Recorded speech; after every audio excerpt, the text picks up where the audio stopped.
Welcome to Sleepy Whisper. Thank you for choosing to spend your evening here. Please set your volume to a gentle level, close your eyes, and lie still. Together, we will let the mind relax and slowly drift towards sleep.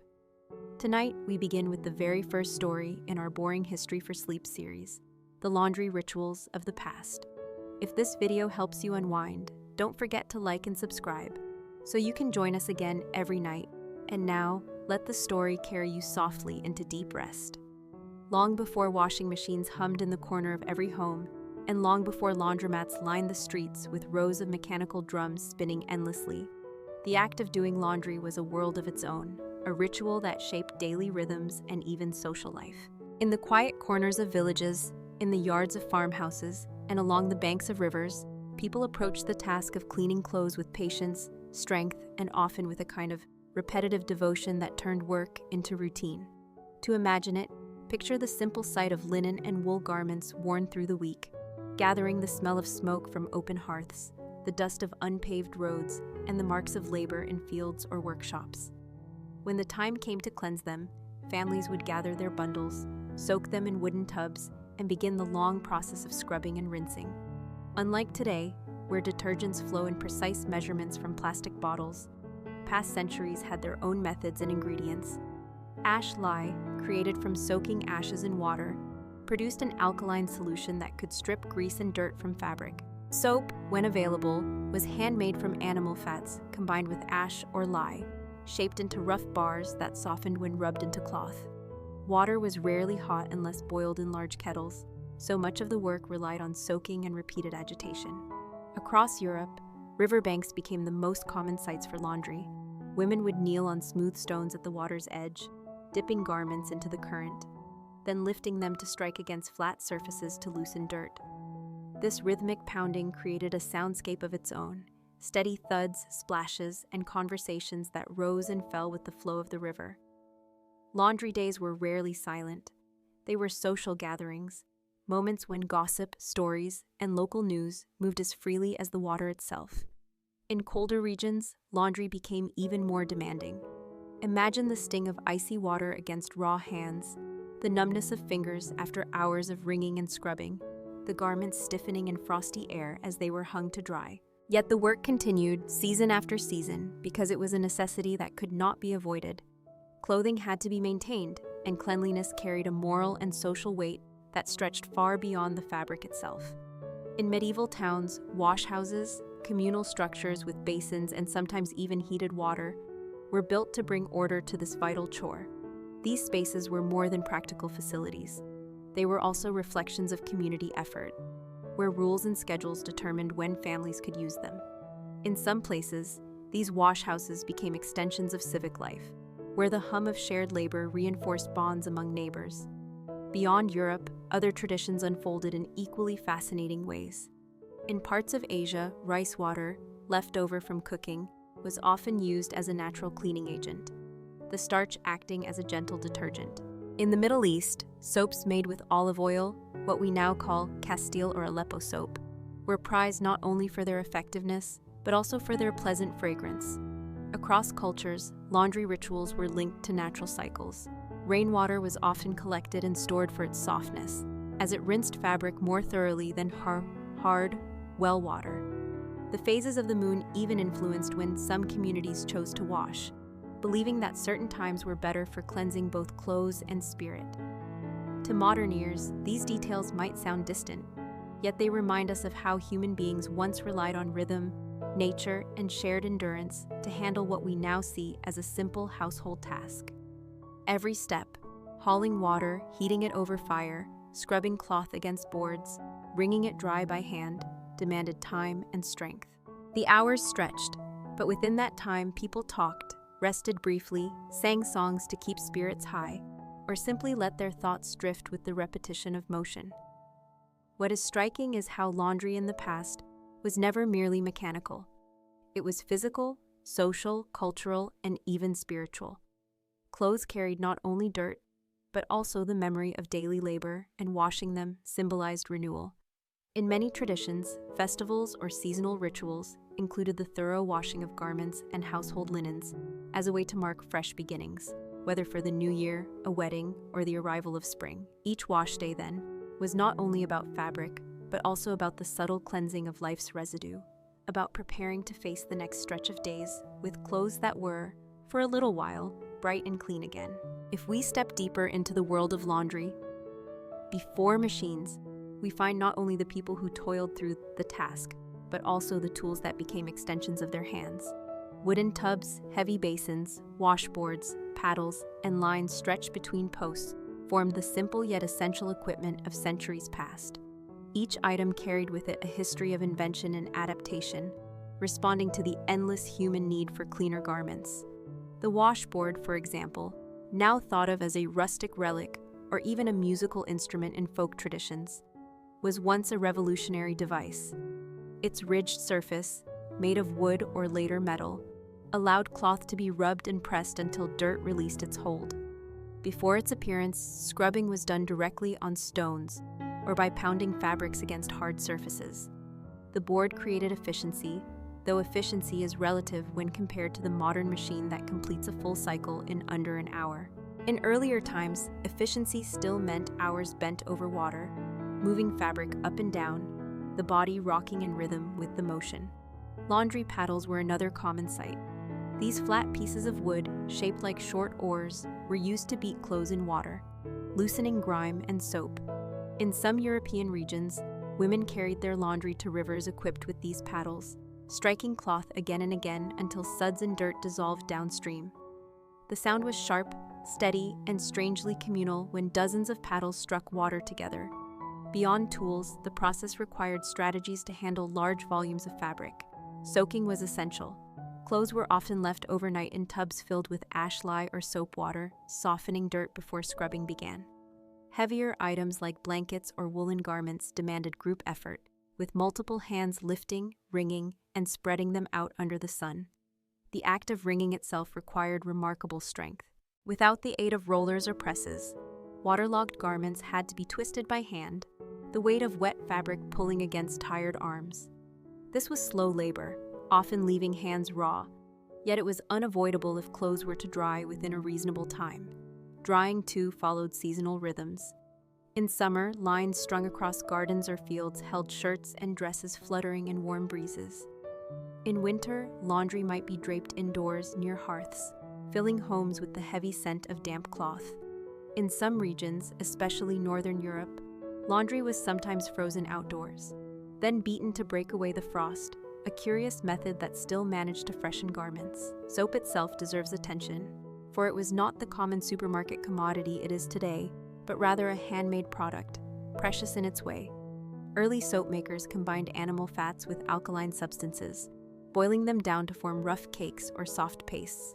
The smell was often harsh, and its texture inconsistent, yet it represented the ingenuity of households and small workshops. By the Middle Ages, certain towns became known for soap production, exporting their craft across regions. Aleppo soap from Syria, made with olive oil and laurel, was highly prized, as was Castile soap from Spain, whose gentle properties spread throughout Europe. Still, many households continued to rely on simpler recipes, stirring pots over open fires, crafting enough soap to last through the season. In America during the colonial period, soap making was a routine domestic chore. Families collected ashes, saved animal fat from cooking, and set aside entire days to render, boil, and pour. The result was stored carefully, for every bar counted in the ongoing battle against dirt and stains. Another tool that shaped laundry rituals was the communal wash house. These buildings, present in towns across Europe, offered large basins and sometimes heated water, sparing women the backbreaking journey to riversides.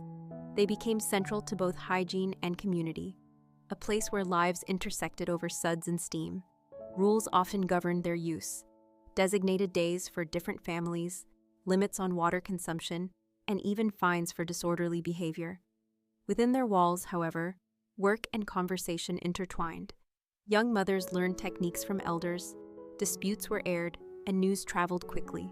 Laundry was not only a chore, but also an education and a social network. Rituals extended into superstition as well. Some believed that certain days of the week were unlucky for washing. Others thought that hanging clothes at night invited spirits to wander among them. The symbolism of clean garments linked to morality was strong. To appear in soiled clothing risked judgment, while freshly laundered attire reflected diligence and self-respect. Even the whiteness of linen, difficult to maintain, carried connotations of purity and virtue. As centuries passed, small innovations eased the burden slightly. Wooden ringers with rollers appeared, helping to press water from heavy cloth. Bluing agents, made from indigo or other substances, were added to rinse water to counteract yellowing and make linens appear brighter. Starch, applied to collars and cuffs, stiffened garments to a respectable crispness. Each of these additions added time and complexity, yet also spoke of the care and pride invested in appearance. It is striking to think how every garment passed through so many steps: soaked, scrubbed, beaten, wrung, rinsed, dried, folded, and sometimes ironed with heavy metal irons heated on stoves. Each action consumed minutes that stretched into hours, and hours that defined entire days. Wash day was not a single task, but a sequence, an orchestration of effort that demanded planning and endurance. Families adjusted meals, schedules, and even tempers around it. It was labor that repeated endlessly, week after week, yet carried its own sense of order and inevitability. In reflecting on these tools and techniques, what emerges is not only an image of physical exertion, but also of quiet perseverance. The rhythm of laundry became the rhythm of life itself, an echo of necessity, repetition, and resilience. It reminds us how something as simple as clean clothes once carried the weight of invention, community, and human endurance across generations. While the physical side of laundry demanded endurance, it was equally a social and cultural event, woven into the fabric of daily life far beyond soap and water. The act of washing clothes was not performed in silence but in company, and in that company grew traditions, conversations, and subtle exchanges that shaped communities. At the riverbank, the wash house, or the communal yard, laundry became a stage where women gathered, bringing with them not only baskets of garments, but also their voices, their concerns, and their stories. One could imagine the hum of activity, the thud of cloth against stone, the splash of water, the creak of tubs, and above it all, the rise and fall of conversations. Gossip thrived in these spaces, but gossip was never mere idle chatter. It was the transmission of news: who had married, who had fallen ill, which crops were failing, which child had done something remarkable. In many rural communities, Laundry Day was the newspaper, and the women gathered there were its editors and reporters. Songs often accompanied the rhythm of washing. The repetition of scrubbing and wringing lent itself to melody, and in cultures across the world, work songs emerged to fill the hours. Some were playful, with verses passed from one washer to another, creating a chain of sound that rolled along the riverbank. Others carried deeper meanings, rooted in folk traditions, telling stories of ancestors, of hardships, or of seasonal change. Music, like the act of washing itself, transformed necessity into something bearable, binding the group together in shared rhythm. Generational teaching unfolded naturally within these gatherings. Older women instructed the young, demonstrating how to scrub without damaging cloth, how to judge the strength of soap, how to rinse until water ran clear. These lessons extended beyond technique. They were also moral instructions, emphasizing diligence, patience, and pride in maintaining cleanliness. A girl who learned laundry well was thought to be preparing herself for the responsibilities of adulthood, for the care of a household, and for her role in the moral order of her community. Cleanliness was not merely practical, but symbolic. Across centuries and cultures, clean garments were linked to respectability and honor.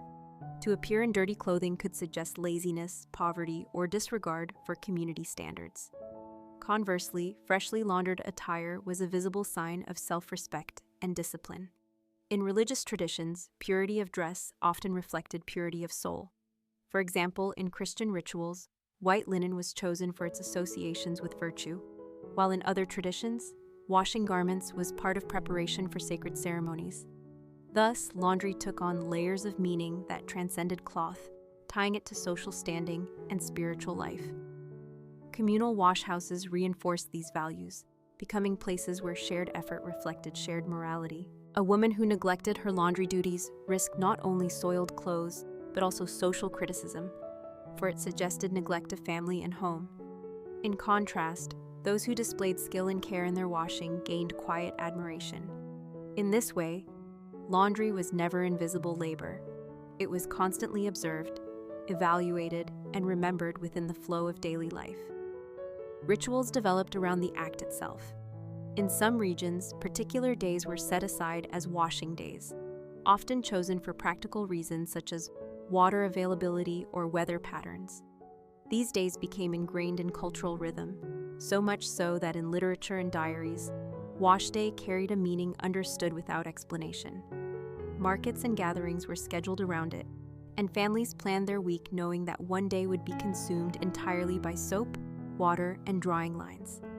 Beyond necessity, symbolic washings also played a role in communal festivals. At the turning of the year, garments might be washed to symbolize fresh beginnings. Before weddings, the bride's linens were washed and displayed as proof of diligence and skill. During spring rituals, washing of household textiles symbolized renewal, aligning the cycle of human labor with the cycles of nature. In all these customs, laundry became more than a chore.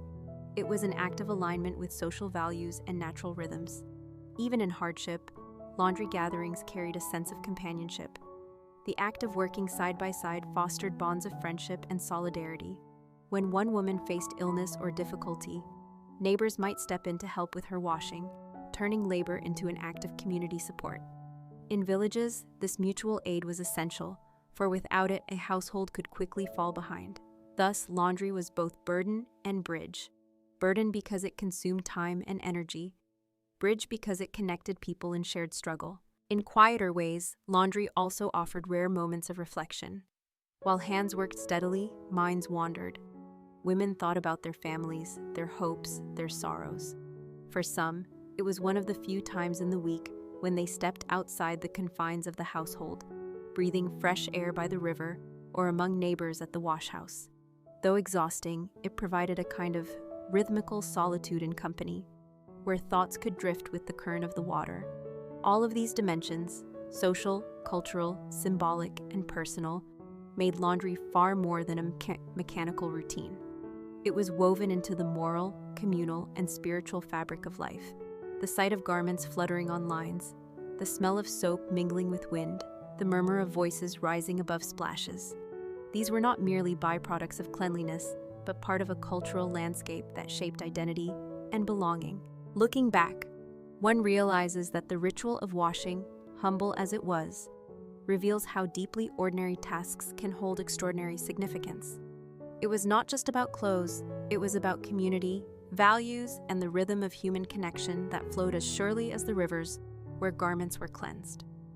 When we look beyond the rivers of Europe and the communal washhouses of towns, the story of laundry unfolds in many other regions, with unique traditions shaped by geography, climate, and cultural values. Across continents, the act of cleaning garments was never identical, and yet everywhere it reflected the same blend of necessity, ingenuity, and ritual. In East Asia, for example, the methods of washing and drying were tied closely to seasonal cycles and available resources. In Japan, households often drew water from wells or streams, carrying it in buckets to their wooden homes. Clothing made from cotton or hemp was carefully soaked, scrubbed, and hung across bamboo poles in gardens or courtyards. Rainwater, prized for its softness, was collected in barrels to be used specifically for rinsing, since hard water made fabrics stiff. In rural communities, washing was often performed near rivers, where stones and wooden washboards helped remove dirt. Over time, this chore became embedded in cultural practices of order and cleanliness, values that still echo in Japanese daily life today. In China, rice water left over from cooking was sometimes used to wash delicate fabrics. The starch acted as a mild cleanser, giving garments a smooth feel once dried. Silk, treasured as one of the most luxurious materials in the world, required extraordinary care. It was washed gently in cool water, never wrung, and always dried away from direct sunlight. The preservation of silk garments reflects how laundry was not only about necessity, but also about safeguarding artistry and wealth contained in textiles. Moving to South Asia, laundry traditions took on a more communal and professional form. In India, the dhobis, or washermen, became an entire caste and profession devoted to the labor of washing. Along the banks of rivers, or at dhobi ghats, large open-air laundries, Rows of workers could be seen dipping garments into water, beating them against stone slabs, rinsing them thoroughly, and then spreading them across vast fields or rooftops to dry under the sun. This was laundry on a massive scale, serving entire towns and cities. The rhythmic pounding of cloth against stone created a soundscape unique to these places, and the sight of colorful saris and garments drying in the breeze became part of the landscape itself. Dhobi traditions still continue in parts of India today, reminding us of how laundry could become not only domestic labor, but also a livelihood woven into urban economies. In the Middle East, traditions leaned heavily on the production of olive oil-based soaps, which became famous far beyond their regions of origin. Aleppo soap in Syria, crafted from olive and laurel oils, was not only used for bathing, but also for washing clothes and linens. The fragrance of these soaps set them apart from harsher homemade versions elsewhere, turning laundry into an act that was both cleansing and aromatic. In desert climates where water was scarce, laundry often required careful management of resources, with clothes washed less frequently but more thoroughly.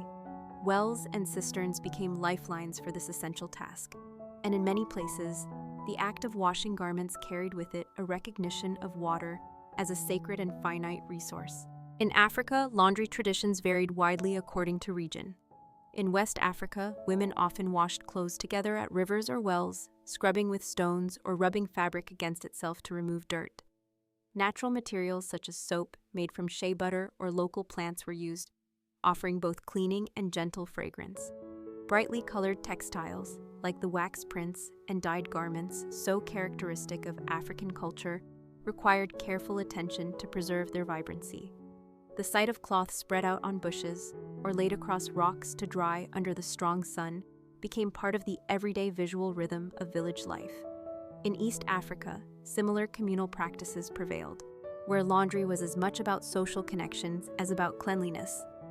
In the Americas, traditions also reflected adaptation to environment and culture. Among indigenous peoples, clothing made from animal hides required unique methods of cleaning, such as scraping, soaking, and smoking, rather than the washing used for woven fabrics. With the arrival of European settlers and later industrialization, laundry practices began to blend, with wooden tubs, homemade soap, and riverside washing becoming common. In colonial America, laundry was often considered one of the most exhausting chores in the household.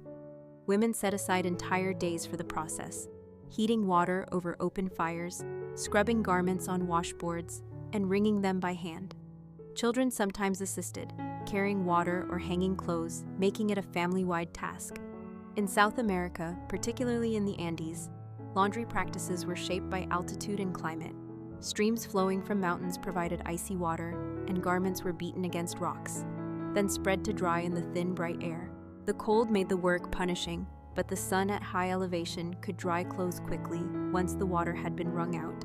Each region developed strategies that suited its geography, whether in the heat of the tropics or the chill of highland valleys. Europe itself was not uniform, and differences between regions were striking. In southern countries like Italy or Spain, laundry days were often marked by bright linens strung across balconies, fluttering between buildings in crowded towns. Sunlight was abundant, making drying faster and easier, while soap from olive oil gave garments a distinctive softness. In northern countries, harsher winters made wash day far more grueling, with frozen water and heavy woolens complicating the task. Yet across all these variations, one sees the same themes of endurance, adaptation, and the blending of practical labor with cultural expression. What unites these traditions across continents is the way laundry became both necessity and ritual, shaping the rhythms of life according to environment and community. Whether performed alone at a stream, shared among neighbors in a wash house, or carried out on a professional scale in Great Dhobi Ghats, the task was never only about dirt and fabric. It was about adapting human effort to the resources of the land, about expressing values of cleanliness and order, and about sustaining bonds of family and society through the humble act of washing clothes. When we move beyond the practical and social dimensions of laundry, we begin to uncover layers of meaning that have shaped how human beings interpret the act of cleansing clothes. Across religions, in literature, and within seasonal traditions, the simple act of washing garments has carried powerful symbolism. linking the visible world of fabric and water with the invisible world of morality, purity, and renewal. In many religious traditions, washing clothes has paralleled the washing of the spirit. In Christianity, for example, white linen has long been a symbol of purity and virtue. The New Testament describes robes washed and made white as a metaphor for the cleansing of sin. Monks and nuns who devoted their lives to order and discipline often treated the laundering of robes as a spiritual exercise, maintaining garments that reflected their vows of simplicity and devotion. The whiteness of altar cloths, baptismal gowns, and burial shrouds reinforced the idea that the state of fabric could embody the state of the soul. In Hinduism, washing clothes often intersects with rituals of purification. Along the banks of the Ganges River, a site considered sacred, garments are cleansed not only of dirt, but also symbolically of past mistakes and burdens. Festivals that mark new beginnings often include the washing of clothes, bedding, and household items, aligning physical cleanliness with spiritual readiness. In Islam as well, cleanliness is deeply tied to faith, and garments washed for prayer reflect the broader principle that external purity prepares one for inner devotion. In Judaism, too, ritual baths and the washing of garments before significant ceremonies connect physical acts of laundry with a sense of sanctity. Literature has also made use of laundry as a metaphor. Writers have often drawn upon the imagery of washing to illustrate renewal, guilt, or the human longing to cleanse the stains of life. In Victorian novels, a character washing clothes might symbolize modesty, diligence, or quiet virtue. In poetry, the image of linens drying in the sun could stand for clarity and honesty, while garments soaked and beaten in rivers might echo the struggles of the human soul under the weight of labor and suffering. Even in modern literature, metaphors of washing and cleansing continue, suggesting that the act itself carries a timeless resonance that bridges centuries. Seasonal rituals frequently included laundry as part of a broader effort to align human life with cycles of nature. In many European communities, spring cleaning was not confined to sweeping floors or airing out houses. It also meant scrubbing garments, bleaching linens, and preparing fabrics for a new season. The arrival of spring represented more than warmer weather. It was an opportunity to renew life itself, and laundry was a visible sign of that renewal. Stains washed away, fabrics brightened in the sun, and households emerged refreshed alongside the blossoming of fields and trees.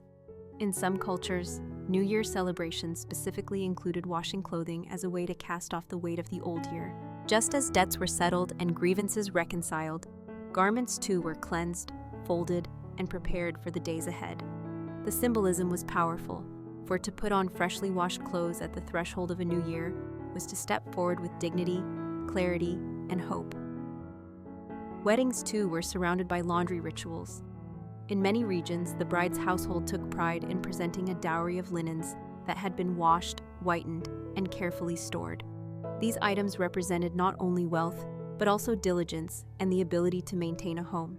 The act of washing and displaying these garments became part of the marriage ritual, showing that the union began with purity and preparedness. Even funerary traditions sometimes wove laundry into their symbolism. Burial shrouds washed and folded with care represented the final passage, the cleansing of the body for rest. In this sense, laundry was tied to every stage of human life, from the first garments of a newborn, washed gently before being wrapped around fragile skin, to the final cloth that accompanied a person into the grave. Beyond religion and ritual, folklore often linked laundry to superstition.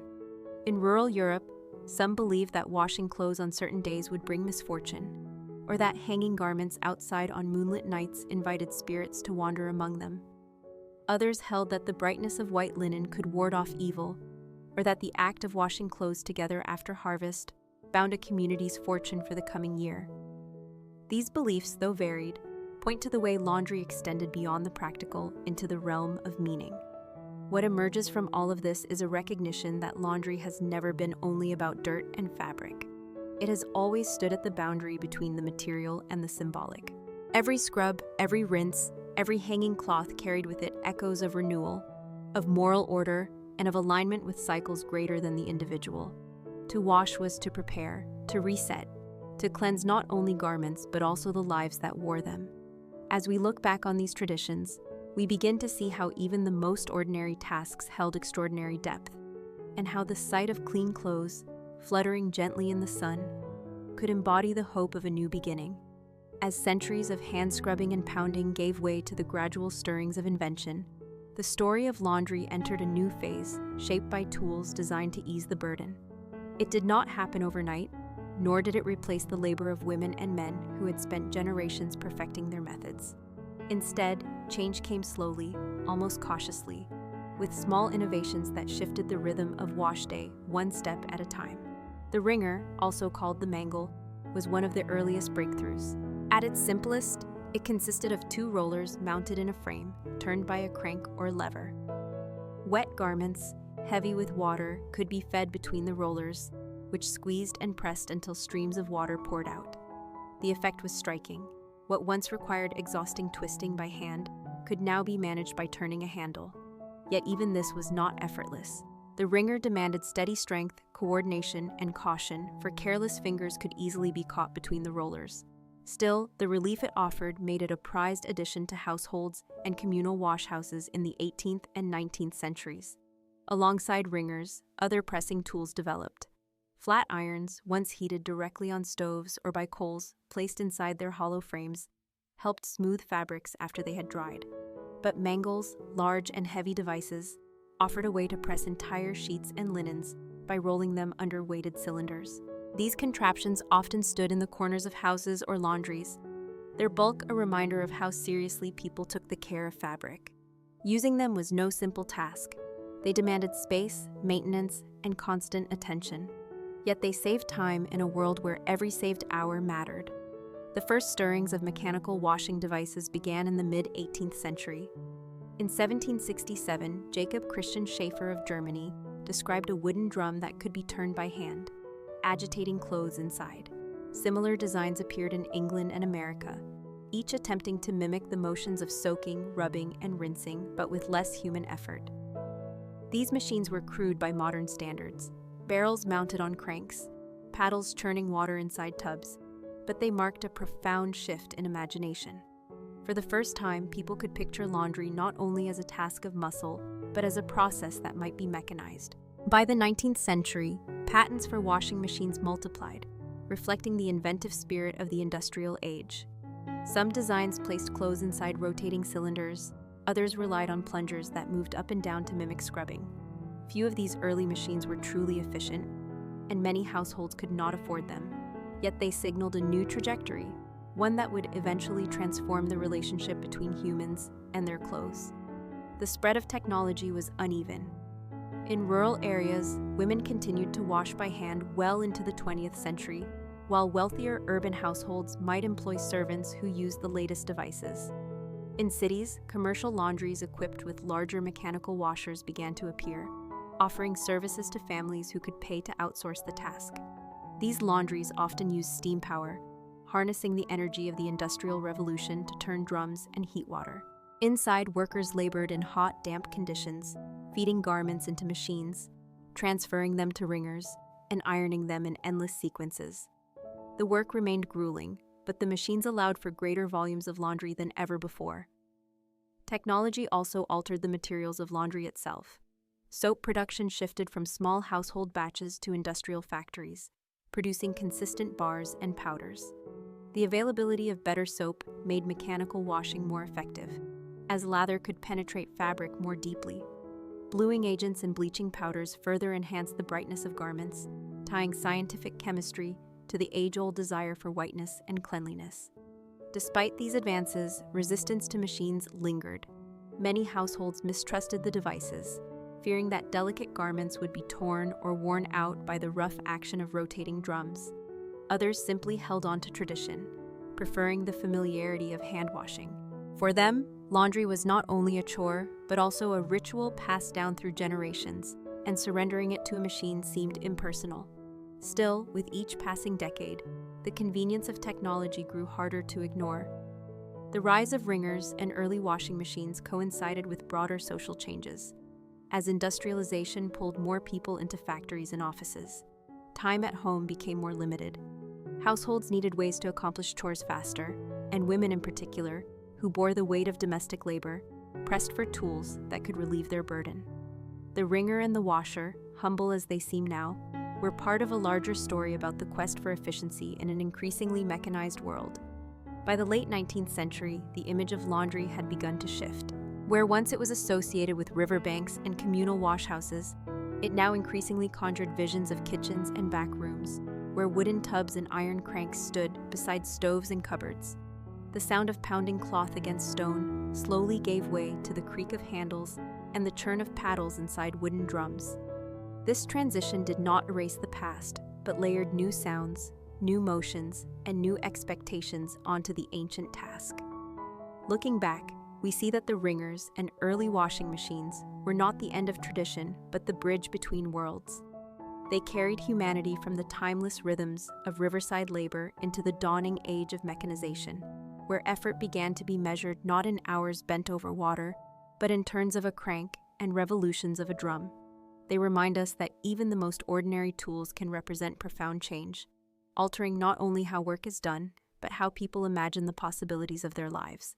To understand the history of laundry is to recognize how it quietly shaped the roles of families, reinforced expectations of gender, and defined the rhythm of domestic life for centuries.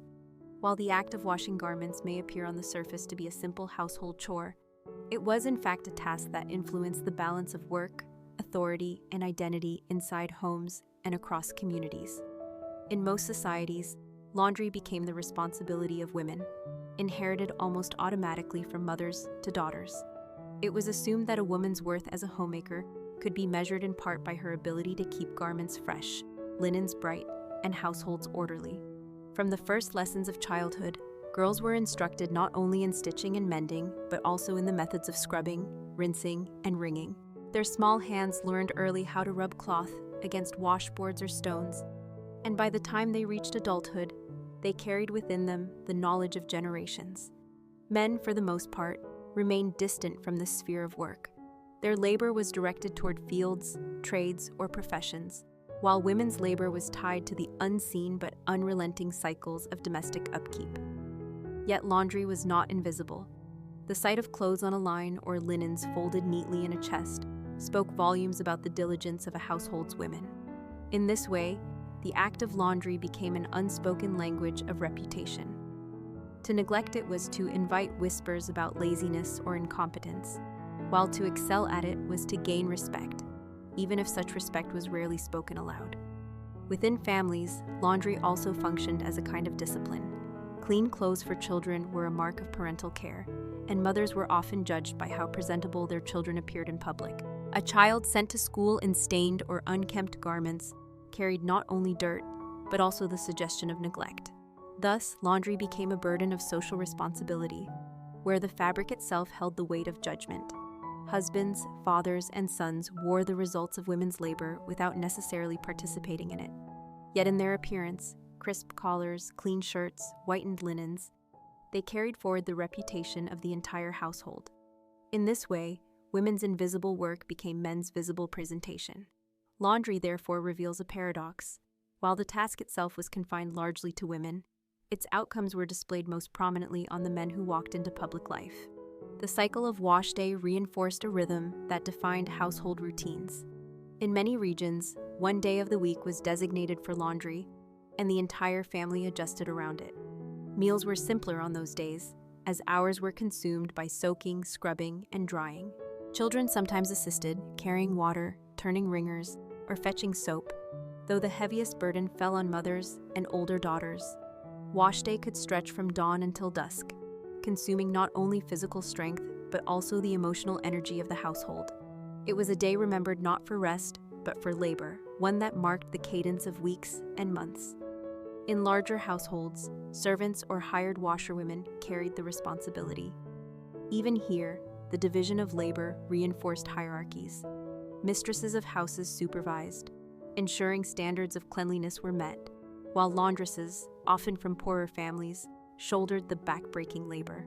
Their lives were defined by the repetitive nature of washing, pressing, and ironing, yet their skill was crucial to the presentation of wealthier households. The distinctions between those who performed laundry and those who directed it highlight how the task intersected with class as well as gender. Over time, small changes in technology began to alter these roles, though not always as much as one might expect. Early mechanical washers, wringers, and irons reduced some physical strain, but they did not remove the expectation that women should be responsible for laundry. Instead, they sometimes reinforced it, as society expected that with new tools, women could complete even more domestic tasks efficiently. Advertisements from the late 19th and early 20th centuries often portrayed cheerful housewives smiling beside gleaming machines, suggesting that technology made their lives easier. Yet beneath the surface, the workload often remained heavy, and the responsibility remained squarely on their shoulders. In literature and diaries, we catch glimpses of how women themselves viewed the endless cycle. Some described laundry days with weariness, noting sore arms and the monotony of repeated motions. Others spoke of a quiet pride in the order it brought to the home. Even in exhaustion, there was dignity in seeing lines of garments drying in the sun, knowing the family would face the week clothed in freshness. These small victories carried weight in lives where recognition was scarce. Gender expectations were reinforced in subtle ways. A bride's dowry of clean linens was seen as proof of her readiness for marriage. A wife's ability to manage laundry reflected her capacity for household order. A mother's skill in washing children's garments reflected her care. These connections tied laundry not only to fabric, but to identity itself, weaving the threads of gender, family, and morality together in ways that are easy to overlook today. And yet, there were moments when the burden of laundry also created solidarity. Women gathered at rivers or wash houses, not only to labor, but to share stories, grievances, and encouragement. In these spaces, they found companionship in the shared struggle, even while society defined their roles narrowly. The laughter, songs, and whispered conversations that filled wash houses suggest that within the drudgery lay a subtle strength, a resilience passed from one generation of women to the next. As we reflect on these traditions, it becomes clear that laundry shaped far more than clothing. It shaped how families functioned, how genders were perceived, and how domestic life unfolded. It reveals the unspoken power of work, often dismissed as ordinary. Work that sustained households, upheld reputations, and gave rhythm to everyday existence. In the quiet motion of scrubbing and wringing, one finds the echoes of duty, expectation, and resilience that defined countless lives across centuries. As the 19th century unfolded and industrialization reshaped societies, laundry began to move beyond the confines of private households and into the expanding sphere of commerce. What had for centuries been a domestic or communal activity now became a business in its own right, driven by urban growth, changing labor markets, and new technologies. The rise of professional laundries reflected both necessity and opportunity. In rapidly growing cities, families crowded into apartments without access to large yards, rivers, or wash houses. For them, doing laundry by hand was not only inconvenient, but sometimes impossible. The solution emerged in the form of commercial laundries, establishments equipped with larger tubs, wringers, and eventually steam-powered machines capable of handling large quantities of fabric. These businesses employed teams of workers who collected garments, washed, dried, and pressed them, and then returned them to households for a fee. At first, these services were often used by the wealthier classes, who could afford to outsource domestic burdens. But over time, as prices dropped and services expanded, middle-class families began to rely on them as well. The laundry trade quickly became one of the largest employers of women in cities across Europe and America. Laundresses, many from immigrant or working-class backgrounds, endured long hours in hot, damp conditions. The work was physically demanding, lifting wet garments, feeding them into wringers, ironing with heavy irons heated on stoves, and managing the constant steam of boilers. Wages were low, yet for many women, it represented one of the few available means of earning income outside the home. Commercial laundries also became sites of cultural significance. In places like the United States, Chinese immigrants played a pivotal role in the expansion of the laundry industry during the late 19th century.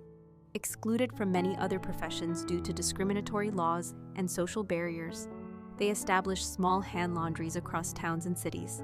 These businesses, often run by families or individuals, became lifelines for survival. Though their owners faced prejudice and isolation, their laundries provided affordable services that served entire communities. The image of the Chinese laundry became deeply embedded in American urban life, illustrating both the resilience of immigrants and the social tensions of the era. As technology advanced, laundries adopted new machinery. Steam engines powered large drums that could agitate clothes far more vigorously than hand washing. Pressing machines flattened sheets and garments quickly, replacing the endless labor of hand ironing. The scale of these operations expanded, and laundry services became increasingly professionalized. By the early 20th century, commercial laundries were fixtures of modern cities, their delivery wagons carrying bundles of clothes through crowded streets, their advertisements promising whiteness, freshness, and convenience. At the same time, innovations for households continued to emerge. Electric washing machines appeared in the early 1900s, though they remained costly and out of reach for many families. This created a transitional period where both commercial laundries and home washing machines coexisted, each serving different needs. For working families, sending clothes out remained cheaper and more practical than investing in expensive new machines. For those with means, owning a machine represented modernity and independence from weekly trips to the laundry. The birth of laundromats in the 20th century marked another turning point. The first self-service laundry opened in the 1930s in Texas, offering coin-operated machines that allowed customers to wash their clothes without owning a washer. This innovation quickly spread, transforming urban life once again. Laundromats provided not only convenience, but also affordability, bridging the gap between commercial services and private ownership. They became social spaces as well, where neighbors gathered while machines churned and dryers spun. In their own way, laundromats carried forward the communal spirit of riverbanks and washhouses, reimagined in the mechanical age. The commercial rise of laundries also mirrored broader social changes. As women increasingly entered the workforce in the 20th century, the burden of time-consuming chores like laundry had to be managed differently. Professional laundries, laundromats, and eventually domestic machines offered solutions that freed time for other pursuits. In this way, laundry was part of the larger story of modernity, the quest to balance work, home, and social life in an era of rapid transformation. Yet even as machines took over, the cultural meanings of laundry endured. Clean garments still carried associations of dignity, respect, and morality. Advertisements for commercial laundries and detergents drew on these values, promising not only convenience, but also social approval. To appear in well-laundered clothing was to show that one was respectable, modern, and attentive to detail. Thus, the industry thrived, not only because it solved a practical problem, but also because it tapped into deeper human desires for order and presentation. Looking back, the rise of laundries and laundromats tells us much about how a basic necessity evolved into a vast industry, one that shaped labor markets, immigrant histories, urban culture, and technological development. From the hands of women at riversides to the hum of coin-operated machines in fluorescent-lit rooms, the story of laundry reveals how even the most ordinary of tasks has carried extraordinary weight in shaping societies. It was never just about fabric and soap. It was about survival, adaptation, and the ongoing search for balance in the unfolding rhythm of modern life. By the middle of the 20th century, laundry had undergone a transformation that reflected not only changes in technology, but also changes in culture, economics, and even psychology. No longer confined to riversides, wash houses, or commercial laundries, laundry had entered the age of mass marketing and consumer choice. The rise of detergent innovations and the explosion of advertising reshaped how families viewed the act of washing clothes, turning it into both a symbol of modern convenience and a measure of personal success. The first true synthetic detergents appeared in the early 20th century, developed in Germany as an alternative to soap, which struggled to perform well in hard water. Unlike traditional soap, which left residues and performed poorly with certain minerals, synthetic detergents could lather consistently, dissolve stains more effectively, and work in different water conditions. After World War II, when production capacity expanded and materials became widely available, detergents quickly spread across the world. Powdered detergents became a staple in households, packaged in bright boxes that promised not only cleaner clothes but brighter lives. With detergents came a revolution in how laundry was marketed. Soap had been a necessity. Detergent was sold as a lifestyle. Advertisers emphasized whiteness, brightness, and freshness, presenting laundry not just as a chore, but as a reflection of one's identity. Women, still seen as the primary guardians of domestic life, became the target audience of endless campaigns. Magazine ads, billboards, and radio jingles proclaimed that the right detergent would make linens dazzling white, colors vivid, and fabrics soft to the touch. In the United States, television became a powerful new tool for this messaging. Commercials showed cheerful housewives pouring detergent into machines, pulling out spotless garments, and smiling with satisfaction. Whiteness was often exaggerated in these ads, with actors holding shirts against blinding backdrops, promising that the product delivered a purity unattainable through older methods. The phrase "whiter than white" entered the cultural lexicon, a reflection of how deeply cleanliness was tied to ideals of morality, order, and social approval. This advertising revolution was not limited to detergents alone. Fabric softeners, bleach, stain removers, and pre-soaks each entered the market, each accompanied by campaigns that suggested life itself could be improved through better laundry. A family's happiness, a child's success, even a husband's pride could be linked to how clean and fresh their clothes appeared. Laundry became a metaphor for control in an uncertain world, a way of asserting dignity and order in the face of rapid change.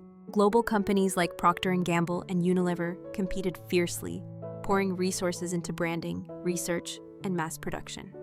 Their success not only defined the laundry aisle, but also influenced consumer culture more broadly, creating a template for how everyday products could be elevated into aspirational symbols. Clean clothes became shorthand for modern living, and owning the latest detergent became part of keeping up with one's neighbors. Technological advances in washing machines and dryers amplified this cultural shift. By the 1950s and 1960s, electric washers had become increasingly common in households across the industrialized world. These machines paired perfectly with detergents, creating a closed loop of technology and chemistry that promised convenience like never before. No longer did women need to scrub for hours. Instead, they could load clothes, add detergent, and press a button. Advertisers seized on this image of ease, portraying washing machines as partners in liberation, though the responsibility of laundry still largely fell on women. At the same time, the mid-20th century culture of cleanliness carried a moral weight. To maintain clean clothes was to show respectability, discipline, and care for family. Housewives who succeeded at laundry were praised as attentive and loving, while those who struggled risked judgment. The bright whiteness of a shirt or the crispness of sheets became visual evidence of character, blurring the line between fabric and identity. It is striking to note how much psychological energy was invested in laundry during this era. The smell of fresh-washed garments, the feel of soft fabrics, the gleam of whiteness, all became intertwined with emotions of pride, comfort, and even love. In this sense, detergents and machines did more than clean clothes. They shaped how people felt about themselves and their homes. Around the world, similar trends unfolded, though shaped by local culture. In Europe, companies like Persil became household names, while in Asia, detergents and washing machines spread rapidly in the post-war years as economies modernized. In each case, advertising emphasized not only effectiveness, but also identity. To use modern detergents was to embrace progress, to align oneself with the future. The rise of branding in laundry marked a profound shift from the centuries of hand labor and communal washing. What had once been backbreaking necessity now became part of the marketplace of dreams. Families were no longer only scrubbing dirt. They were buying into ideals of modernity, purity, and aspiration. The laundry aisle became a microcosm of 20th century consumer culture, where necessity and desire blurred seamlessly. Looking back, the mid-20th century reveals how deeply advertising and innovation reshaped the meaning of laundry. It was no longer simply about removing stains. It was about living up to a standard, about proving oneself through brightness and freshness. Detergents and their dazzling promises remind us that even in the smallest tasks of life, societies embed layers of meaning, and that laundry, humble though it seems, became a stage on which modern identity was performed. As the 20th century gave way to the 21st, laundry entered yet another chapter in its long story, one defined not only by convenience and technology, but also by questions of sustainability, environmental impact, and balance in an increasingly fast-paced world. The hum of machines and the swirl of detergents have become so ordinary that many households give little thought to them. Yet behind every wash cycle lies a network of energy consumption, water use, chemical production, and waste. In earlier centuries, the labor of laundry was measured in hours of human effort. Today, it is measured in electricity bills, carbon footprints, and concerns about the planet's resources. Modern washing machines, efficient and programmable, dominate homes across much of the world. Many now boast eco-friendly settings, reduced water usage, and sensors that adjust cycles according to fabric load. Dryers, too, have been engineered to consume less energy, though in many cultures, clotheslines remain a common sight, both for their thrift and for their gentler effect on fabrics. Yet even with technological improvements, the sheer scale of laundry in the modern age is staggering. Billions of garments are washed every day across the globe, and with each load comes detergent, heat, and water. Detergent itself has undergone transformation. While mid-20th century advertising celebrated brightness and whiteness, the 21st century consumer is urged to consider biodegradability, phosphate-free formulas, and reduced packaging. The environmental consequences of earlier detergents, which polluted rivers and disrupted ecosystems, pushed companies to innovate again. Liquid detergents, concentrated formulas, and even detergent sheets or pods appeared, each marketed as both convenient and environmentally mindful. The laundry aisle, once filled with promises of dazzling whiteness, is now filled with promises of sustainability, though skepticism often lingers about how much these products truly lessen impact. Alongside detergents, fabrics themselves have changed. Synthetic materials, from polyester to nylon, dominate modern wardrobes, and with them comes the issue of microplastics. Each wash cycle releases tiny fibers into wastewater systems, fibers too small to be filtered effectively, which then find their way into rivers, oceans, and food chains. The awareness of this invisible pollution has grown, and new technologies, such as filters for washing machines or fabrics engineered to shed less, reflect attempts to mitigate the problem. In this sense, laundry in the modern era is not only about keeping clothes clean, but also about confronting unintended consequences of mass production and consumption. Cultural attitudes toward laundry have shifted as well. For many, it has become a task fitted into the margins of life, done in the evening after work, during weekends, or quickly at laundromats between errands. The ritualistic aspect that once defined wash day has faded, replaced by the constant churn of smaller, more frequent loads. This reflects the pace of modern living, where wardrobes are larger, fashion cycles faster, and the expectation of freshness constant. Clean clothes are not only about necessity, but about appearance in professional and social settings, reinforced by the speed of digital culture, where presentation is magnified. Yet even in this speed, some movements call for slowness, for a return to balance. Minimalism and sustainable living encourage fewer garments, washed less often, cared for with attention to longevity, rather than constant renewal. Air drying, cold water cycles, and natural detergents are promoted as ways to reduce impact.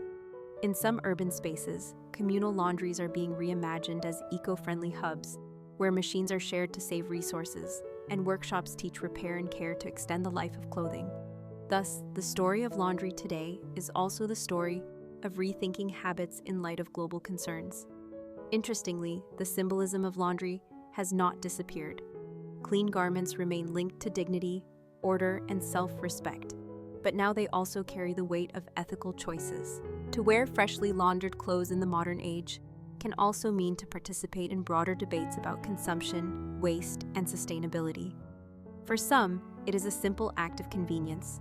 For others, it is an opportunity to align personal life with values of stewardship and care for the earth. Technology continues to evolve, pointing toward new possibilities. Machines with artificial intelligence can now measure detergent automatically, reduce cycles for lightly soiled clothes, or connect to smartphones for remote control. Detergents are being developed with enzymes that work at lower temperatures, reducing energy consumption. Some experimental systems use ultrasonic cleaning or ozone, hinting at futures where the familiar wash cycle may look very different. What has not changed is the underlying human desire to keep garments fresh, to separate the soiled from the clean, to step into the world clothed in renewal. Looking back across centuries, From riversides to wash houses, from ringers to electric machines, and now to eco-labels and smart appliances, one sees continuity in the desire for order alongside change in the methods of achieving it. Laundry in the modern era is thus not merely a chore, but a reflection of broader tensions between speed and slowness, convenience and responsibility, consumption and care. In the end, the act of washing clothes remains both ordinary and profound. Each spin of the drum connects us to a long history of human effort, ingenuity, and meaning. And as societies grapple with the challenges of sustainability, laundry reminds us that even in the smallest routines, choices matter, and the past echoes quietly in the rhythms of the present. And now we have reached the end of this story. Before moving on to the next, may I kindly ask you for a like and a subscribe to support the channel. Thank you so much. Let us now continue with the next tale in our Boring History for Sleep series, as we journey into the layers beneath a medieval city. Beneath the cobblestones of a medieval city lies a history not visible to the casual passerby, a history buried in layers of soil, stone, and memory. Each layer tells a story of how people lived, what they built, what they abandoned, and what endured long after their footsteps faded. To walk through a medieval city today is to step across centuries compressed into streets, alleys, and courtyards. But to look beneath those surfaces is to uncover the hidden architecture of human persistence. Cities rarely appeared fully formed. They grew slowly, often beginning with the most basic of foundations. Many medieval towns were built atop earlier settlements, Roman forts, ancient trading posts, or even prehistoric villages. The choice of location was never random. Rivers provided water and trade routes. Hills offered defense. Fertile soil invited cultivation. Once chosen, these sites layered human occupation one generation after another. The first stones laid might have been crude walls or timber posts driven into the ground, but they created the anchor for future construction. Archaeologists who dig beneath medieval streets often find traces of these beginnings. A fragment of pottery from centuries earlier, the charred remains of wooden huts burned in forgotten fires, or post holes that mark the outlines of vanished buildings. Over time, as populations grew, these humble settlements transformed. Wooden houses gave way to stone structures. Simple paths became paved lanes. What makes medieval cities fascinating is that they were never static. They were in constant flux, adapting to fire, flood, war, and expansion. When a house collapsed or burned, its remains were not always cleared away. Instead, debris was flattened, leveled, and built upon.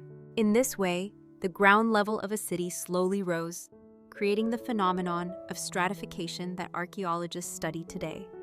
To walk on a medieval street might be to stand several meters above the original surface, walked upon by earlier inhabitants. This layering of history means that under modern cathedrals lie older chapels, under marketplaces lie earlier trading stalls, and beneath ordinary houses lie foundations of forgotten homes. Each generation built on the remains of the one before, sometimes deliberately, sometimes through necessity, leaving a silent archive beneath the surface. The very soil of a medieval city carries echoes of its past. Organic waste, ashes from hearths, fragments of glass, broken tools, all were absorbed into the ground. Over centuries, these materials compacted into layers, distinct in color and texture, like the pages of a book written over time. Archaeologists can read these layers. A thick band of ash might indicate a great fire. A sudden change in soil composition might mark flooding, while a concentration of pottery shards may suggest the site of a medieval workshop. Each discovery adds another sentence to the story of how people lived. Foundations themselves tell stories of adaptation. Early medieval builders often reused stones from Roman ruins, incorporating them into new walls. Fragments of ancient columns might appear in the corner of a medieval house, hidden except to those who look closely. This recycling was practical but also symbolic, linking the new city to the authority and endurance of older civilizations. As towns expanded, defensive walls became essential. These walls too were layered over time, with new sections built on older bases, and towers strengthened where weakness had been revealed by sieges. Walking the perimeter of a medieval city often reveals this patchwork, where stones of different shapes and ages sit side by side, silent witnesses to centuries of construction and reconstruction. Beneath the streets, other layers formed. Cellars were dug to store food and goods, sometimes cut so deep into the ground that they intersected with earlier structures. Wells were sunk, their linings revealing changes in building methods across time. In some cities, entire networks of tunnels and vaulted chambers developed, used for storage, defense, or escape. These underground spaces often preserve details that the surface has long forgotten, from the marks of tools on stone to graffiti scratched by hands that lived centuries ago. Markets added yet another layer. In central squares, stalls were erected and dismantled, leaving behind traces of trade in the soil. Coins dropped and lost, fragments of scales or weights, shards of imported ceramics that testify to connections reaching across continents. A single layer beneath a market might hold evidence of spices traded from the east, wool from northern flocks, or salt carried from coastal towns.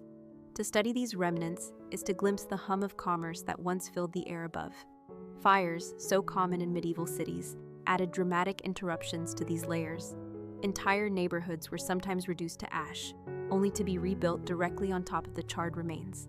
Archaeologists identify these events as dark, burned strata, sometimes containing warped metal objects or melted glass. For the people who lived through them, these fires were disasters. For those who study them today, they are markers of resilience, showing how communities rebuilt again and again. What emerges from these layers is not only a technical record, but also a sense of continuity. A medieval city was not a static monument, but a living organism, constantly renewing itself. Its foundations were never final, its surfaces never permanent. Beneath every step lay centuries of effort, failure, and endurance, compacted into a depth of history, rarely visible, yet always present. To explore these foundations is to enter a dialogue with the past, to recognize that beneath ordinary streets lie extraordinary archives, and that the ground itself remembers more than walls and monuments ever could. Beneath the surface of any medieval city lies not only the foundations of buildings, but also the faint outlines of streets, markets, and the daily rhythms that once gave shape to life. Unlike monuments or cathedrals that survive in stone, these everyday spaces were more fragile, often buried and forgotten as centuries passed, yet they formed the living heart of the city. To imagine them is to picture the pulse of medieval existence, where trade, conversation, and footsteps blended into a constant murmur that echoed through narrow lanes. Streets in medieval towns were rarely planned in the orderly fashion of modern grids. Instead, they twisted and bent around topography, ancient paths, and the growth of neighborhoods over time. Archaeologists who peel back layers of soil find traces of these paths, sometimes revealed as compacted earth or stone surfaces worn smooth by countless feet, carts, and animals. Each street, no matter how small, carried stories of movement. A groove cut deep into stone by cartwheels tells of goods carried to market, of merchants hurrying before dawn, of heavy loads of grain, timber, or wool. In some cities, older Roman roads lay buried beneath medieval streets, showing continuity of use across centuries. Where one generation walked, another followed, stamping their presence into the earth until the path itself became a kind of historical document. Markets were the center of urban rhythm. In central squares or wide-open areas, wooden stalls and tents were erected, bustling with trade in everything from bread and vegetables to cloth, pottery, and livestock. The physical traces of these markets often survive beneath layers of later construction. Post holes in soil mark where wooden beams once stood, while discarded fragments of ceramic bowls, iron nails, or glass vessels reveal what was bought, sold, and broken in the course of daily transactions. Coins, sometimes lost between cobblestones, offer glimpses of currency in circulation, linking the city not only to local trade, but to networks stretching across kingdoms and seas. To uncover a market layer is to uncover the sounds and smells of medieval life. The cries of vendors, the scent of fresh fish or spiced wine, the clatter of animals being driven to sale. The marketplace was also a stage for civic life. Decrees were read aloud, punishments displayed, and festivals celebrated. Beneath the soil, archaeologists sometimes find remnants of temporary platforms or wooden structures that served as stages for announcements or public events. These traces remind us that the market was not merely economic, but also social, the very center of visibility and identity in the city. Daily rhythms extended into the smaller details that left their mark on the ground. A broken shoe buckle found in a street layer tells of hurried steps, perhaps a child running through the market or a traveler arriving after a long road. Burned patches of soil may mark where braziers once stood to warm sellers and buyers during cold seasons. Concentrations of animal bones reveal the presence of butchers' stalls, while charred grain could suggest an accident during trade. Each remnant seems humble, yet together they paint a portrait of the ordinary lives that once animated the city. Houses and workshops pressed closely against streets, and their waste often spilled onto them. Organic layers beneath medieval pavements often reveal discarded shells, seeds, and bones, which allow researchers to reconstruct diets and food habits. A layer rich in oyster shells, for example, suggests access to coastal trade and the popularity of certain foods, while seeds from exotic spices indicate links with far-reaching networks of merchants. Even trash becomes testimony, each fragment a piece of evidence in the quiet archaeology of the everyday.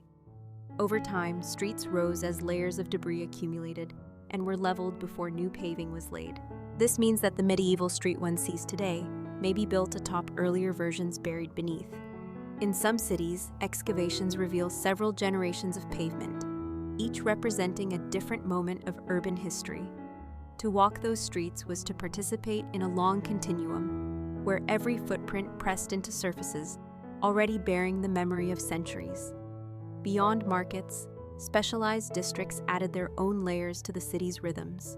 Tanneries, with their vats and pits, left strong chemical traces in the soil, as did blacksmiths' forges with their layers of slag and charcoal. Cloth-dyeing workshops stained the ground with colors long faded from view, but still detectable by scientific analysis. The very layout of a city reflected these industries, clustering noisier and smellier trades at its edges while reserving central areas for commerce and civic pride. All of these rhythms, streets worn by footsteps, markets marked by exchange, districts defined by craft, became embedded in the very earth beneath the city. Centuries later, as excavators sift through soil and stone, the daily lives of people long forgotten are revealed in the smallest of details. What is striking is how ordinary moments, buying bread, walking to work, mending a shoe, became part of history, simply by leaving their traces in the ground. To explore these buried layers is to encounter not only the structures of medieval life, but its heartbeat, its constant flow of activity, now stilled but never entirely erased. In this way, the layers beneath a medieval city remind us that history is not only in kings, wars, or monuments, but also in footsteps pressed into earth, coins dropped in haste, and the faint lines of streets once alive with voices. Beneath the bustling surface of a medieval city lay networks of infrastructure that, though largely invisible to passers-by, played a crucial role in sustaining life. These systems, wells dug deep into the earth, rudimentary sewers cut through stone or soil, and water channels that guided flow, were the quiet backbone of urban existence. To uncover them today is to discover how communities manage the essential challenge of water, balancing the need for supply with the need for disposal, and how this hidden world shaped the rhythm of daily life. Wells were among the first features to be constructed when a settlement grew into a town. Digging a well was an act of both engineering and hope, for it required piercing the earth until groundwater was reached. Wooden linings, stone blocks, or later brick walls were used to keep the shaft from collapsing, while simple pulleys or bucket systems lifted water to the surface. Archaeologists frequently discover the remains of wells beneath city layers, sometimes filled with debris from when they were abandoned. These filled wells are often treasure troves of history, containing pottery fragments, broken tools, and even personal items dropped accidentally, combs, keys, or coins, that reveal glimpses of daily life. In crowded cities, wells became shared resources, often located in courtyards or public squares. The sound of buckets being lowered and drawn echoed through neighborhoods, and the availability of clean water determined the health of entire districts. Yet wells were not the only means of water supply. In some medieval cities, aqueducts and cisterns channeled rainwater into storage, while in others, rivers were diverted to provide steady flow. The management of water was never simple, for it had to serve not only for drinking and cooking, but also for brewing, dyeing, tanning, and countless other crafts. Each demand added pressure on limited supplies, making water one of the most contested and valuable resources of the medieval city. Equally important was the problem of waste. As populations grew, so too did the challenge of disposing of sewage and refuse. Medieval sewers were rarely the underground tunnels we imagine today, but rather channels dug through streets or stone-lined drains that carried waste away. In many cities, gutters ran along the edges of roads, filled not only with rainwater but with waste from households. Archaeologists studying street layers often find concentrations of organic material in these gutters, evidence of how everyday life was both sustained and dirtied by the same streets. Some larger cities experimented with more advanced systems. In London, Paris, and other major centers, stone or brick-lined sewers were constructed, leading waste toward rivers. These early networks, though crude, marked an important step in urban planning, reflecting the recognition that without some form of infrastructure, the density of city life would quickly become unbearable. Yet even with such measures, sanitation remained imperfect, and outbreaks of disease were common, their traces still found in burial grounds and written records. Water infrastructure often carried symbolic weight as well. Fountains placed in central squares not only provided practical access to water, but also served as markers of civic pride. Decorated with carvings or statues, they reminded inhabitants that their city could harness and display the life-giving element. Beneath these fountains, archaeologists sometimes uncover elaborate channels, carved stone pipes, and carefully engineered basins that show surprising sophistication. These hidden works reveal a side of medieval life often overlooked: the skill of engineers and masons whose labor lay beneath the surface, unseen but essential. Latrines, too, formed part of this underground world. In some cases, they were simple pits lined with wood or stone, dug behind houses, and filled gradually until abandoned. In wealthier households or monasteries, more complex latrine systems existed, sometimes built over flowing water to carry waste away. When these pits are excavated today, they provide extraordinary detail about medieval diets, parasites, and even trade, for seeds, bones, and exotic food remnants often survive in the anaerobic conditions of waste layers. The infrastructure beneath medieval cities was not uniform. Geography dictated solutions. Some towns relied on rivers, others on rainwater collection, still others on wells dug deep into limestone or clay. But in all cases, the effort to manage water and waste shaped the daily reality of urban life. The smell of open gutters, the constant hauling of buckets, the sight of drains overflowing after storms. These were part of the sensory experience of the medieval city. What is striking is how these hidden systems reveal resilience. Despite limited technology, medieval builders and communities found ways to adapt, to carve channels, to line wells, to improvise sewers. Their solutions may seem crude today, yet they sustained populations for centuries, allowing cities to grow and thrive. Without these networks, the grand cathedrals, bustling markets, and crowded streets above could never have flourished. To walk today across cobbled squares and narrow alleys is to tread above this invisible world, a world that carried water, waste, and with it the lifeblood of the medieval city. Each layer of infrastructure beneath our feet reminds us that urban life has always depended on what lies unseen, on the quiet labor of channels, wells, and drains that allowed people to survive, endure, and pass on their cities to the generations that followed. Beneath the medieval city, alongside the traces of streets and water systems, lie the quiet echoes of homes and workshops where daily life once unfolded. While grand cathedrals and fortified walls still rise above ground, the more ordinary structures of dwellings and small industries have mostly vanished, preserved only in fragments beneath later layers of construction. To uncover them is to step into the intimate world of medieval families, to see how they lived, worked, and adapted their spaces over time. The houses of medieval towns were often built of perishable materials. Timber frames, wattle and daub walls, and thatched roofs left little behind once they decayed or burned. Yet beneath the soil, archaeologists find the outlines. Post holes where beams once stood, patches of clay floors hardened by years of use, hearths blackened with soot, and sometimes the foundation stones that mark the edges of a dwelling. These fragments speak of homes that may have seemed fragile, yet were lived in with the same sense of belonging and permanence that we associate with houses today. Inside these spaces, daily life revolved around the hearth. The fire not only provided heat, but also cooking, light, and a gathering place for families. Layers of ash discovered in the soil testify to years of meals prepared and shared. Pottery shards scattered nearby reveal the vessels once used for stews, broths, and breads. Even small finds, like bone needles, iron knives, or gaming pieces carved from antler, carry the sense of lives lived close to the earth, where every object was cherished and reused. Workshops were often integrated into houses or clustered in narrow lanes. A shoemaker might have worked in a ground floor room facing the street, displaying goods to passers-by while living with family above. Excavations reveal concentrations of leather scraps, awls, and metal buckles, evidence of trade left behind when workshops were abandoned. Blacksmiths' forges left darker marks, layers rich with charcoal, slag, and fragments of iron. Potters' kilns, sometimes dug into the earth itself, left rings of burned clay and piles of broken vessels discarded after firing. Each craft left its signature in the soil, so that centuries later, one can still identify neighborhoods of artisans, each contributing to the economy of the city. Domestic life was shaped not only by work, but also by storage and survival. Cellars were dug beneath houses to keep food cool and secure.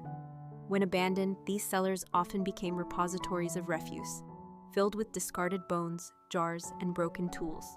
For archaeologists, they are invaluable, preserving seeds, nuts, and even textiles that reveal what people ate, how they stored their goods, and what they valued. In some cases, entire barrels or wooden chests have survived in damp conditions, offering rare glimpses into the possessions of households long gone. What is especially striking about these buried layers is the sense of continuity and change they reveal. A house might be built, occupied for a generation, destroyed by fire, and then rebuilt directly on top of its own ruins. Each cycle left its mark. Burned beams flattened into soil, new post holes cut through older ones, pottery from one era scattered beside pottery of another. Over centuries, these repeated patterns created the deep layering that defines medieval cities today. Everyday objects remind us that behind the walls of castles and cathedrals were lives of ordinary people. A child's toy carved from wood, a broken comb, or a piece of jewelry dropped and lost in the dirt carries stories as profound as any written chronicle. They tell of laughter, of loss, of care, and of the simple rhythms of life that sustained entire communities. Workshops, too, show the interweaving of domestic and economic existence. Families lived where they worked, blurring the boundaries between home and labor. The smell of tanning hides mingled with the scent of cooking food. The sound of a hammer striking iron echoed through narrow lanes beside children's voices. The layering of these spaces beneath cities preserves this mingling, reminding us that medieval life was rarely divided neatly, but existed in overlapping rhythms of work, family, and survival.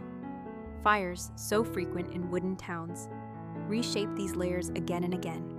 Ash and charcoal mark where homes and workshops once stood, sometimes with metal tools warped by heat or vessels fused together in the blaze. For the people of the time, such fires were tragedies. For archaeologists centuries later, they are time capsules, preserving sudden moments of destruction in vivid detail. These buried remains show us not only how medieval people built, but how they adapted. Timber gave way to stone as prosperity allowed, workshops expanded or contracted with trade, and houses shifted in shape as families grew or shrank. What remains beneath the soil is less a static image than a record of constant adjustment, the quiet resilience of households finding ways to endure.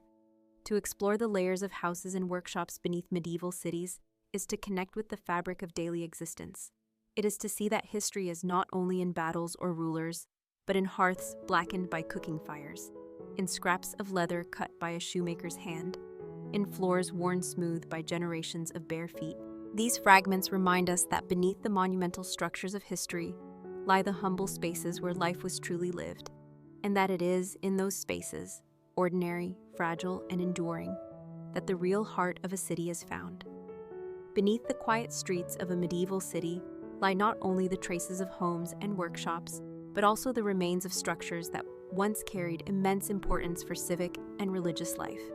Chapels, guild halls, and public spaces, form the backbone of community identity, and while many of their grand successors may still stand above ground, earlier versions often lie hidden below, preserved in fragments of stone, foundations, and buried layers of soil. These buildings remind us that medieval cities were not only places of trade and domestic activity, but also centers of faith, governance, and collective expression. Religion permeated medieval life, and its presence was visible in the very layout of cities. Small chapels, often built of simple stone or timber, dotted neighborhoods, serving as local centers of worship for those who could not reach the main cathedral. When these chapels were rebuilt or expanded, older walls were buried beneath new foundations, leaving behind layers of altars, tiled floors, or painted plaster hidden from sight for centuries. Archaeologists who explore beneath modern churches frequently discover these earlier sacred spaces, sometimes with fragments of carved stone, coins placed as offerings, or graves tucked beneath floors. Each fragment tells of the devotion that once centered on these modest structures, where ordinary people prayed, married, and mourned within walls that no longer stand. Monastic buildings added another layer of religious presence. Cloisters, chapter houses, and refectories once filled with chanting monks or nuns often leave behind only the foundations of columns and the outlines of courtyards. Yet these remnants speak of the rhythm of spiritual life that shaped the city. Buried beneath streets or newer buildings, they remind us that cities grew not only through commerce, but also through prayer and discipline, the invisible labor of religious communities that contributed to learning, charity, and culture. Civic buildings were equally significant. Guild halls, in particular, served as the meeting places for craftsmen and merchants who organized themselves into associations to protect trade, regulate apprenticeships, and uphold standards. These halls, often centrally located, might have been rebuilt several times as guilds prospered or declined. Beneath later structures, archaeologists sometimes uncover the beams, brickwork, or decorated tiles of earlier guild halls, preserving traces of gatherings where civic life was debated and shaped. Within these spaces, decisions about trade, labor, and community responsibilities were made, echoing through the city long after the buildings themselves were forgotten. Marketplaces, too, often contained civic structures that have since vanished. Wooden platforms where officials read decrees, stocks or pillories where punishments were displayed, and small covered halls where justice was dispensed have mostly disappeared, but their outlines remain beneath later paving stones. In some excavations, fragments of benches, post holes, or even traces of timber flooring indicate the presence of such civic spaces, which once stood at the very heart of public visibility. These were places where the voice of authority met the ear of the people, binding the city together in shared governance and order. Festivals and processions further shaped these spaces. Chapels, guild halls, and public squares were not only functional, but symbolic, their presence marking the identity of the city. Beneath the soil, archaeologists sometimes uncover traces of decoration, colored tiles, fragments of stained glass, or ornate stone carvings that once adorned these buildings. Though broken, they remind us of the effort poured into making civic and religious spaces beautiful, for beauty was itself a form of power, reflecting both divine glory and civic pride. Fires, wars, and rebuilding often destroyed earlier structures, yet their remains endured underground. In many cities, great cathedrals were built over earlier churches, which in turn were built over even older sanctuaries. Civic halls were expanded, demolished, and reconstructed, layering one generation's vision upon another. This process created the stratified record that lies beneath cities today, each layer a testament to the shifting needs and aspirations of the community. What emerges from these buried structures is a picture of the medieval city as a living organism, where sacred and civic life intertwined with trade and domestic survival. Chapels anchored neighborhoods in faith, guild halls organized them in labor, and public spaces bound them together in visibility and ritual. To uncover their remains is to glimpse the unseen architecture of community, the framework of belonging that held medieval people together. Even now, when one walks through modern city squares or enters churches rebuilt many times, the ground beneath holds silent echoes of these earlier places.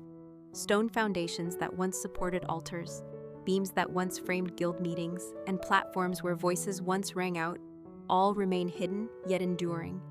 They remind us that beneath the ordinary surfaces of today's cities lie entire chapters of history, where religion and civic life shaped not only buildings, but also the very meaning of community. Hidden beneath the modern surfaces of many medieval cities lie the remains of defenses that once defined their very existence.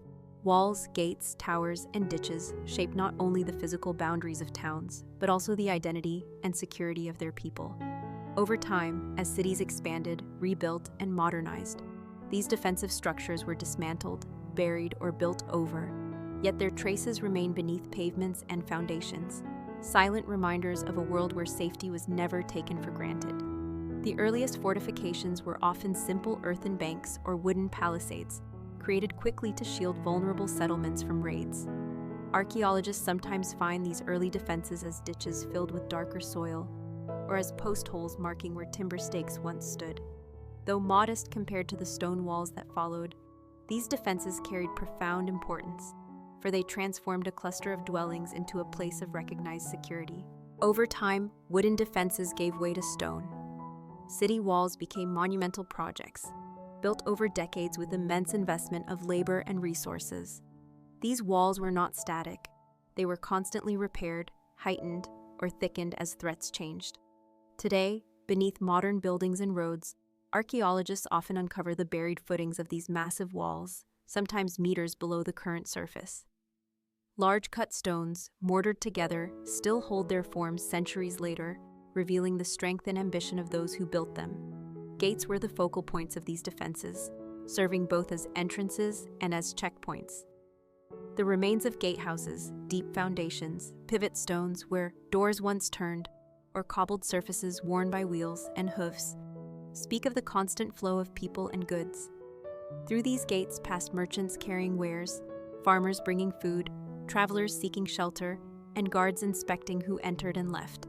Each gate was more than an opening. It was a stage of control, authority, and symbolism. In some cities, gates were decorated with statues or inscriptions, underscoring the pride of the community. When archaeologists uncover fragments of these decorations, they reveal how even defenses were infused with meaning, serving not just to protect, but to proclaim identity. Towers added another layer of strength. Their foundations, when discovered beneath modern structures, show how they were placed at intervals along walls, offering vantage points for watching over fields and roads. Some contained chambers for storing weapons or housing guards, while others were symbols of civic pride, rising above the landscape. Even when the towers themselves crumbled, their bases remained beneath the ground, marking the rhythm of a once formidable skyline. Ditches and moats also formed part of these layered defenses. In dry conditions, they appear as wide depressions filled over centuries with soil and refuse, while in wetter regions they held water, forming an additional barrier. Excavations of these features often uncover discarded objects, pottery, animal bones, even weapons, tossed into moats when they no longer served their purpose. These finds transform what might seem like empty space into repositories of memory, recording centuries of use and abandonment. Fortifications were not only about protection, but about status. A city with strong walls was seen as powerful, a force to be reckoned with. Chronicles often describe how travelers approached towns and saw the towering walls as proof of wealth and might. Beneath many modern cities, these buried walls still shape the landscape. Streets may curve around their forgotten lines, and property boundaries often echo their ancient paths. Even when invisible, they continue to influence the city's form. Wars and sieges left their marks on these defenses. Burned layers around gatehouses, arrowheads embedded in soil, and collapsed masonry testify to moments of conflict long past. For archaeologists, these scars reveal episodes of destruction and rebuilding, when communities fought to defend their homes and then rose again to rebuild upon the ruins. The resilience of medieval cities is written in these layers, where fortifications bear witness to both fear and determination. As cities grew and threats shifted, many walls and gates became obsolete. Some were dismantled for stone, their materials reused in new houses or public buildings. Others were simply buried as streets were raised or neighborhoods expanded. Today, construction projects often uncover their remnants, unexpected encounters with the bones of the city's past. To stand before the unearthed base of a wall, hidden for centuries, is to feel the presence of generations who relied upon it, who walked its perimeter, and who trusted it to keep danger at bay. In reflecting on these buried defenses, one recognizes that they were never merely physical barriers. They were symbols of belonging, defining where the city began and ended, who was inside and who remained outside. To pass through a gate was to cross into community, to share in its protections and obligations. To build walls was to declare permanence, to stake a claim upon the land. Even now, beneath the pavements and buildings of modern towns, these buried fortifications remind us of that enduring desire for safety, identity, and continuity. They tell us that the medieval city was not only about markets and houses, but also about boundaries defended, rebuilt, and remembered in stone. Beneath the stones and streets of medieval cities lie not only the remains of walls, wells, and workshops, but also the silent presence of the dead. Cemeteries, churchyards, and burial grounds once spread across open spaces, often at the edges of towns or clustered around chapels and monasteries. As cities grew, these spaces were built over, their boundaries blurred, their markers lost. Yet beneath modern foundations lie countless graves, layer upon layer of human remains, each carrying the quiet story of a life once lived within the walls of the city. In medieval times, burial was not only a necessity, but also a reflection of social order and belief. The location of a grave often depended on wealth, status, and proximity to the sacred. Those of higher rank sought burial within churches themselves, beneath stone slabs that marked their names, while ordinary townspeople were laid to rest in surrounding churchyards. Excavations frequently reveal this hierarchy in the ground itself. Closest to the church walls lie graves more carefully constructed, sometimes with traces of coffins or stone linings. Further outward, the soil holds simpler burials, bodies wrapped in shrouds and laid directly in the earth. Over centuries, these grounds filled and refilled, with new burials layered over older ones, creating a dense palimpsest of human history. Archaeologists uncovering these sites find not only bones but the traces of rituals. Grave goods were rare in Christian burials, yet sometimes simple tokens remain: beads from rosaries, buckles from belts, or the occasional coin placed near the body. The orientation of graves, almost always east to west, reflects beliefs about resurrection and the hope of rising toward the light. In monastic cemeteries, rows of neatly arranged burials testify to the order of religious life, while in urban churchyards, the jumble of overlapping graves shows the press of population and the constant need for space. Epidemics added dramatic layers to this hidden world.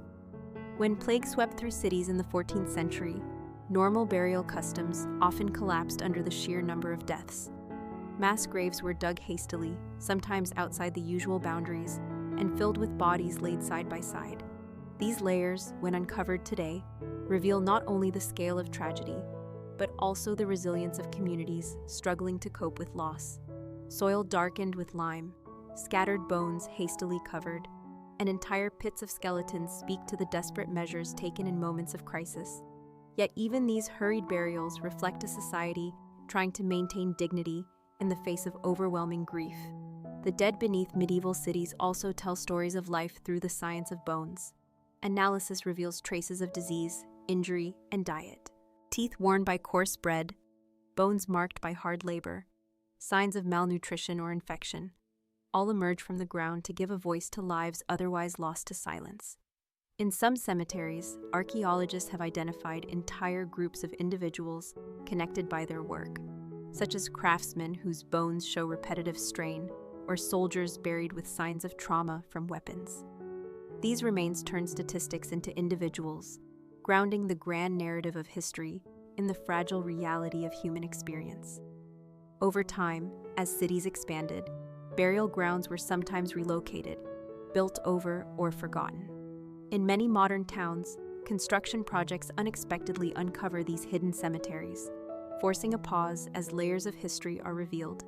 Beneath roads, houses, and even shops, skeletons lie in ordered rows or chaotic clusters, reminders that the medieval city was built not only upon the labor of the living, but also upon the resting places of the dead. These discoveries often reshape our understanding of urban development, showing how sacred and secular spaces overlapped, how boundaries shifted, and how memory faded even as communities grew. The presence of the dead beneath cities also carried symbolic weight for those who lived above. Churchyards were places of gathering as well as mourning, where markets sometimes spilled onto holy ground and where children played among gravestones. To medieval people, the dead were never entirely separate from the living. They remained part of the community, their presence both feared and revered. Processions on holy days wound past burial grounds.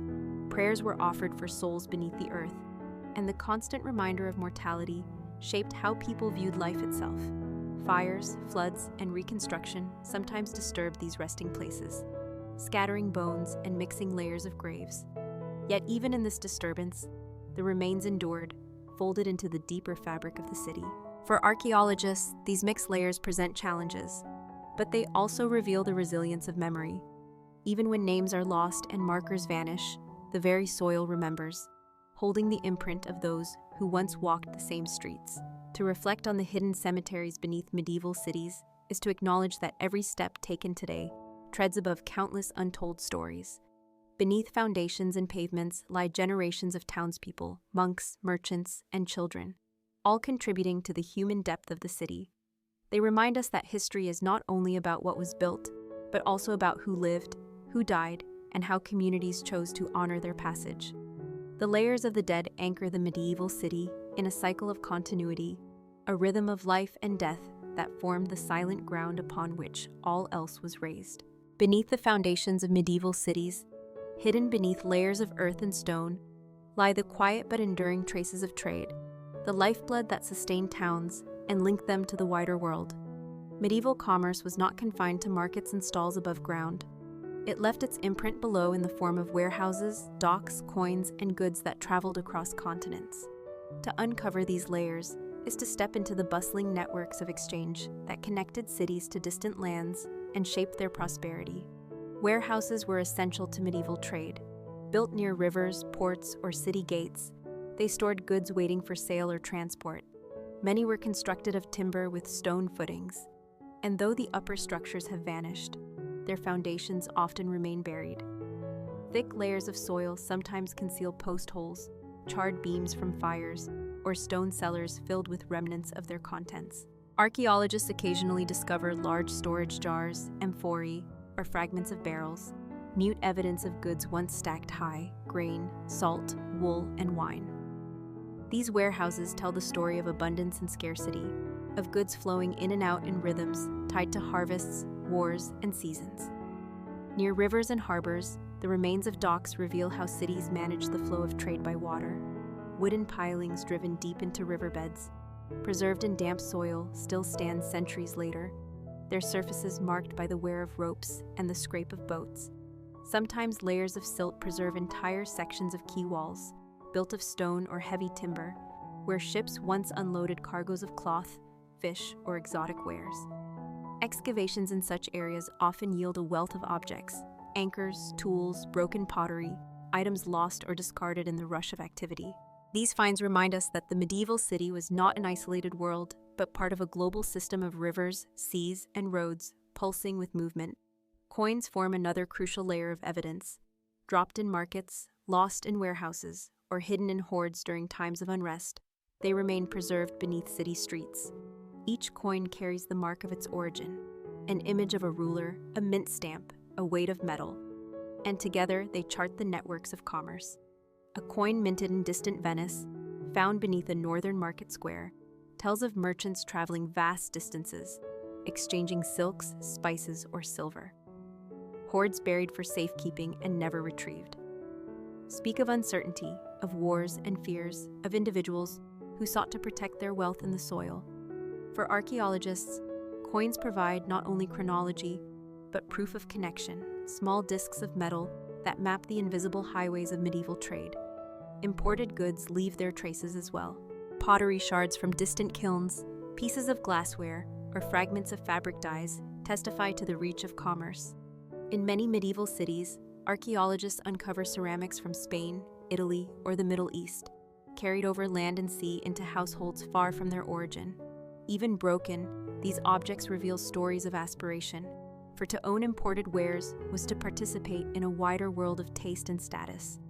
Layers filled with oyster shells in inland towns show how food itself traveled along trade routes, reaching tables hundreds of miles from coasts. Remnants of spices, found in the form of seeds or residues, hint at the presence of markets where exotic flavors transformed local cuisine. Each fragment speaks of exchange, of curiosity, of the blending of distant and local worlds. Trade also shaped the organization of space within cities. Excavations reveal clusters of storage pits, granaries, and merchant houses with cellars designed for holding goods. These structures, often replaced and rebuilt, leave overlapping layers of foundations that chart the ebb and flow of prosperity. In prosperous times, foundations are strong and expansive. In lean times, smaller and more fragile. Such remains illustrate how deeply trade was tied to the fortunes of the city, determining its growth and resilience. Fires and floods often struck these commercial areas, leaving dramatic layers in the soil. Charred grain, warped metal fittings, or collapsed barrels mark moments of disaster when warehouses burned or docks collapsed. Yet trade always returned, and new layers of activity were built upon the ruins of the old, reflecting the unyielding rhythm of exchange. Even refuse provides testimony.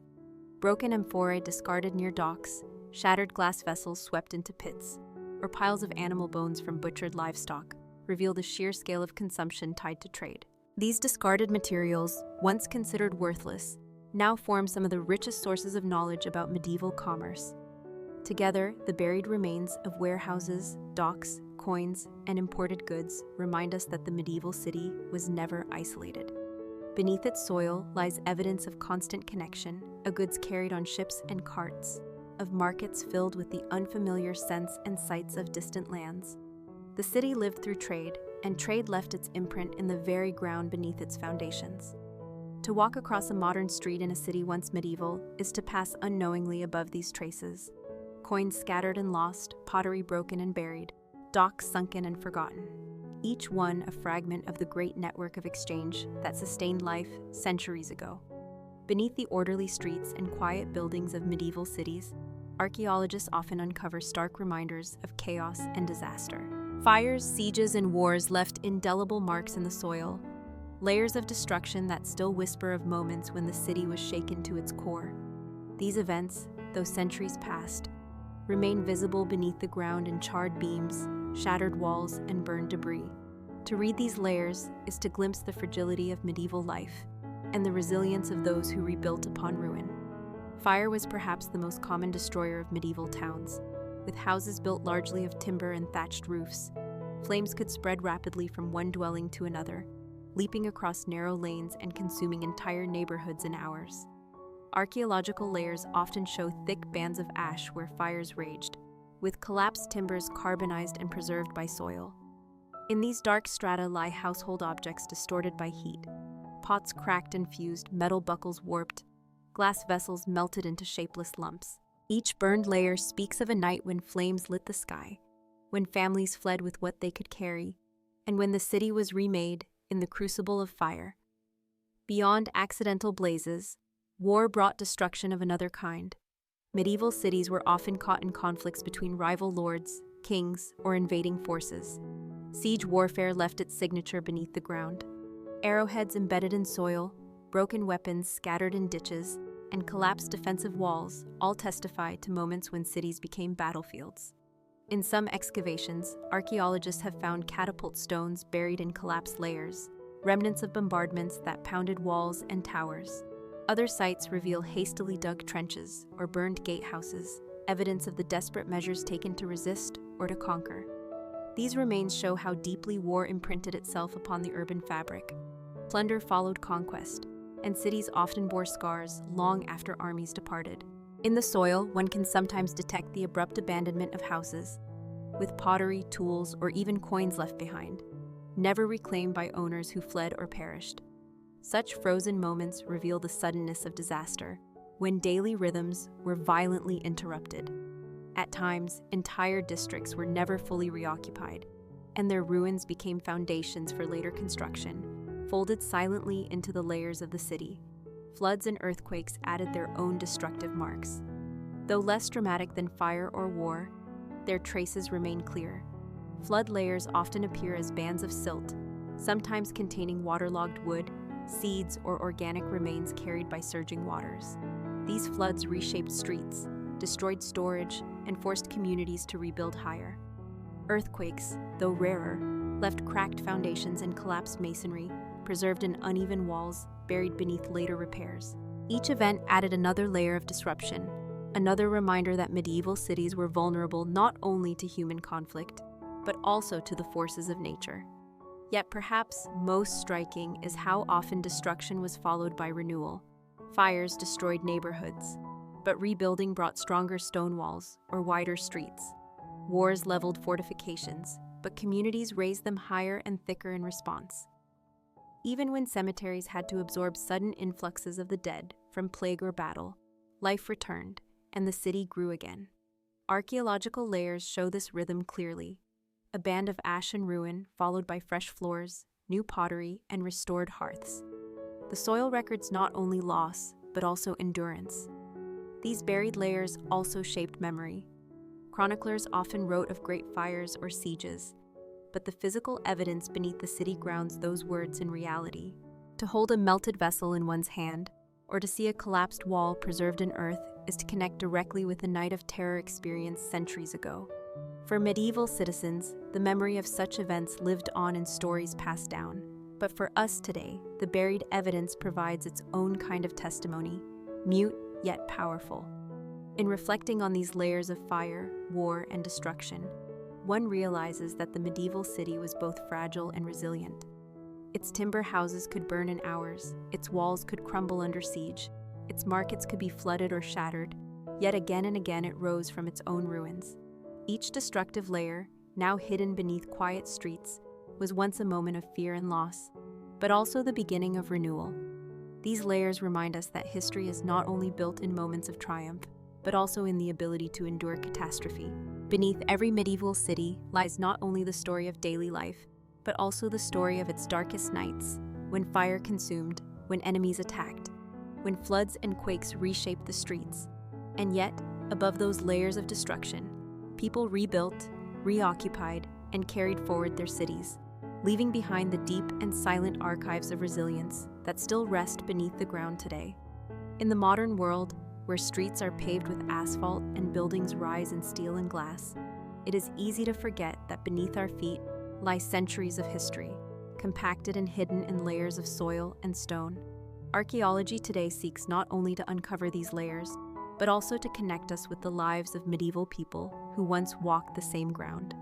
Each excavation reveals not just objects, but fragments of human experience, reminding us that the medieval city, though distant in time, still breathes quietly beneath the surface of our modern lives. Excavation in urban settings is often accidental, triggered by new construction or repairs to infrastructure. When a foundation is dug or a subway line extended, archaeologists are called to examine what lies below. Often, what emerges are traces of medieval streets, walls, or wells preserved in unexpected ways. Beneath the cellars of modern shops, one may find the outlines of medieval houses. Beneath wide boulevards, the cobbles of earlier lanes sometimes appear, worn smooth by long-vanished carts. These discoveries offer moments of connection, where the past rises unexpectedly into the present. Modern science has given archaeology new tools to read these layers more clearly. Techniques such as radiocarbon dating, soil analysis, and even DNA sequencing allow researchers to reconstruct details once thought impossible. From seeds preserved in cesspits, scientists can reconstruct medieval diets. From the bones of those buried beneath city streets, they can study disease, health, and even migration. From the residues of dyes or metals in soil layers, they can trace the industries that once filled city air with color and sound. Each new method deepens the link between us and the people who lived centuries ago, turning fragments of clay or bone into vivid stories. Yet archaeology is not only about objects and science, it is about imagination. To stand in the excavation of a medieval street, with walls on either side reduced to stone foundations, is to imagine the sounds and smells that once filled the air. A child's toy, a broken comb, or a shard of decorated pottery evokes the presence of hands that touched, used, and then lost them. These moments of recognition collapse the centuries, reminding us that medieval people were not abstractions but individuals with daily routines, worries, and joys, much like ourselves. The discovery of layers beneath cities also reshapes how we understand urban development. Each layer represents not just history, but adaptation. Fires destroyed houses, and they were rebuilt. Walls collapsed, and they were raised again. Burials filled cemeteries, and new streets were laid over them. Archaeology shows that cities are never static, but always in motion, growing and shifting like living beings. To uncover these layers is to read the biography of a city, page by page, through soil and stone. Preservation of this hidden history has become a challenge of the modern age. Rapid development threatens many sites, and decisions must be made about what to excavate, what to preserve, and what must inevitably be lost. Some cities have built museums beneath their streets, allowing visitors to walk among medieval remains where they were found, blending past and present in a single experience. Others record what they uncover and then cover it once more, protecting fragile structures from the air. In every case, the act of uncovering and recording gives voice to centuries that would otherwise remain silent. The connection we feel through archaeology is not only academic, but also emotional. To see the fingerprints of a medieval potter pressed into clay, or the wear on a shoe sole that walked city streets long ago, is to feel kinship across time. These small details remind us that history is not just the story of kings and battles, but of ordinary lives lived in ordinary houses, of meals cooked, of clothes washed, of work done and rest taken. The layers beneath a medieval city tell us that humanity endures in the smallest fragments, waiting to be rediscovered. In reflecting on archaeology today, we see how the medieval past remains present in our cities, not as distant abstraction, but as depth beneath our steps. Each uncovered wall, each coin, each buried hearth extends a hand from centuries ago, inviting us to pause and listen. The medieval city was layered with resilience, destruction, and renewal, and those layers remain beneath us, shaping our landscapes even when invisible. To uncover them is to acknowledge that we walk not only through the present, but also through the quiet remains of countless pasts. And in that recognition lies a kind of continuity, a reminder that beneath the noise of modern streets, the hum of medieval life still rests, waiting, silent, and enduring. And now we have come to the end of this story. Before we move on to the next, may I kindly ask you for a like and a subscribe to support the channel. Thank you so much. Let us now continue with the next tale in our Boring History for Sleep series, as we explore the secret lives of city walls. When we think of medieval cities, one of the first images that comes to mind is the great stone wall circling its perimeter. Strong and imposing, the wall was far more than a physical barrier. It was the definition of the city itself, marking where it began and where the outside world ended. To live within the walls was to be part of the community, to share in its protections and its obligations. To stand beyond them was to be an outsider, subject to suspicion or danger. Yet the story of city walls is more complex than their sheer strength. Beneath their stones lies a secret life, a history of how they were built, used, altered, and remembered across centuries. The earliest walls were rarely the mighty fortifications we now imagine. In many towns, the first defenses were little more than earthen banks or wooden palisades erected hastily to guard against raiders. Archaeologists who dig into the foundations of later stone walls often uncover these earlier traces: ditches filled with darker soil, remnants of timber posts, or layers of burned earth that show where fires consumed wooden barriers. These beginnings remind us that city walls evolved slowly, responding to necessity and shaped by the resources at hand. As settlements grew wealthier and more permanent, timber gave way to stone. Builders quarried massive blocks, sometimes reusing stones from older ruins, to create walls that stood as symbols of permanence. These walls were feats of engineering, often several meters thick and high, with towers placed at intervals for surveillance and defense. Laying the first stones was an act of both labor and ceremony, for to begin a wall was to declare that the settlement had become a city worth protecting. Each stone, lifted and set into place, carried the weight of collective effort, a silent testimony to the hopes and fears of the community. But city walls were never only about defense. They were boundaries that shaped the rhythm of daily life. Gates cut into their length became the channels through which all movement flowed.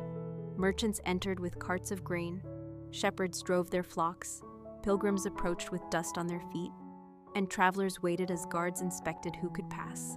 To stand at a gate was to witness the meeting point of inside and outside, a threshold both practical and symbolic. The stones around those gates absorbed the footsteps of generations, their surfaces worn smooth by wheels and hooves. Even now, beneath modern streets, archaeologists uncover cobbles marked by grooves of cartwheels, silent records of centuries of commerce. Walls also defined identity. To belong to a walled city was to share in its pride. Chronicles often describe how travelers marveled at the sight of walls rising in the distance, towers catching the sun, banners fluttering. To outsiders, the walls were a warning. To inhabitants, they were reassurance. In times of peace, they framed the skyline, familiar and almost invisible in their constancy. In times of war, they became the shield behind which life endured. Their presence was woven into the very concept of citizenship. Documents granting rights or privileges often spoke of those within the walls, for the boundary was not only of stone, but of belonging. The building of walls also shaped urban growth. Within their limits, space was precious, leading to crowded houses and narrow lanes. As populations grew, pressure mounted, and walls were sometimes expanded outward, incorporating new suburbs into the fold. Each expansion left traces in the ground, foundations of earlier walls buried beneath later ones, sections of ditches filled in when new perimeters were drawn. To trace these layers is to watch the city breathe and grow, inhaling new districts, exhaling its boundaries further outward.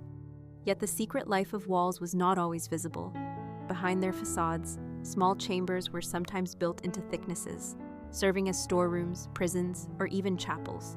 Walkways ran along the tops, where guards paced in silence at dawn or dusk.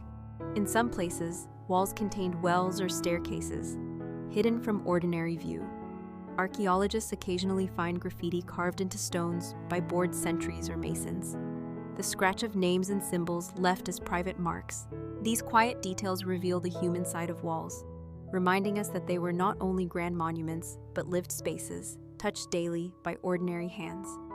Over time, walls aged and settled into the landscape. Ivy crept along their surfaces, moss softened their stones, and weather left its marks. Yet even as they decayed, they remained central to the imagination of those within. Tales of ghosts haunting gates, of treasures buried in towers, or of secret passages beneath walls became part of local folklore. These stories reflect the way walls were not only functional, but also mysterious, shaping both the physical and the imaginative life of the city. What survives today, often in ruins or fragments, hides these beginnings beneath centuries of change. But to look closely at their foundations, to peel back the layers of soil and time, is to encounter the first stones, the silent beginnings of a city's identity. Each buried wall, each hidden gate, each forgotten tower whispers of the moment when a settlement decided to encircle itself, to define its place in the world, and to protect what lay within. The presence of city walls shaped not only the skyline of a medieval town, but also the very rhythm of its daily life. To live within the walls was to live according to their boundaries, for they determined how people moved, how trade flowed, and how time itself was measured. The walls were not silent barriers, they were active participants in the routines of the community, guiding and controlling the pattern of existence. Gates were the most visible part of the system. They stood as openings in the stone, sometimes modest, sometimes monumental, but always charged with meaning. Each gate was both a point of entry and a point of control. At dawn, when the city stirred to life, gates were opened, often accompanied by the ringing of bells or the creak of heavy wooden doors swinging wide. Merchants streamed in, leading carts laden with goods, while farmers drove animals through narrow passages into markets.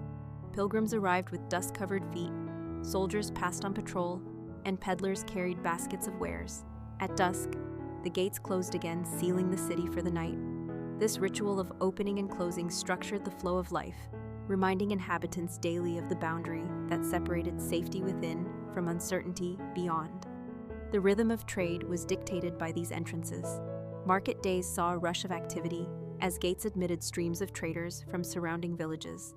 Excavations near former gate sites often revealed traces of this constant traffic: grooves worn into stone by cartwheels, concentrations of lost coins, fragments of pottery broken in transit. These material remnants speak of the vitality of commerce that pulsed through the gates, the arteries of the city's economy. Inside, squares and streets filled quickly with the noise of bargaining, but it was the walls and gates that determined when and how this commerce could occur. For travelers, gates symbolized thresholds of transformation. To pass through them was to cross from the open road into the ordered world of the city. Chronicles describe how travelers often paused at gates, some to pay tolls or taxes, others to admire the grandeur of towers above them. For guards, the gate was a stage of vigilance, where identities were checked and suspicions raised. Strangers might be asked their purpose, merchants their origin, and pilgrims their destination. Thus, the gate was not only stone and wood, but also the embodiment of control, authority, and security. Within the city, the walls influenced even domestic rhythms. For residents, the knowledge that the gates closed at night imposed discipline on movement. Those who tarried too long outside risked being locked out until morning, forced to find shelter beyond the protection of stone. Diaries and records mention travelers who arrived too late, knocking in vain at barred doors, or waiting in inns just beyond the walls for the dawn to return. Such anecdotes reveal how the wall's presence shaped time itself, pressing people to adjust their days according to its schedule. Religious life also intertwined with the walls. Processions often wound their way from gates into central churches, marking the boundary between sacred pilgrimage and civic celebration. Gates were decorated with symbols of faith, carvings of saints, or inscriptions invoking divine protection. Passing beneath these markers was a reminder that entry into the city was not merely physical but spiritual, that the boundary carried blessings as well as restrictions. Archaeologists exploring buried gatehouses sometimes uncover these decorations, stone carvings of crosses, fragments of painted plaster, that speak of the layers of meaning woven into the stones. Beyond gates, the walls themselves created subtle rhythms of movement. Walkways atop them allowed guards to patrol, pacing silently above the city, while narrow passages within their thickness led from one tower to another. Within these hidden corridors, daily vigilance unfolded quietly, unseen by most inhabitants, but essential to their safety. Scratched graffiti on stones, left by bored watchmen, remains as faint reminders of their presence, ordinary marks in extraordinary structures.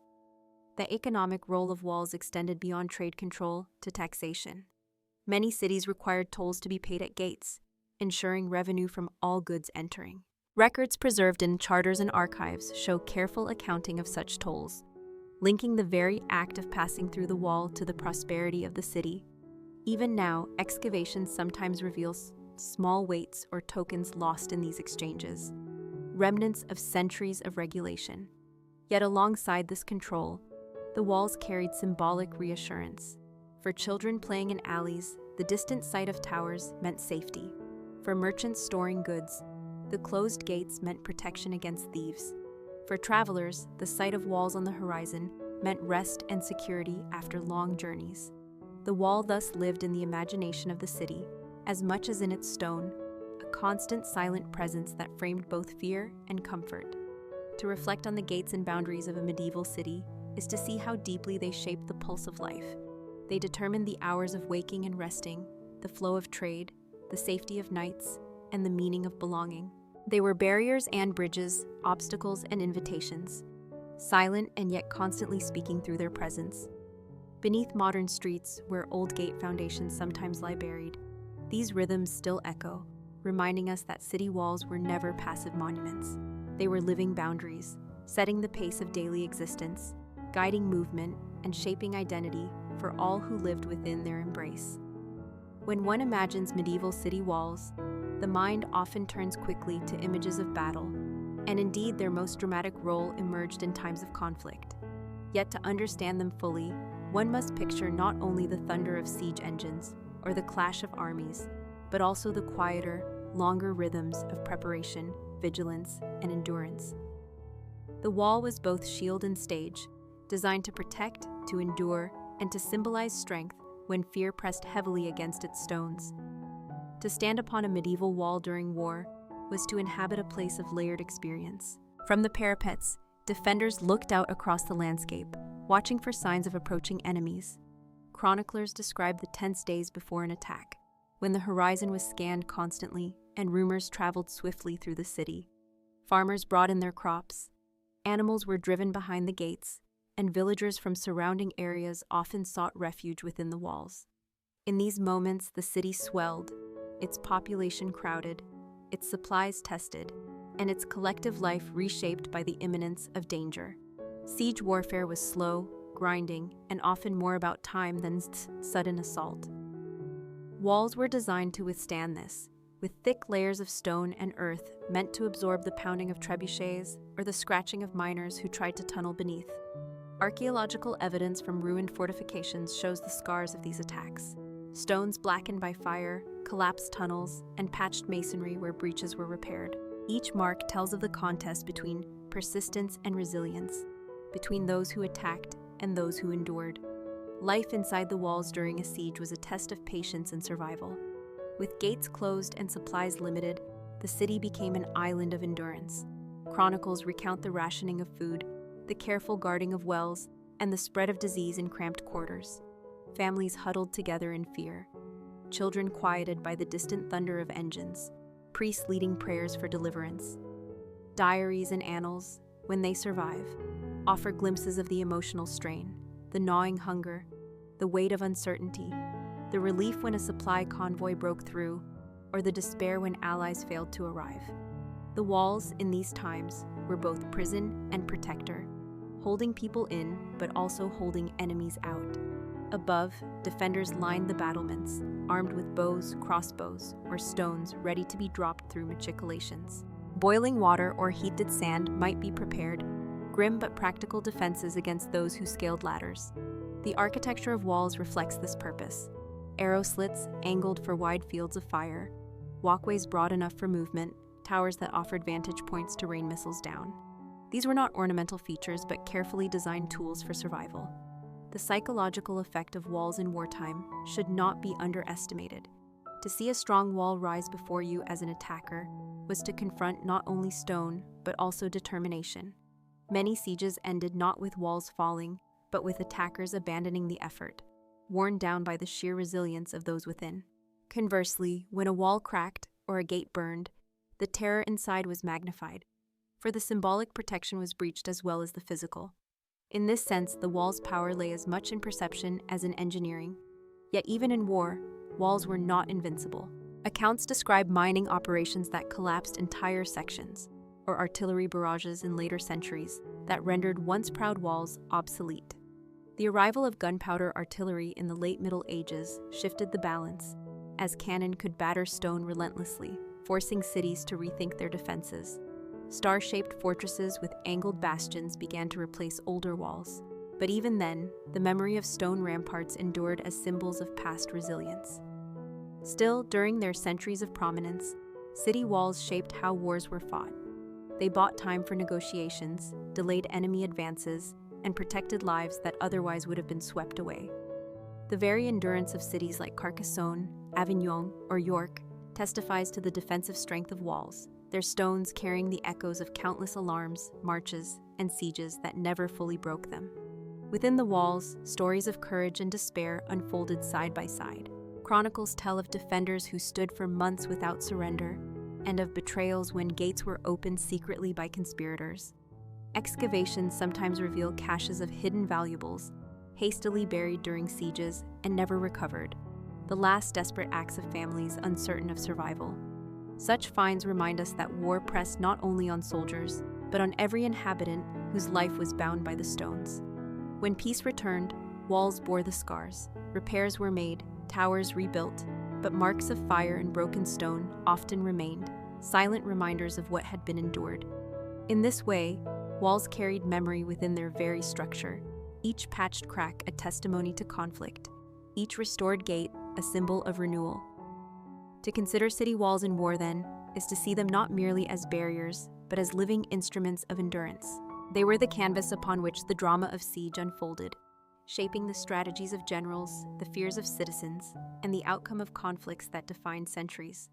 Though silent today, their stones still whisper of these struggles, of the long nights of watchfulness, of the sudden cries when attackers advanced, and of the enduring resilience of those who clung to safety behind their embrace.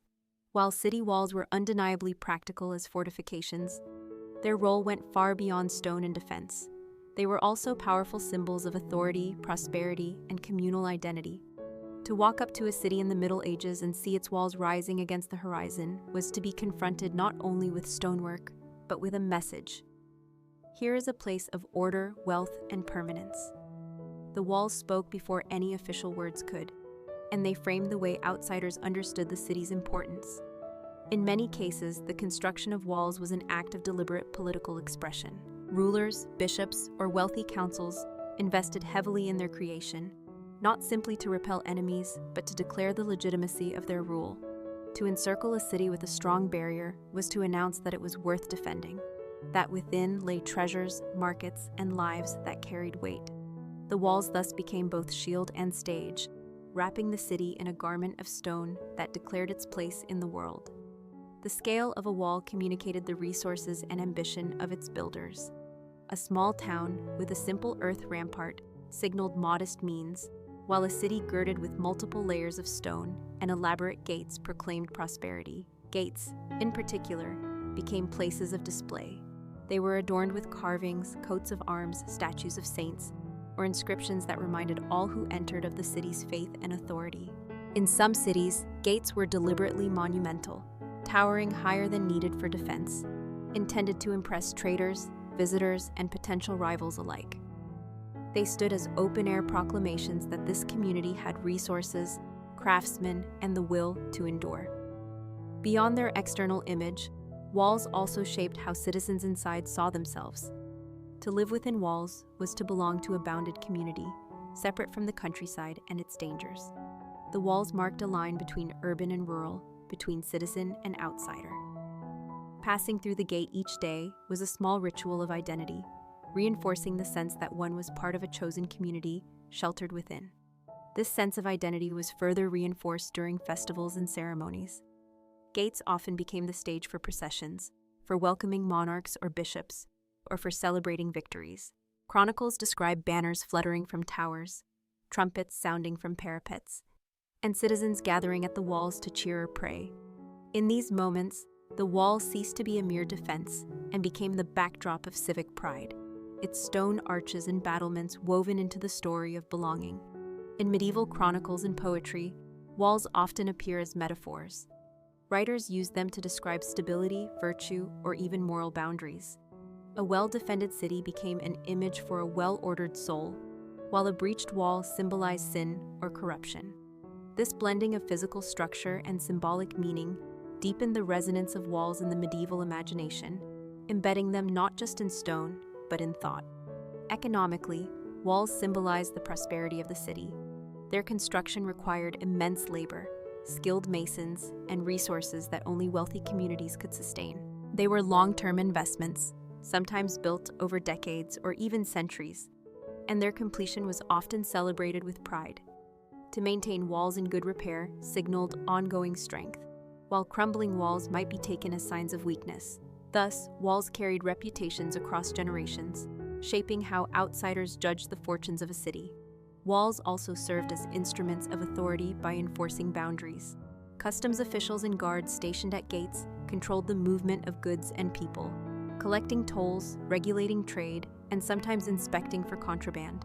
This transformed walls into economic as well as defensive tools, making them visible symbols of the city's right to govern and profit.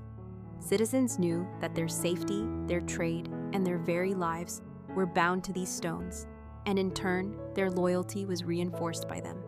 In times of rivalry between neighboring cities, walls even became points of competition. Chronicles tell of rival towns comparing the height, thickness, or grandeur of their walls, each trying to outshine the other in stone and mortar. Such rivalries were not only military, but civic, a contest of pride written into the skyline. Over time, as warfare changed, many medieval walls lost their military function, yet they continued to serve as powerful cultural symbols. In the Renaissance and beyond, walls that once held back armies became symbols of heritage and endurance. Travelers marveled at them, artists sketched them, and citizens pointed to them with pride as links to a storied past. Even when breached or outdated, Their presence remained a reminder of the city's long endurance. To walk today along such walls, whether in Carcassonne, York, or Avila, is to step into a space where stone is heavy with meaning. They are relics of defense, but also monuments of memory, symbols of power that transcended their original purpose. Their height once declared wealth, their gates proclaimed authority, and their very existence defined identity.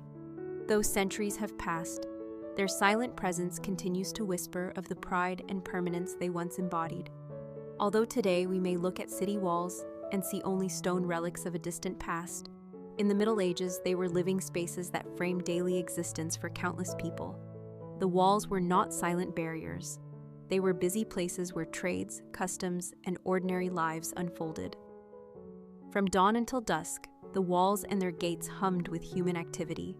Farmers from the surrounding countryside approached the gates each morning, leading carts filled with vegetables, grain, firewood, or livestock. At the gatehouse, they would stop, pay their tolls, and submit to inspections by guards who enforced the city's rules. For them, the wall was not simply an obstacle, but part of the rhythm of trade, a daily threshold between rural labor and urban commerce. Merchants and traders also knew the walls well. The gatehouses were places of opportunity where caravans from distant lands entered, bringing silks, spices, or metals. For the city's citizens, the arrival of such goods was a reminder of their connection to wider worlds. To stand near the gate was to witness diversity, to hear different accents and languages, and to see how the stone walls served not only as barriers, but as points of contact between cultures. Life upon the wall itself was also vibrant. Guards patrolled the parapets, their footsteps echoing on wooden walkways. From the towers, they scanned the horizon, watching for threats or simply observing the flow of life below. Some soldiers were lifelong professionals. Others were citizens taking their turn in communal defense duty. This rotation fostered a sense of shared responsibility. To walk the wall was to participate in the safeguarding of one's community, and so the wall was also a school of citizenship. Children grew up with the wall as part of their playground. Chronicles describe boys chasing each other through narrow lanes that ran beside ramparts or climbing low stretches of masonry, despite warnings. For them, the wall was both protector and adventure, a backdrop to stories they would retell as adults about the times they slipped through posterns or sneaked up towers. The wall entered their imagination early, shaping their sense of belonging. Religious rituals also touched the life of the walls. During times of crisis, processions of clergy and citizens walked along the circuit, chanting prayers for protection. In some towns, statues of saints were placed in niches above gates to remind those entering and leaving that divine guardianship stood alongside human defense. Bells from nearby churches echoed off the stone, blending the sacred with the civic. Markets often clustered near the gates because they were natural gathering points. Travelers passing through needed food, drink, or lodging, and local vendors were quick to supply them. Taverns, stables, and inns sprang up close to entrances, making the area around the wall lively and sometimes unruly. Music, laughter, and bargaining filled the air, and so the boundary of the city was never silent, but alive with human voices. Yet life around the wall was not always festive. The same gates that welcomed also excluded. Poorer folk sometimes found themselves shut out if they could not afford the tolls, or if they arrived after curfew when the gates were closed. At night, when the heavy doors swung shut and the portcullis rattled down, the city turned inward, leaving latecomers to seek shelter outside. For them, the walls were not protective, but cold reminders of limits. Within the wall, workshops and houses sometimes leaned directly against the stone. Blacksmiths, tanners, and carpenters used the wall as part of their buildings, benefiting from its solid backing. In narrow lanes that hugged the ramparts, the smell of work, the sound of hammers, and the cries of vendors mixed with the shadow of towers above. The wall was thus woven into the fabric of ordinary life, not distant but close, part of the street itself. Festivals brought another layer of activity. Gates were decorated with flowers, banners, or candles, and the walls became viewing platforms from which crowds could watch processions. In some places, citizens climbed the ramparts to see jousts or parades in the fields beyond, turning the wall into a grandstand for public spectacle. For moments of joy, as for moments of fear, the wall was always present, shaping the experience of the crowd. Even the darker sides of life were tied to the walls. Punishments and executions were sometimes carried out near the gates, making them stages of justice as well as of entry. Criminals might be displayed on the walls as warnings, their fate serving as a grim reminder of the authority enclosed within. In these cases, the wall was no longer a shield, but a backdrop for power, its stone lending gravity to the decisions of rulers. In times of war, daily life around the wall shifted dramatically. Citizens brought stones, boiling water, or weapons to assist in defense. Families sometimes camped in the shadow of the ramparts for safety, huddling close to the strong stone as enemies approached. The sound of craftsmen hammering repairs, the shouts of soldiers, and the prayers of priests all mingled at the wall, turning it into a theater of collective survival. Even when peace returned, the memory of such days lingered, and the wall retained its aura of solemn strength. Thus, in the medieval city, the wall was not only a structure of defense, but also a frame for the daily dance of human life. Farmers, traders, children, priests, and guards all experienced it in their own ways, and its stone presence touched their routines and their imagination. To live in a walled city was to live with the wall as a companion, silent yet constantly shaping where one could go, what one could do, and how one understood the line between inside and outside. When daylight faded and the streets of the medieval city grew quiet, the walls did not sleep. They stood in silence, but the silence was full of meaning, full of subtle sounds, full of the weight of security. At night, the walls transformed from busy thoroughfares of commerce and chatter into solemn guardians, their stones catching the faint glow of moonlight or the flicker of torches mounted at the gates. For the citizens who lay in bed within the safety of the city, the wall was their unseen companion through the hours of darkness, an ever-present protector that kept danger at bay. The closing of the city gates at dusk was itself a ritual. The heavy wooden doors creaked as they swung shut, the iron bars slid into place, and the portcullis groaned as it was lowered. The sound was familiar, steadying, a reminder that the day's business had ended and that the city was turning inward. Watchmen lit lanterns and carried them along the parapets, their lights bobbing against the stone as they began their nightly rounds. These men were often ordinary citizens called to serve their turn, walking slowly in pairs, listening to the night wind, scanning the horizon for movement. In smaller towns, the watch might be little more than neighbors pacing the wall, while in great cities, the night watch was a professional force with horns and bells ready to sound alarm. To live in a walled city was to fall asleep with the knowledge that others were awake on your behalf. Night upon the walls carried its own atmosphere. The sounds of the day, merchants shouting, children playing, bells ringing, were replaced by quieter noises. The shuffle of boots on stone, the low murmur of guards exchanging words, the hoot of an owl that had settled upon a battlement. Sometimes a dog barked in the distance, its call echoing faintly against the ramparts. At times, wind rattled through the arrow slits, turning them into small whistles that sang softly in the dark. The wall was never completely silent, for its very materials seemed to breathe with the night. Torches burned low at the gates, and their smoke curled upward, clinging to the towers. Shadows shifted across the masonry, and those who patrolled grew accustomed to shapes that appeared to move in the firelight. Travelers arriving too late stood outside the closed gates, staring up at the looming stone, knowing they would not enter until morning. Some slept beside the walls, wrapped in cloaks against the cold, their small campfires dotting the darkness beyond. From above, the watchmen saw them as dim sparks, reminders that life continued on both sides of the boundary. Within the city, the wall created a sense of enclosure that was both comforting and sometimes unsettling. The night air inside could feel close, contained, as though the city were holding its breath. Citizens lay in narrow houses that pressed against the wall, listening to the steady presence of the stone. For some, the wall's protection allowed sleep to come easily. For others, its looming bulk reminded them of threats outside, enemies that might one day return. Dreams, too, were shaped by the wall, for it was impossible to live in a walled city without imagining what might be just beyond its reach. Festivals and special nights altered the mood of the wall. During holy days, lanterns or candles were placed along the gates, turning the ramparts into glowing lines against the sky. Songs and prayers carried into the night, mingling with the watchmen's calls. On certain occasions, horns marked the hours, reminding all within that time was passing steadily under the care of the wall. Children, half asleep in their homes, would hear the sounds and feel reassured that order was being kept. even as they drifted deeper into slumber. Yet not all nights were peaceful. Storms transformed the walls into stages of raw power.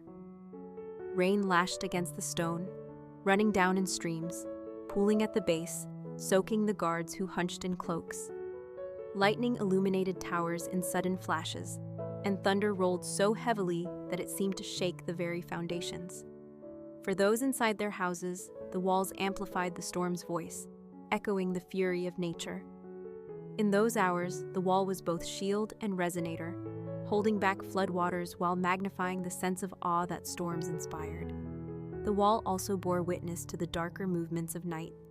Thieves and smugglers sometimes crept near, seeking secret posterns or hidden cracks where goods could be slipped through. Lovers, too, found the shadow of the wall a discreet place to meet. The same structure that symbolized law and order thus became, after dark, a silent backdrop for human secrecy. Guards knew this and paid attention to corners where shadows deepened. Not every whisper went unheard, not every step unnoticed, though much was allowed to pass as long as it did not threaten the safety of the whole. In times of danger, the night wall became a place of tense anticipation. During sieges, torches burned without pause, and the walls were crowded with watchmen. Every sound in the darkness was weighed: the creak of wood, the clatter of a distant stone, the faint rhythm of drums. Soldiers leaned against cold parapets, gripping weapons, straining their eyes into the void. The people inside lay awake, listening to horns and shouts above. The wall's nighttime calm transformed into a stage of vigilance. Yet even in such moments, the wall offered a strange reassurance. Its thickness, its permanence, its sheer presence reminded all that it had stood through many nights before and would likely endure many more. For centuries, this cycle repeated. The day's clamor giving way to the night's hush, the gates closing, the watch beginning, the citizens lying in their homes under the guardianship of stone. The medieval city lived in rhythms not only of work and worship, but of light and darkness, and the wall was always part of that rhythm. To imagine those nights now is to picture the slow passage of hours under the gaze of towers, the faint glow of lanterns against stone, the steady footsteps of guards, and the deep silence broken only by natural sounds. It is to see the wall not merely as architecture, but as a companion of human time, marking the boundary between safety and danger, rest and vigilance, the world within and the unknown beyond. City walls were not only structures of stone and mortar, they were also powerful symbols that carried meanings far beyond their physical form. To the people who lived within their shelter, the wall stood as a visible expression of belonging. When one entered through the gate, one crossed from wilderness into community, from uncertainty into order. The wall told every traveler, every merchant, every pilgrim that here was a place set apart, a place where human effort had drawn a line against the vastness of the outside world. For rulers, walls were statements of authority. A high wall demonstrated not only the wealth to build it, but also the ability to command labor, to mobilize resources, to control land. Kings and councils wanted their walls tall, strong, and impressive, for the sight of a fortified city rising above the plain proclaimed dominance. To approach such a city was to be reminded of its power before even entering, for the wall itself was an announcement, a message written in stone. To citizens, however, the symbolism was more intimate. The wall was a circle of identity. People spoke of being within the walls as though that phrase defined who they were. Civic pride attached itself to the ramparts. To walk upon them during festivals, to see banners fluttering from towers, to hear horns sounding from the gates, these moments gave the population a sense of unity. The wall marked the edge of their shared life, the place where their stories began and ended. In religion and ritual, walls held further meaning. In many traditions, the act of building walls was blessed, prayed over, or consecrated, for it was seen as more than engineering. It was a shaping of human space in harmony with divine will. Some cities inscribed prayers into the stones at gateways. Others placed relics or charms within the foundations, hoping that spiritual protection would strengthen the physical barrier. In times of fear, processions circled the walls, clergy and laity alike, tracing the boundary with prayers, reaffirming the wall as a spiritual shield. For outsiders, the symbolism of walls was often the opposite. To the traveler denied entry at nightfall, the wall could represent exclusion. To the besieging army, it was an obstacle, a challenge to be overcome. To those pushed beyond the boundary, the poor, the outcast, the unwelcome, the wall was a reminder of separation, of limits drawn by others. The very same stones that gave comfort to those inside could appear harsh and unyielding to those left outside. Yet this duality was part of the enduring power of walls. They meant safety and restriction, welcome and denial, order and division all at once. Over centuries, poets and chroniclers used walls as metaphors. They wrote of walls of faith, walls of custom, walls of memory. A city wall might symbolize endurance, showing how communities could resist the eroding forces of time and fortune. Or it might symbolize fragility, for when a wall fell, it often marked the end of an age. In literature, the breach of a wall was not just a military act, but a moment of deep human consequence, a collapse of trust and continuity. Even in everyday speech, the presence of walls shaped thought. People spoke of being safe behind the walls when they meant security in general. Parents told their children that the walls watched over them, a story that soothed young minds. Merchants measured success by the ability to live within the walls rather than in the outlying fields. The metaphor extended into personal life.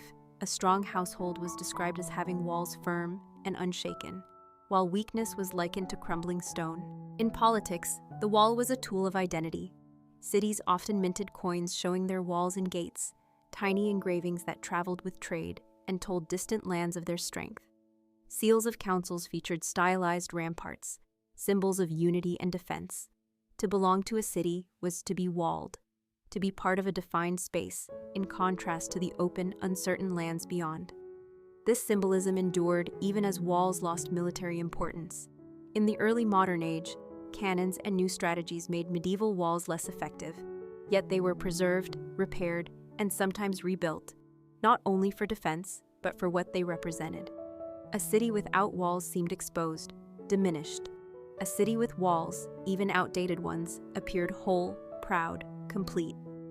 People still gathered at the gates, still paraded along the ramparts, still spoke of their walls as part of their identity, long after the military need had faded. Beyond Europe, similar meanings emerged. In Asia, the Great Walls of China symbolized both imperial power and the unity of a people. In the Middle East, city walls framed holy sites, marking them as places of divine presence. In the Americas, fortifications of earth and stone carried stories of ancestral wisdom and community resilience. Everywhere that humans built walls around their settlements, they created not only barriers, but also cultural markers, statements of how they understood themselves in relation to the world. In memory, too, walls lingered. When a city fell, its walls often remained as ruins, silent but eloquent.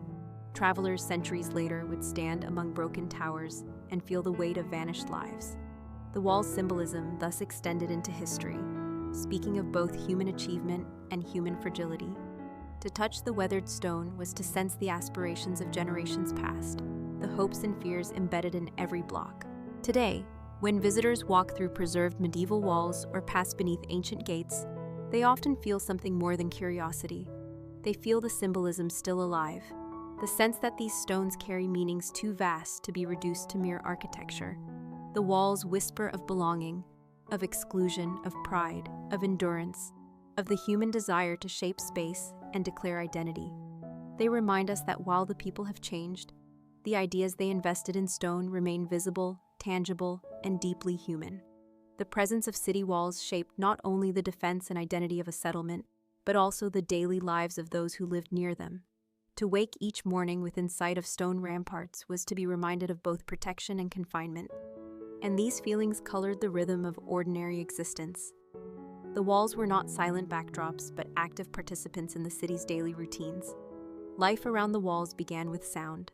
At dawn, gates creaked open, their heavy timbers swinging outward as guards pulled bolts and raised portcullises. The noise echoed across the streets, signaling the start of commerce. Farmers with carts lined up outside, waiting to bring in vegetables, grain, or livestock. Merchants from distant towns clustered near the gates, hoping for early entry to secure a place in the market square. The walls, therefore, determined the timing of trade, for no business could begin until the gates allowed it. Within the walls, watchmen paced along parapets, their footsteps familiar to the citizens below. From their elevated path, They looked down into gardens, alleys, and workshops. People often glanced up, knowing that eyes were upon them, a reminder of order. Some felt comforted, others constrained, but all adjusted to this constant presence. Around the base of the walls, daily work was both practical and communal. Tanneries sometimes clustered near the walls, for the foul odors of curing hides were best kept away from central streets. Mills and workshops also found space here, where they could spread without disturbing wealthier quarters. Children played near the ditches that ran parallel to outer defenses, their laughter mingling with the hum of insects and the calls of vendors. On sunny days, families strolled along the wall's edges, finding shade against the stones.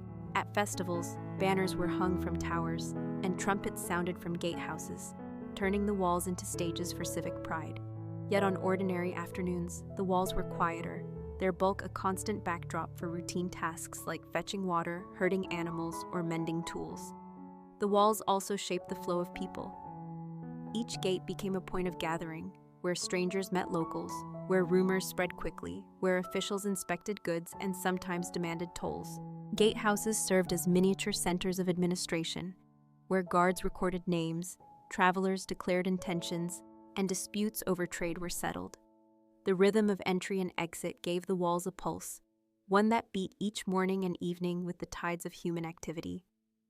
For residents, living near a gate was both opportunity and burden.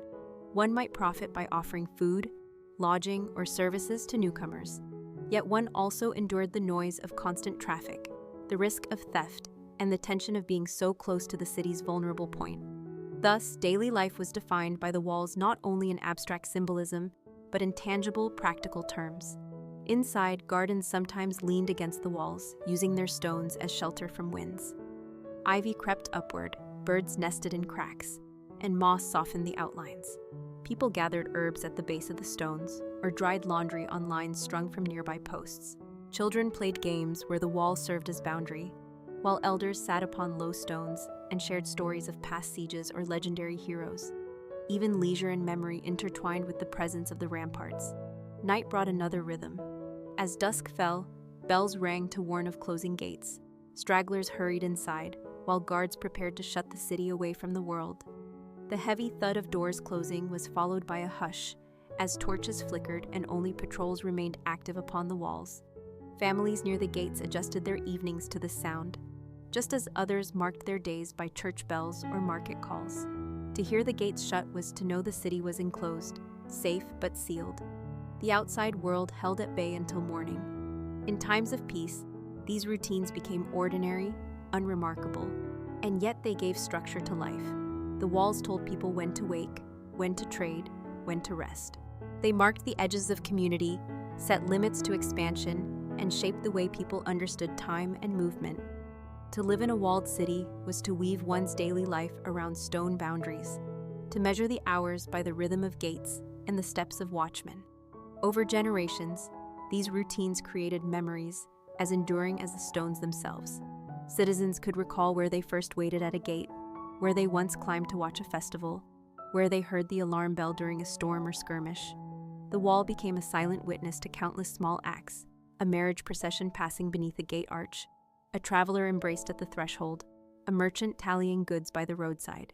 Every ordinary life left faint traces around the wall, layering human presence upon stone, just as surely as moss and ivy did. In this way, the walls were not distant fortifications, but companions to daily existence, their presence felt in sound, sight, and memory. To walk through a medieval city was to be constantly aware of them, looming yet familiar, stern yet dependable. And as much as the walls defined the city's shape, they also defined the cadence of human life within.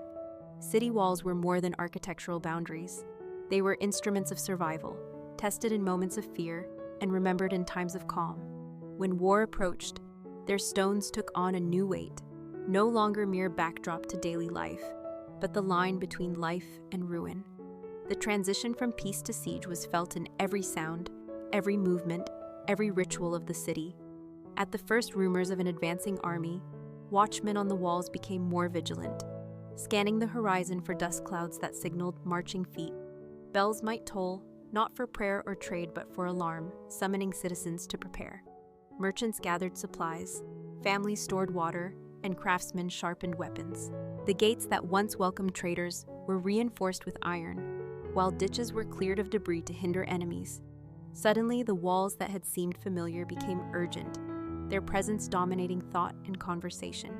When an army arrived, the atmosphere shifted further. The hum of daily trade was replaced by the thud of siege engines, the whistle of arrows, and the shouts of defenders. Citizens crowded inside, listening as stones crashed against ramparts, or as fire spread along wooden hoardings. The walls trembled under impact, yet they also gave hope. For as long as they stood, the city remained unbroken. Defenders poured boiling water or oil from above, launched projectiles from towers, and lit beacons to signal allies. Each tower became a stage of struggle, each gate a test of strength. For those within, life became a rhythm of endurance, marked by rationed food, sleepless nights, and whispered prayers. Children asked whether the walls would hold. Elders remembered past sieges, and every citizen measured safety by the firmness of stone beneath their feet. Yet even in such moments of terror, the walls provided a strange kind of comfort. To stand upon them and see the enemy held back, even briefly, gave a sense of control. The stones bore scars, cracks from impact, blackened patches from fire, but each mark was proof of resilience. To live through a siege was to witness not just conflict, but the endurance of architecture and community together. And when the enemy finally retreated or was repelled, the walls became symbols of triumph. Citizens emerged to touch the battered stones, to thank them as if they were living guardians. Songs and stories were composed, praising the towers that held firm or the gates that resisted. In these moments, walls became part of the city's memory of survival, woven into identity as surely as language or custom. Yet peace brought a different relationship. When no enemy threatened, the walls could seem excessive, even restrictive. Farmers complained of long detours around their perimeter, and citizens wondered whether taxes spent on repairs were worthwhile. In years of calm, walls were sometimes neglected, their stones quarried for houses, their towers repurposed as granaries or prisons. Some cities even expanded beyond them, building suburbs that left the ramparts standing like relics of a fearful age. Children played among ruined battlements, turning places of past terror into landscapes of imagination. Lovers met in shadowed towers, families grazed goats near old moats, and artists sketched the outlines of walls softened by ivy and time. Peace transformed them from fortresses to monuments, silent and patient, awaiting the next call to arms. The contrast between war and peace gave the walls a dual identity. They were both threat and comfort, prison and sanctuary, past and present. Citizens learned to live with this paradox, never fully forgetting that the stones surrounding them could shift from background to lifeline in a single day. Perhaps this is why so many medieval chronicles describe sieges with such vivid detail. The drama of walls tested by war became the drama of the city itself, the defining event that revealed courage, treachery, endurance, and despair. Each wall had its legends. The tower that collapsed yet was rebuilt, the gate defended by a handful of soldiers, the secret tunnel through which supplies arrived. These stories lived longer than the wars themselves, reminding generations of both fragility and strength. Over time, as weapons changed and kingdoms shifted, many city walls lost their military purpose. Gunpowder made them vulnerable, cannon fire tore through stones that once resisted arrows and rams. Some cities dismantled their walls, others adapted them as promenades or boulevards. Yet even as their military relevance faded, their symbolic meaning endured. People still saw in them a reminder of past struggles, of ancestors who endured hunger and fear behind these stones. They were monuments of collective memory, even when no longer needed for defense. Thus, to understand city walls in times of war and peace is to see them as mirrors of human life. They embodied fear and hope, conflict and recovery, destruction and renewal. They carried scars from battle, yet also bore witness to laughter and peace. Their story is the story of resilience, not only of stone, but of the people who lived within. And in this rhythm, between alarm and calm, between attack and festivity, the walls revealed their truest nature, not as static structures, but as living boundaries, shaping and reflecting the fate of those they enclosed. As time passed and empires rose and fell, the role of city walls transformed. yet their presence never entirely vanished. In the medieval world, they had been essential fortresses, the difference between survival and conquest. But as the centuries moved forward and technology advanced, cannon and gunpowder rendered them increasingly fragile against modern armies. What had once been impregnable suddenly seemed obsolete when stone could no longer resist iron shot. Yet even as they lost their practical military function, the symbolism of walls remained powerful, and in many cities their outlines continued to shape the urban landscape. In Europe, for example, the dismantling of fortifications often gave birth to wide boulevards and promenades. Vienna's Ringstrasse, Paris's boulevards, and parts of Rome's avenues all emerged from spaces where walls once stood. The destruction of defenses thus opened the way for new forms of civic life, where citizens could walk, gather, and celebrate instead of fearing attack. The walls had once enclosed people. Now their absence invited expansion and new possibilities. But in other places, walls survived, preserved either intentionally or by neglect. Cities like Carcassonne in France, Dubrovnik in Croatia, and Avila in Spain became celebrated not only for their architecture, but for the sense of stepping back into time they offered. Tourists walked where medieval guards once patrolled, and scholars studied the way masonry revealed layers of history. Each crack and repair told a story of past battles, shifting economies, or changing dynasties. In these preserved walls, one could feel the echo of medieval life more vividly than in books or chronicles. Beyond Europe, the legacy of walls took different forms. In Asia, vast structures such as the Great Wall of China remained monumental reminders of entire civilizations' determination to defend their borders. Though not enclosing a single city, such walls embodied the same principles of protection and endurance, stretching across mountains and deserts to form boundaries both real and symbolic. In the Middle East, fragments of walls around cities like Jerusalem or Damascus continued to remind inhabitants of layers of conquest, religion, and culture, each stone layered upon the next like chapters in a manuscript. In the modern age, walls often became cultural symbols rather than instruments of war. Some stood as monuments of heritage, carefully maintained for their beauty and history. Others became metaphors in literature and politics, symbols of separation, division, or resilience. The Berlin Wall, though very different in purpose from medieval fortifications, revealed how deeply walls could affect human lives. It divided families, shaped identities, and became a focus of global attention until its fall transformed it into a symbol of liberation.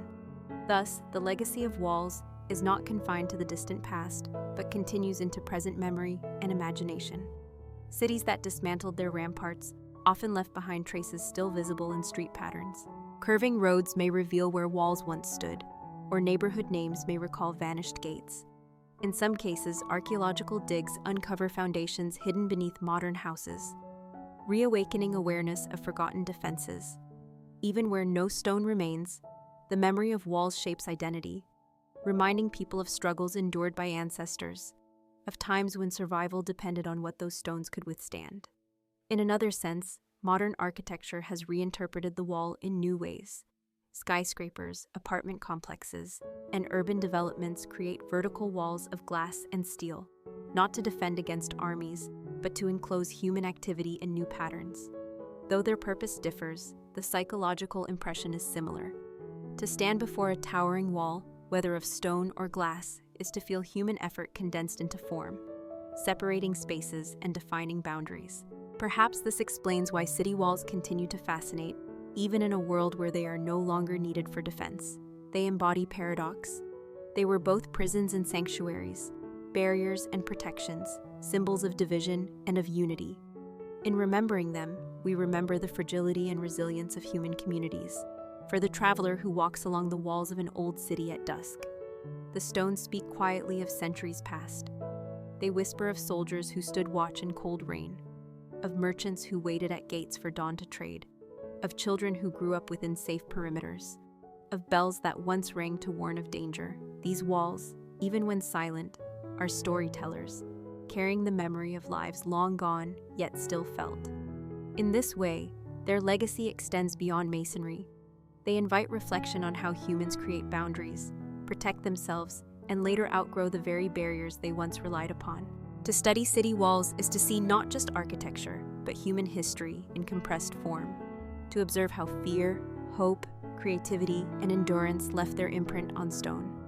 And so, even as modern cities expand far beyond their medieval cores, the memory of walls endures, reminding us that the past is never fully gone. It lives beneath our streets, in the curves of our boulevards, in the names of our neighborhoods, and in the preserved towers that still rise against the sky. In this enduring presence lies the true secret of city walls. They were never only defenses of stone, but reflections of the people who built them, defended them, and eventually walked past them into a new world. To look upon them today is to look into a mirror of humanity, one that tells us not only where we have been, but what we continue to carry with us into the future. That is the end of our previous story. Before we move on to the next one, I kindly ask you to give this channel a like and a subscribe. Your support helps us continue sharing these quiet journeys through the past.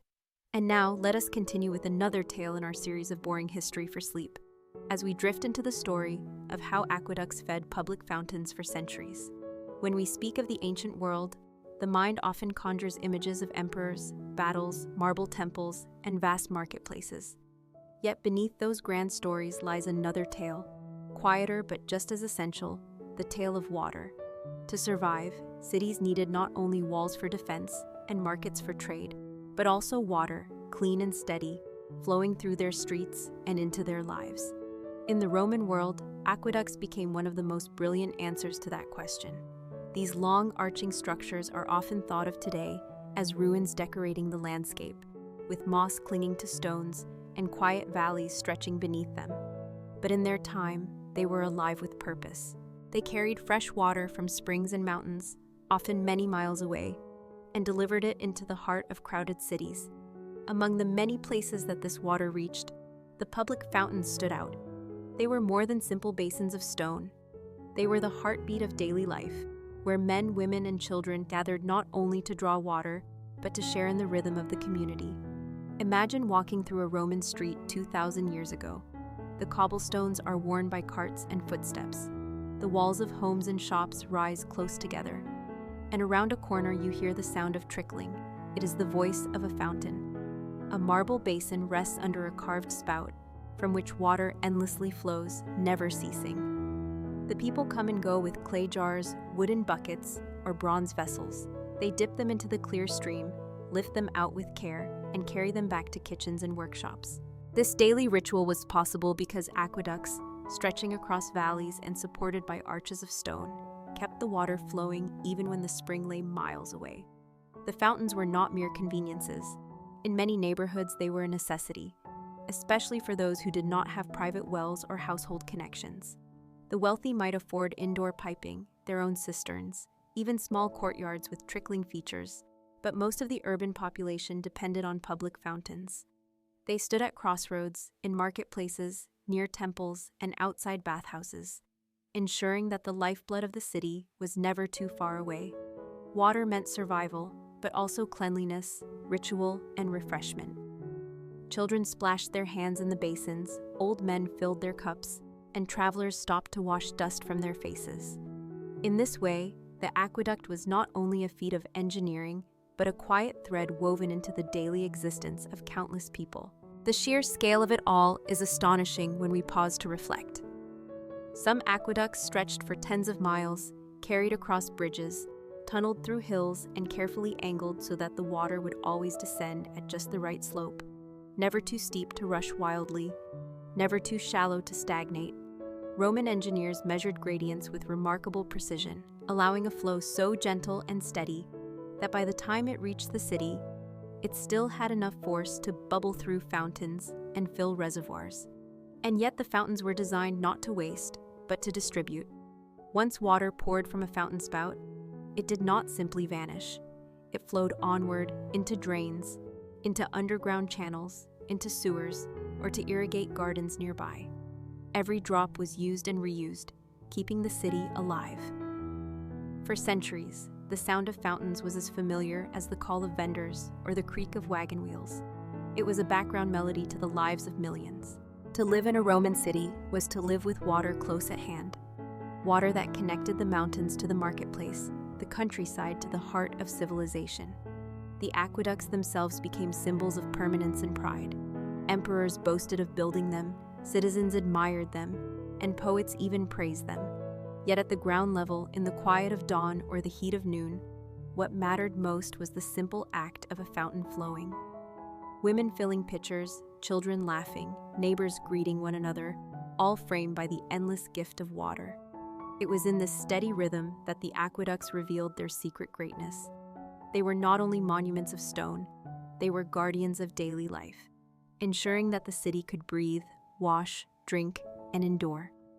Even as centuries passed and empires shifted, the fountains stood as witnesses, their gentle streams reflecting the persistence of human need and ingenuity. If one were to follow the journey of water along an aqueduct, the path would reveal itself as both practical and poetic. It often began at a distant spring or a carefully selected source in the hills, where the water was clear and reliable.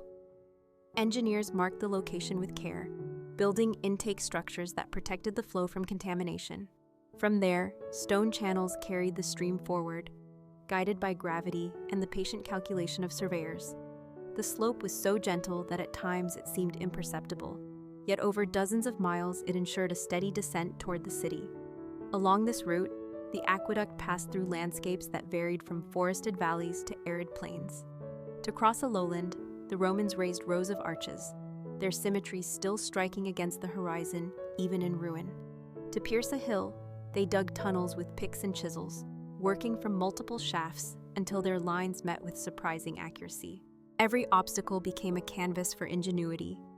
When the water finally reached the urban outskirts, it was channeled into large reservoirs known as castella, which acted as settling tanks and distribution points. From here, the water spread like veins through the body of the city.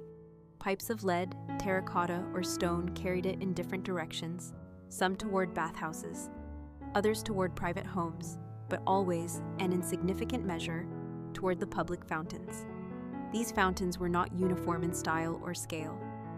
Some were simple basins with a plain spout, functional and unadorned, while others were designed as civic ornaments, decorated with statues, columns, or inscriptions. They served not only as practical stations, but as symbols of the city's prosperity. A traveler entering a new town might judge its wealth not by its markets or palaces, but by the abundance and beauty of its fountains. To drink from one was to taste the promise of order, civilization, and care from those who governed. At dawn, the fountains welcomed their first visitors. Housewives came with clay amphorae balanced on their hips, exchanging greetings while waiting their turn. Bakers drew water for their dough, innkeepers for their kitchens, and craftsmen for their workshops. As the day grew warmer, children darted through the square, splashing each other with handfuls of cold water, while weary laborers paused to cool their faces. The flow never ceased, for aqueducts delivered a constant supply, allowing fountains to stream day and night, their sound mingling with voices, hooves, and the clatter of daily trade. What is remarkable is how deliberate the Romans were in ensuring that the fountains never ran dry. Legal inscriptions from ancient times survive, outlining penalties for those who tampered with the aqueducts or diverted water unlawfully. To deprive a community of its fountain was seen as a grave offense, for it was to threaten the very sustenance of the people. Records also show that special officials, called curatores aquarum, were appointed to oversee the system, ensuring that aqueducts were maintained, cleaned, and repaired. Their task was not glamorous, but it was essential, for a blocked channel or a broken arch could silence an entire neighborhood's fountain. Beyond necessity, fountains also held a ritual and social dimension. Many were placed near temples, where flowing water could be used for purification before entering sacred spaces. Others became gathering points where announcements were heard, gossip exchanged, or small disputes settled. To meet at the fountain was as natural as meeting at the market or the temple steps. In some places, inscriptions dedicated the water supply to gods or emperors, linking the steady stream to divine favor or imperial generosity. And so, when we picture a fountain, it is not merely a piece of stonework, but a living node in the fabric of the city. Each droplet told a story of distance overcome, of labor invested, of design perfected. From the spring in the hills to the basin in the square, the journey of water was also the journey of civilization itself. It spoke of a society that valued not only conquest and wealth, but also the quiet dignity of ensuring that every citizen, rich or poor, could bend down to drink. As centuries passed, some fountains fell silent, their spouts dry, their basins cracked.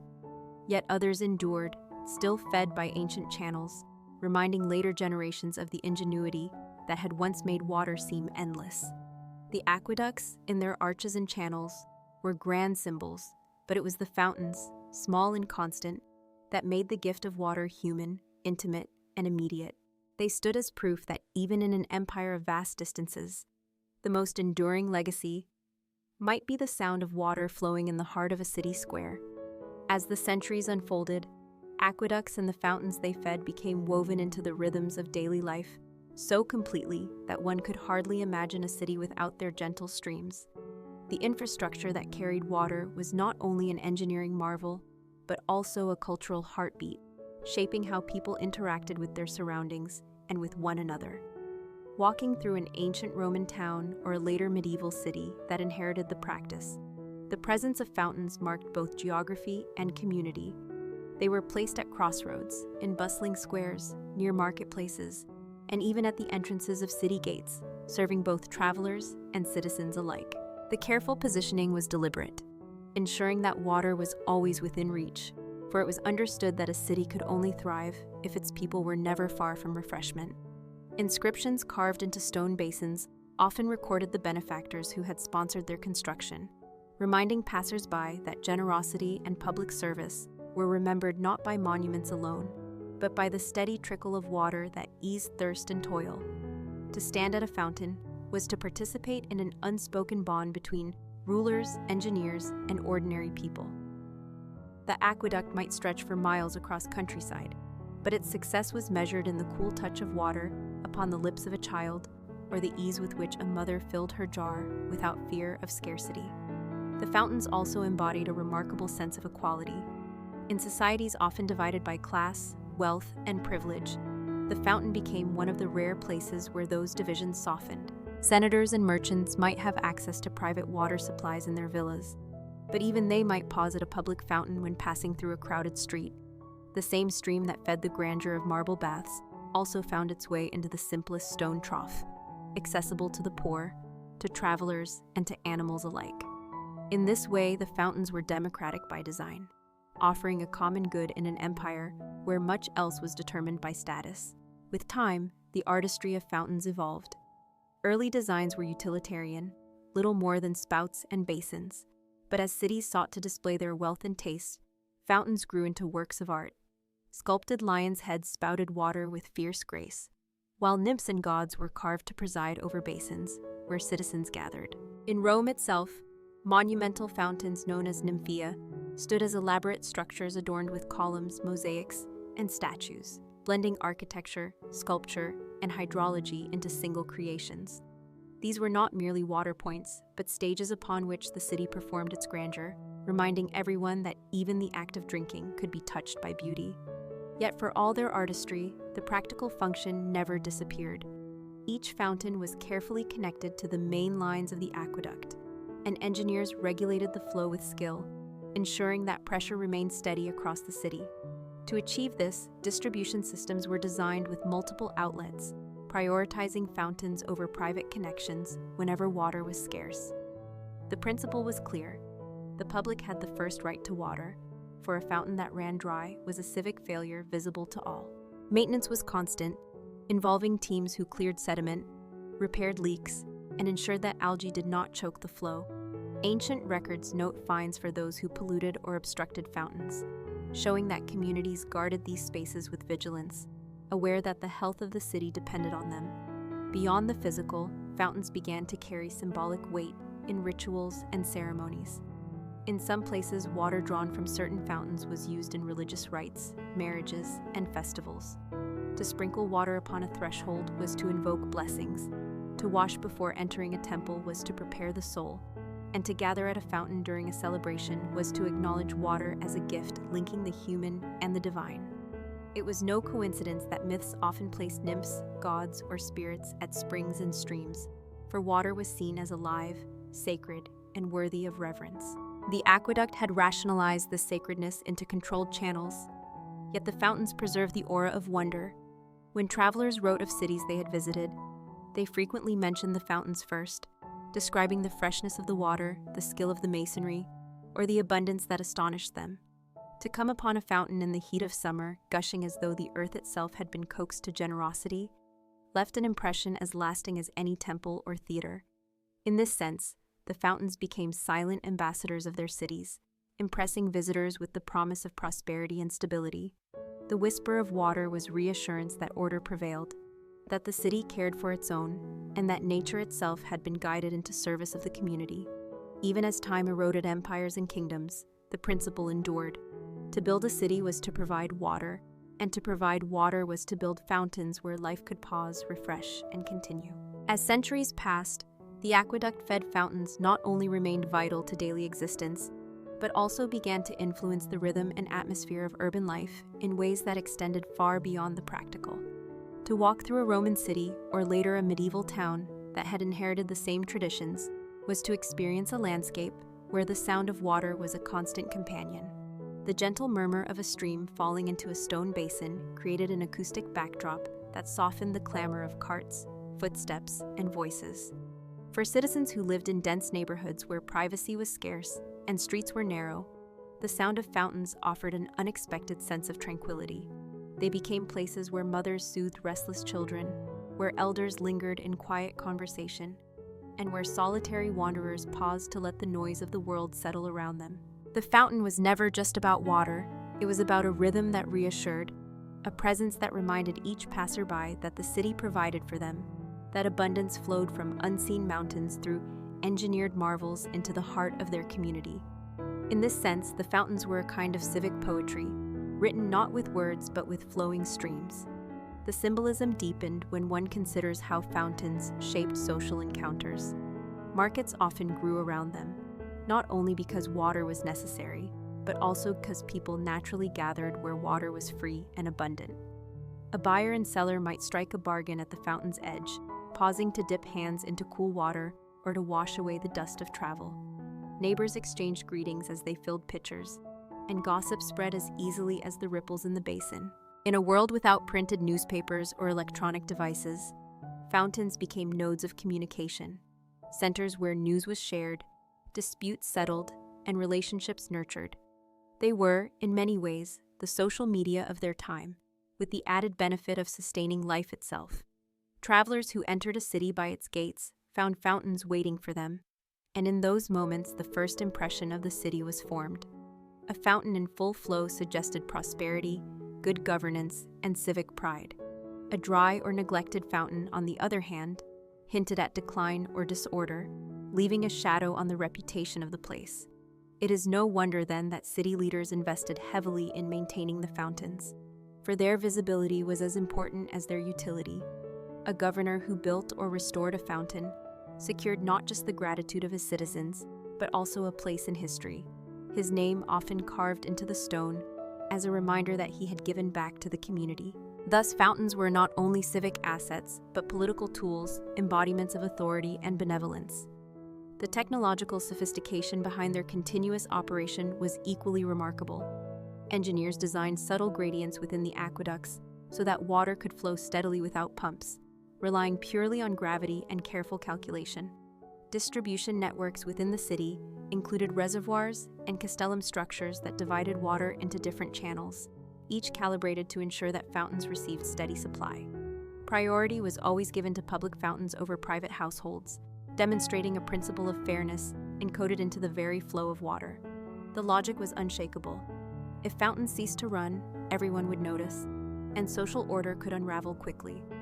The practical awareness of this responsibility drove a culture of maintenance, where teams of workmen regularly inspected pipes, removed debris, and replaced cracked stones. Even inscriptions survived that warned against tampering with fountains, with fines imposed on those who polluted or obstructed them. Such laws reflected the understanding that to interfere with a fountain was to harm the very lifeblood of the community. The role of fountains also expanded into ritual and culture.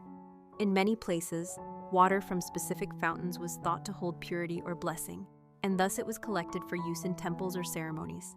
Couples might mark their union by pouring libations at a fountain, and festivals often included gatherings where people adorned fountains with flowers or garlands, treating them as communal shrines. The link between water and the divine was deeply felt, and even as aqueducts rationalized the delivery of water, the fountains kept alive the aura of mystery and reverence that surrounded flowing springs. Writers of antiquity often described the wonder of fountains in their works, marveling at the abundance and artistry. To drink from such a fountain was to participate in the shared identity of the city, an act as ordinary as it was profound. Visitors carried these impressions with them, spreading stories of the cities they had seen, and thus the fame of fountains traveled further than the water itself. The aqueducts, hidden across miles of countryside, might be unseen, but the fountains were the visible triumphs that spoke on behalf of the engineers, rulers, and laborers who had made them possible.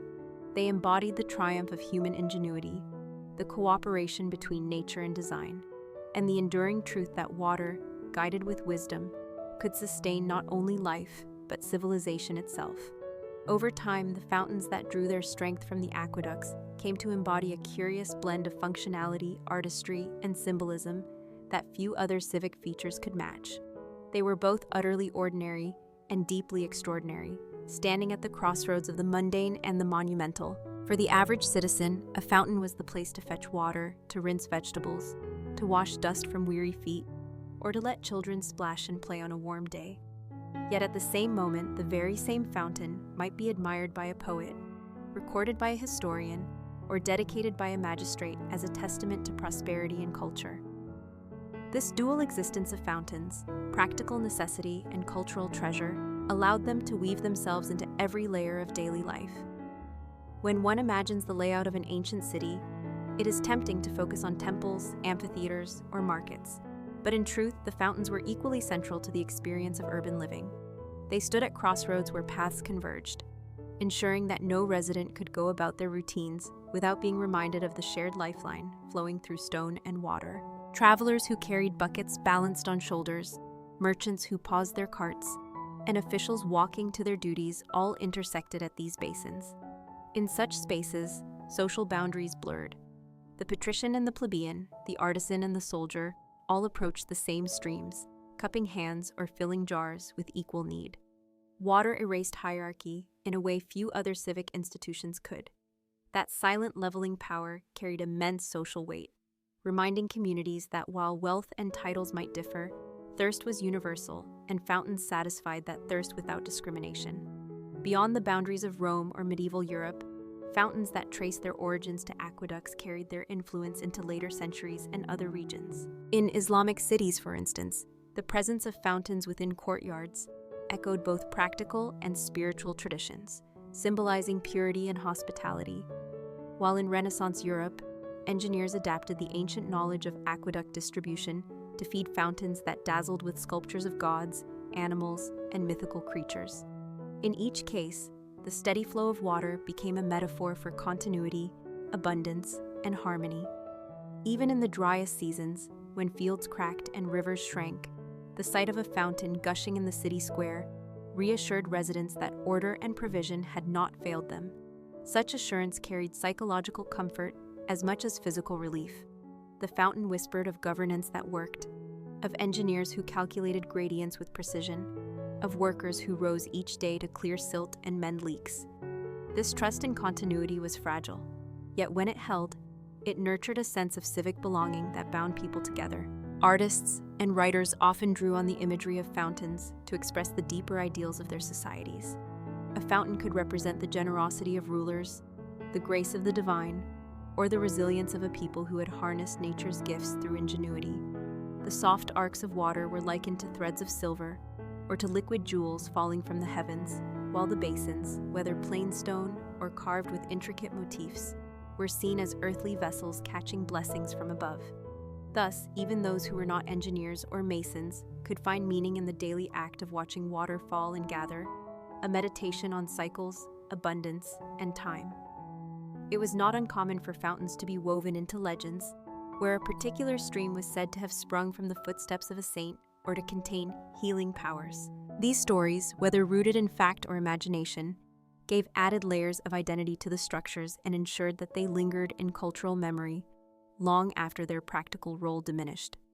In this way, aqueduct-fed fountains transcended their material origins and became icons of civilization itself, living symbols of what it meant to shape a city that cared for its people not only with roofs over their heads, but also with water at their lips.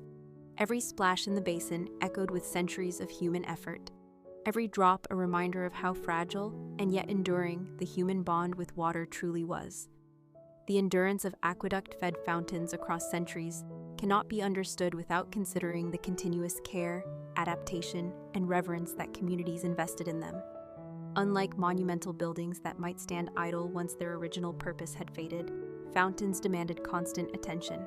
Their channels had to be cleared of debris, their stones reset when cracks appeared, and their water kept flowing through meticulous maintenance of the distant aqueduct lines.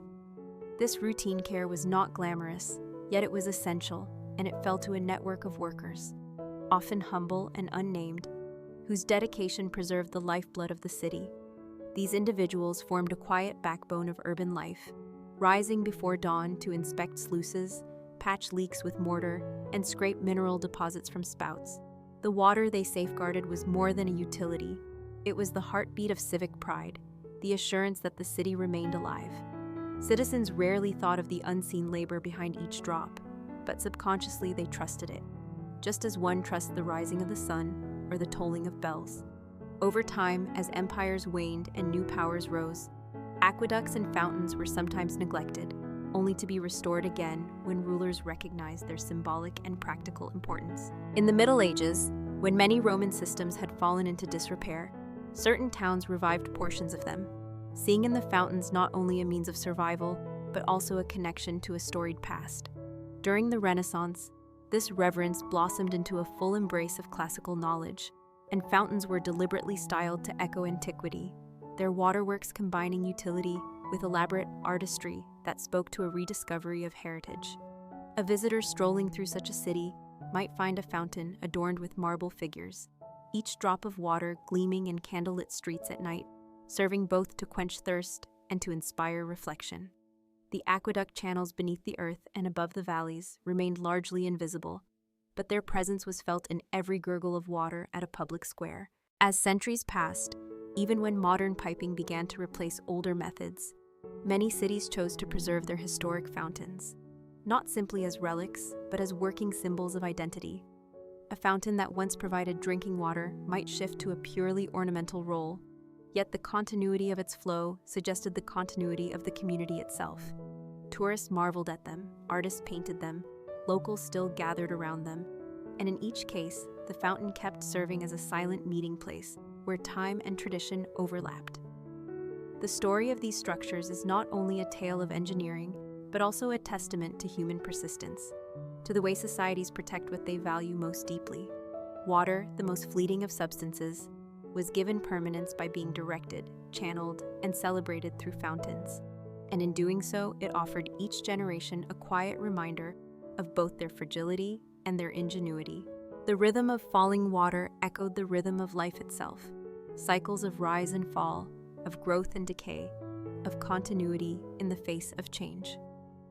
Long after the engineers who calculated gradients and the laborers who hauled stone had been forgotten, the fountains they sustained continued to murmur in city squares, whispering of lives intertwined with streams, of civilizations that rose because they could command water, and of a shared human desire to see necessity turned into beauty. Thus, part by part, century by century, aqueduct-fed fountains were never mere background scenery, but living threads in the fabric of urban existence, weaving together the practical and the poetic, the visible and the invisible, into a seamless flow that outlasted kings, empires, and the memory of names, yet still greeted every passerby with the simplest of gifts, a cool drink and the soft music of falling water. As the centuries unfolded, aqueduct-fed fountains began to embody not just practical necessity, but cultural continuity, becoming silent witnesses to the rhythm of everyday life, their steady streams forming an unbroken thread linking past to present. In many towns and cities, the fountains stood at the center of the marketplace, where merchants displayed their goods and children played in the shade of carved stone basins, the sound of water mingling with the hum of voices and the shuffle of footsteps. Farmers arriving from distant fields would stop first at the fountain to wash their hands and faces. Travelers quenched their thirst before entering the city gates, and weary workers ended their day with a pause at the same familiar spout, reinforcing the fountain's role as a communal anchor. Water flowed constantly, not in torrents, but in measured trickles, carefully balanced by sluices and channels that distributed it with mathematical precision, a reminder of the genius of engineers who had calculated gradients so subtle that gravity alone could sustain the supply. This delicate balance was rarely noticed by ordinary citizens, yet their lives depended on it, for a fountain running dry meant disruption not only of comfort, but of trust in the city itself. Over time, rulers began to recognize the symbolic importance of fountains, commissioning grander designs to display power and prosperity.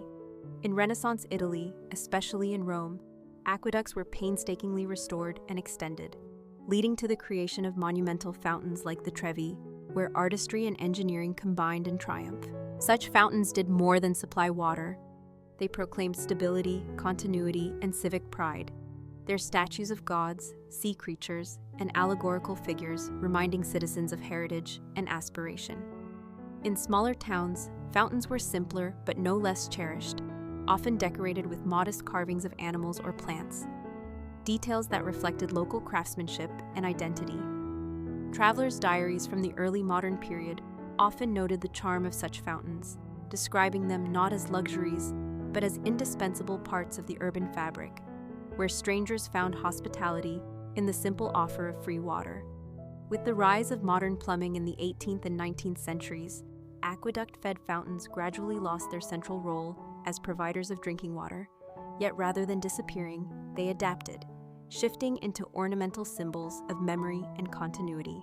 City planners preserved them not because they were needed in the strictest sense, but because they had become inseparable from the character of place, the soft murmur of water remaining a source of calm in increasingly noisy streets.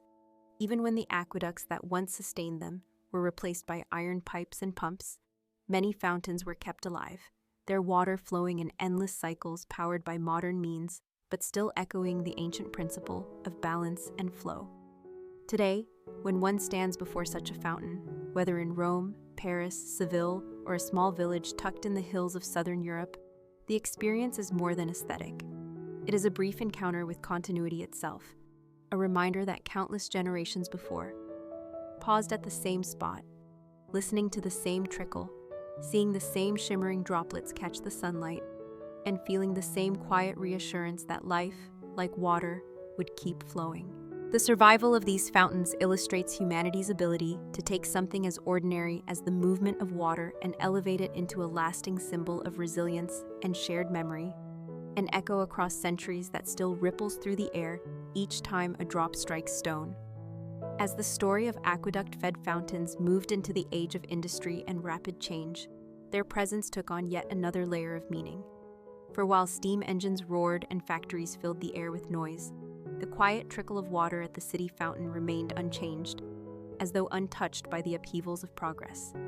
In many European cities, the old aqueducts were gradually reinforced with iron pipes and pumps, but the fountains that depended on them continued to flow, their purpose shifting from essential necessity to cultural memory, from utility to heritage. Architects of the 19th century, fascinated by history, began to restore and redesign fountains not only as sources of refreshment, but as monuments to civic pride, lining them with marble, granite, or cast iron details that celebrated both classical grandeur and modern innovation.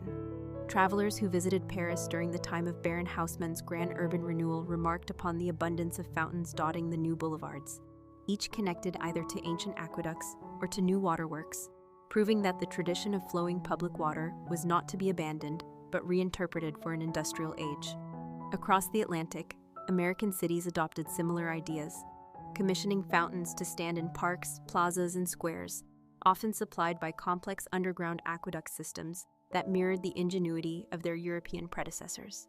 For the public, these fountains remained places of gathering, where families strolled on summer evenings, lovers met in secrecy, and children splashed in shallow basins, turning what was once purely practical into a stage for human experience. And yet, the engineering behind them still carried the fingerprints of antiquity. The reliance on pressure created by differences in elevation the steady gravity-fed flows that could still operate without machinery if needed, a testimony to the wisdom of the ancients that endured beneath the veneer of modernity. In Rome, where aqueducts had been rebuilt and expanded over centuries, fountains became even more numerous, dotting the city with hundreds of spouts that flowed day and night, ensuring that water remained a defining characteristic of the eternal city. Visitors from every corner of the world marveled at the continuity, astonished that structures first conceived thousands of years earlier still shape daily life in the modern age. For many, the fountains came to symbolize not just water, but resilience, the ability of cities to endure change while holding fast to tradition. Writers and artists found endless inspiration in them, sketching their forms, describing their sounds, and weaving them into poems and novels where fountains represented renewal, memory, or the passage of time. The quiet presence of these aqueduct-fed structures in an age of locomotives and electric lights underscored a subtle truth. Progress does not always erase the past. Sometimes it flows alongside it, much like two streams running together in the same channel.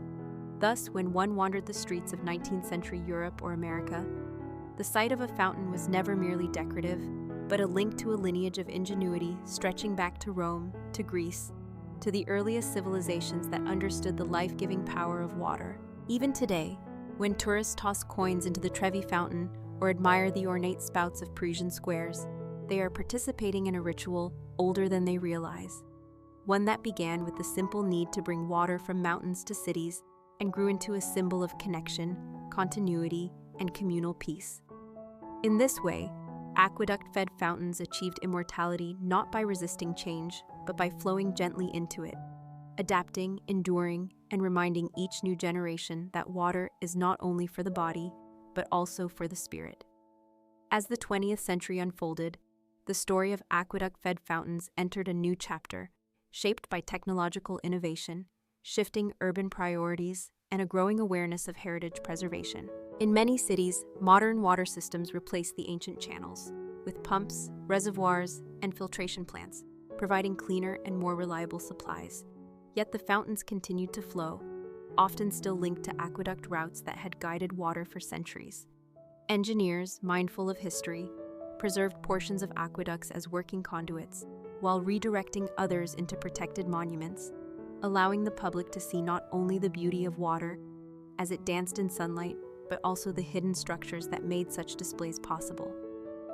The fountains themselves became ambassadors of the past, standing as reminders of the extraordinary efforts required to tame rivers, carve tunnels through mountains, and raise arches across valleys, all to ensure that water might pour gently into a basin where people gathered.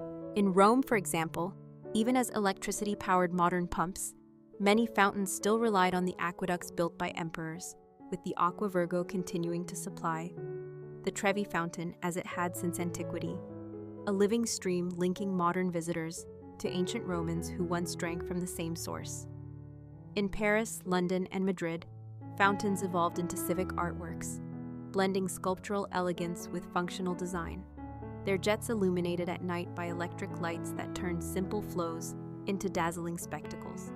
But behind the artistry, the principle remained the same. Water needed to travel, often across great distances, carried with precision by aqueducts that had been laid down long before the cities themselves had taken their current form. By the mid-20th century, fountains had become less about necessity and more about symbolism. Yet their steady presence reassured citizens that water, so essential and fragile, was never far away.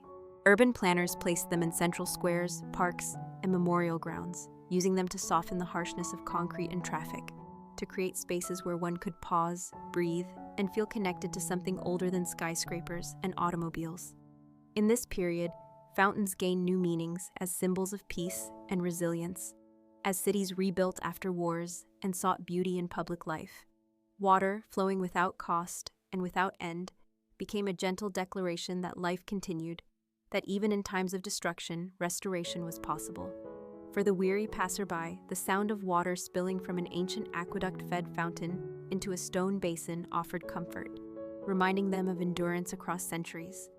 The act of tossing a coin into a fountain, which grew into a popular tradition, reflected this sense of continuity, as if each gesture tied the present to an unbroken chain of hopes stretching back through generations. Tourists who visited these places often marveled at how seamlessly the old and the new coexisted, how aqueducts that had once delivered drinking water to an empire now carried a more subtle gift, the gift of memory, tranquility, and connection. Even when fountains were no longer essential to survival, they remained essential to identity, shaping how cities presented themselves to the world. Thus, in the 20th century, as airplanes flew overhead and neon lights filled cityscapes, the quiet flow of aqueduct-fed fountains still offered a counterpoint, a rhythm as old as civilization itself, a reminder that progress does not always erase history, but flows together with it, much like water weaving through stone, always finding a way forward. In the present day, the story of aqueducts and fountains continues not as a relic of the past, but as a living dialogue between history, culture, and modern life. For though most cities now rely on complex pumping stations and vast treatment plants, the image of water flowing freely in public spaces has never lost its power to inspire and soothe. Walking through Rome, one can still trace the path of ancient channels beneath the streets, hear the familiar rush of water at the Trevi Fountain, or watch children lean over the rims of smaller neighborhood fountains to splash their hands in streams guided by aqueducts first laid 2,000 years ago. In Seville, ornate fountains still sparkle in plazas framed by Moorish arches and Renaissance facades, while in Lisbon, aqueduct arches dominate the skyline, reminding passers-by of a time when stone alone carried the lifeblood of the city. In North Africa and the Middle East, travelers find remnants of aqueduct-fed cisterns and fountains that once sustained entire caravans, proving that ingenuity transcended geography. Beyond their beauty, these structures have become teaching tools for engineers, historians, and citizens who see in them a rare union of art and necessity, of mathematics and poetry. Scholars today examine how gradients were calculated so precisely without modern instruments, while conservationists debate how to protect these marvels from the twin pressures of climate change and urban expansion. Tourists, meanwhile, toss coins, take photographs, or simply sit and listen to the constant murmur of water, unaware that they are participating in a ritual older than their nations. Museums preserve fragments of aqueducts, displaying the stone, brick, and mortar that once guided water for miles. Yet the truest museum is outdoors, where fountains still play in city centers and suburban parks, uniting people across languages and cultures in a shared sensory experience. More recently, designers and urban planners have revived the aqueduct model in new ways, channeling rainwater, recycling gray water, and constructing sustainable fountains that echo the balance achieved long ago by Roman engineers. In this sense, the aqueduct is not merely an ancient invention, but a guide for the future, reminding us that infrastructure can serve both utility and beauty, that a system designed for survival can also create joy. At night, when electric lights cast shimmering reflections on pools and jets, one feels the continuity of centuries. Emperors and artisans, pilgrims and merchants, students and tourists, all linked by the same soft sound of flowing water. To stand beside a fountain today is to stand inside history, to witness a performance that began with the carving of the first channel in the hills and has never truly ended. Each drop that spills into a basin tells the same story of effort, endurance, and grace. A story of how human beings, across cultures and ages, sought not only to survive, but to create something lasting, something that carried both refreshment and meaning. Thus the aqueducts, though many lie in ruins, remain alive in every fountain that sparkles under the sun or whispers in the moonlight, carrying forward a message that simplicity, ingenuity, and persistence can turn stone and water into harmony. And so the tale of aqueduct-fed fountains is not merely about architecture or engineering, but about the quiet resilience of civilization itself, flowing without interruption across centuries into the present moment and onward into the future. That brings our previous story to a close. Before we move on to the next one, I would be so grateful if you could give me a like and a subscribe. And now, let us continue with another tale in this series of boring history for sleep, as we drift into the quiet brilliance of Roman bridges. In the stillness of the ancient world, long before the bustle of modern traffic and the hum of engines, there stretched across valleys and rivers a series of structures that looked as though they were born from the earth itself. These were the bridges of Rome, quiet in their majesty, patient in their endurance, and subtle in the way they carried not only armies and traders, but the very pulse of an empire. To imagine them is to step into a time when stone was more than material. It was the language of permanence, and each arch told a story of both practicality and vision. The Romans, masters of engineering, saw rivers not as obstacles, but as challenges to be solved. And their bridges were never merely pathways, but lifelines, binding distant corners of their realm together.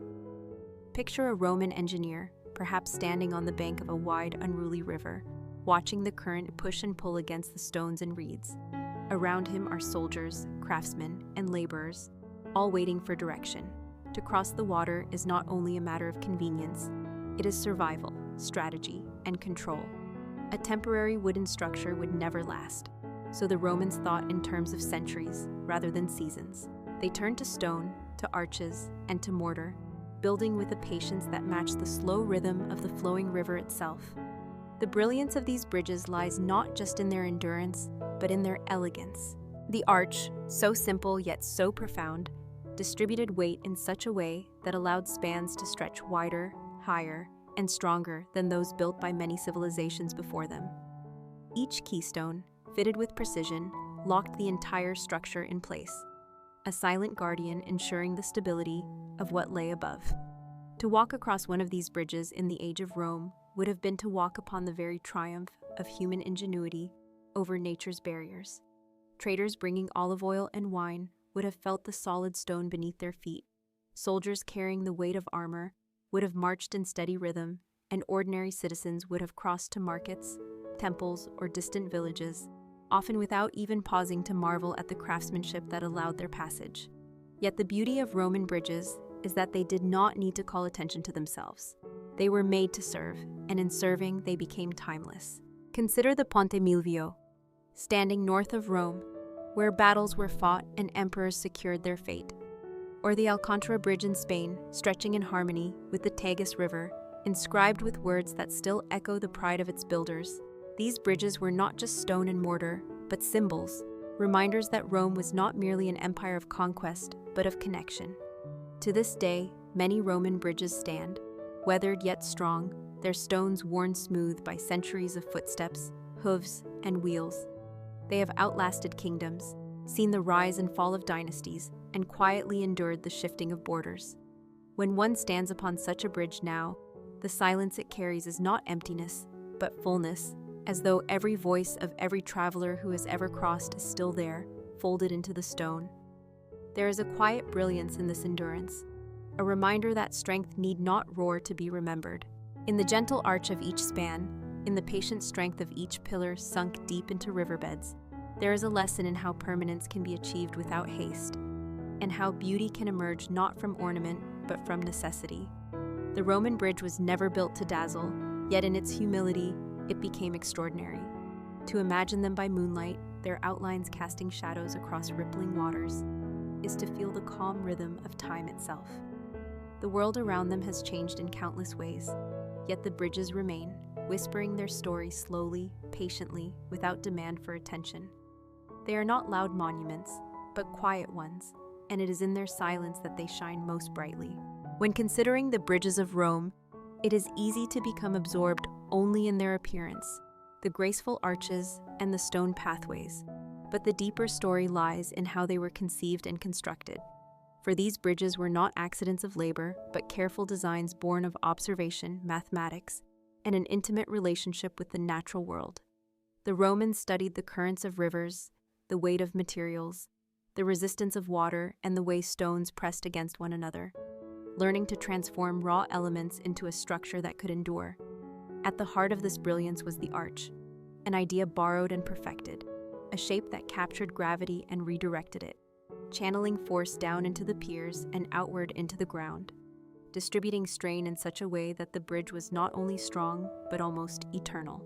Each stone in the arch was shaped with care, but it was the keystone, the final piece at the top, that held everything together, a silent lock binding the whole span into a single resilient form.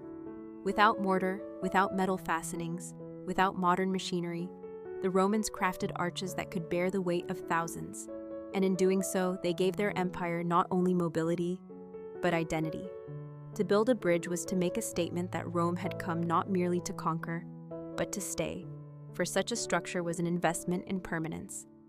Imagine the construction itself, the scaffolding rising above a river, wooden frameworks built to support the stones until the arch was complete. Laborers hauled heavy blocks, engineers measured angles with primitive yet effective tools, and the river itself was often diverted or restrained by cofferdams to allow work to continue. The process was slow, deliberate, and costly. Yet it was precisely in that patience that the enduring quality was born. These bridges were never hurried, because haste would mean weakness, and weakness was never tolerated in Roman engineering. Once complete, the bridge became a part of the landscape, so naturally fitted to its surroundings that it seemed less a foreign object and more a continuation of the earth. In Gaul, in Britain, in the distant provinces of the East, bridges appeared where there had been only fords and ferries, and with them came markets, towns, and garrisons, all connected by a road network that relied upon their stability. In this way, the Roman bridge was not simply a crossing, but a seed, planting the possibility of settlement and trade wherever it stood. It is also worth reflecting on the materials chosen, for stone was the favored medium, but Roman engineers were not rigid in their approach.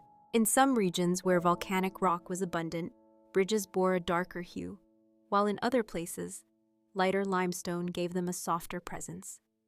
They also perfected a form of concrete, mixing lime with volcanic ash, producing a substance that hardened even underwater, allowing them to build piers and rivers with remarkable durability. This adaptability meant that each bridge was unique to its environment, yet all shared the same underlying principles of strength and balance. Beyond their construction, the symbolism of these structures should not be overlooked. A bridge was not only a physical connection, but also a metaphorical one, linking communities, uniting disparate lands, and standing as a visible mark of Rome's presence. To cross a Roman bridge was to be reminded that the empire was vast, organized, and unshakable. Soldiers might see it as a path to conquest, merchants as a path to profit, and common travelers as a reassurance that they belonged to something greater than their village or province. Even centuries after the empire's fall, these bridges remained, their stones whispering that once there was order, once there was unity, once there was Rome.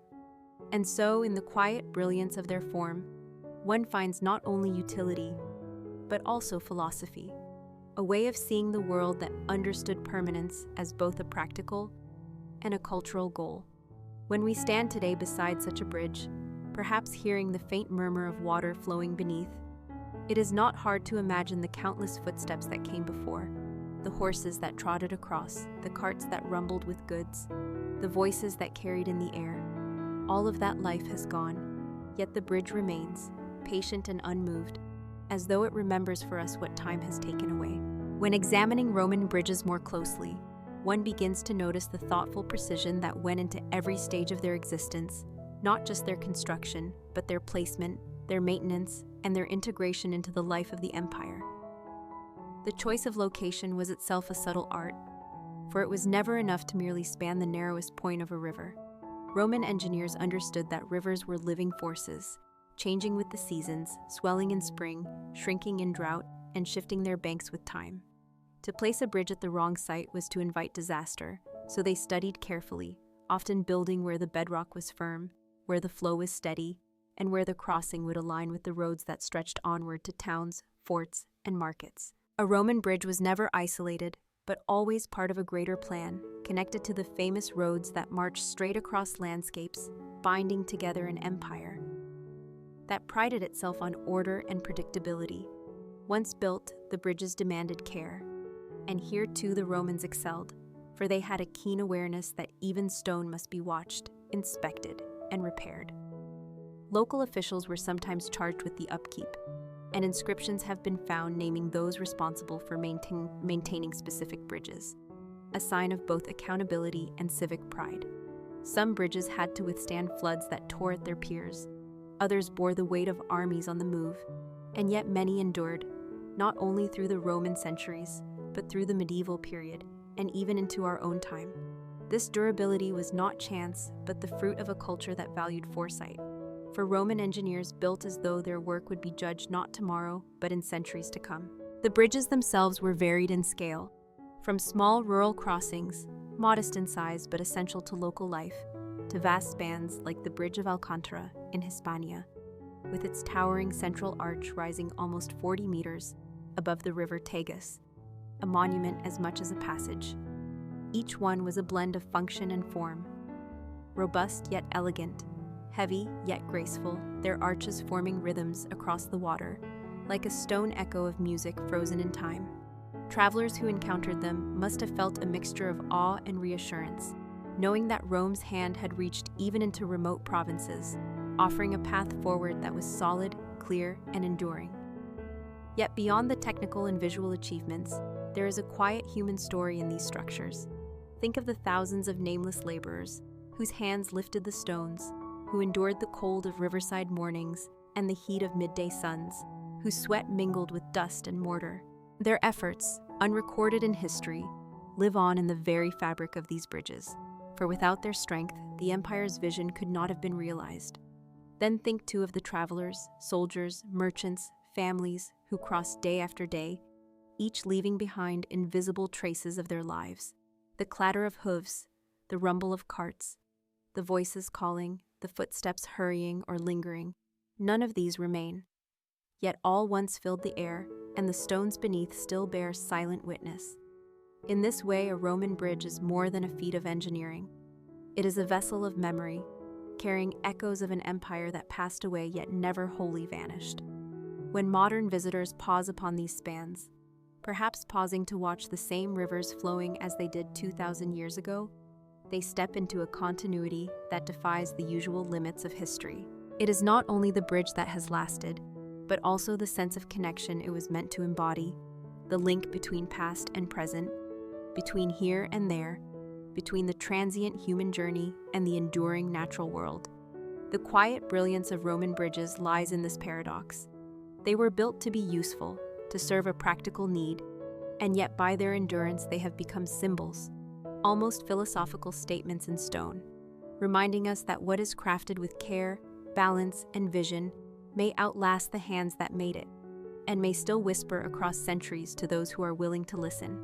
To truly understand the quiet brilliance of Roman bridges, one must also consider how they were perceived by those who lived in their shadow or crossed them daily. For the local populations of Gaul, Britannia, Hispania, or the provinces of the East, the arrival of a Roman bridge was not simply the appearance of a structure, but the arrival of a new order, a visible mark of Rome's presence and its promise of stability. A bridge was both practical and symbolic, for it carried more than carts and soldiers. It carried the weight of empire, the assurance that Rome could tame rivers and landscapes, that it could create pathways where none had existed. To walk across such a bridge was to feel included, even if reluctantly, in a greater system that stretched all the way to the heart of the empire. The solidity of stone underfoot, the smooth precision of the paving, and the graceful curve of the arches must have been startling to those who had known only ferries or makeshift wooden crossings. In that sense, Roman bridges were instruments of psychological as well as physical connection. They reminded people daily of Rome's reach and of the benefits, as well as the demands, of belonging to its order. Some bridges were adorned with inscriptions or triumphal arches, celebrating emperors, generals, or local governors who had sponsored their construction. These inscriptions served as constant reminders of authority, ensuring that each crossing of the river reinforced both the empire's presence and the gratitude expected toward those in power. The Bridge of Alcantara, for example, bore an inscription dedicating it to Emperor Trajan, with the words carved into stone proclaiming his glory to all who crossed. In other cases, bridges were integrated into broader civic landscapes, connecting directly with city gates, markets, or temples, making them inseparable from the daily rhythm of civic life. What is striking is how the Romans managed to combine grandeur with ubiquity. Bridges were not rare showpieces. They were widespread, scattered across the empire, each one a silent partner in Rome's project of integration. This ubiquity meant that the extraordinary became ordinary. A farmer might cross a Roman bridge every week without marveling at it, just as we today cross highways or railways without pausing to reflect. Yet the very ordinariness of such marvels was itself extraordinary, for it meant that advanced engineering had been naturalized into daily life. Centuries later, when medieval communities inherited these structures, they often continued to use them without fully understanding the science behind them, as if they were gifts from an earlier, more capable age. Many medieval legends arose about Roman bridges, attributing them to giants, supernatural beings, or even the devil, for their endurance and scale seem beyond ordinary human skill. And indeed, when we stand before these bridges today, we can sympathize with such awe, for the clean geometry of their arches and the massive stability of their piers give the impression of a knowledge not easily grasped. But if awe was one response, another was gratitude. For travelers, merchants, and pilgrims of the Middle Ages, Roman bridges were lifelines, ensuring safe passage across rivers that might otherwise have claimed lives.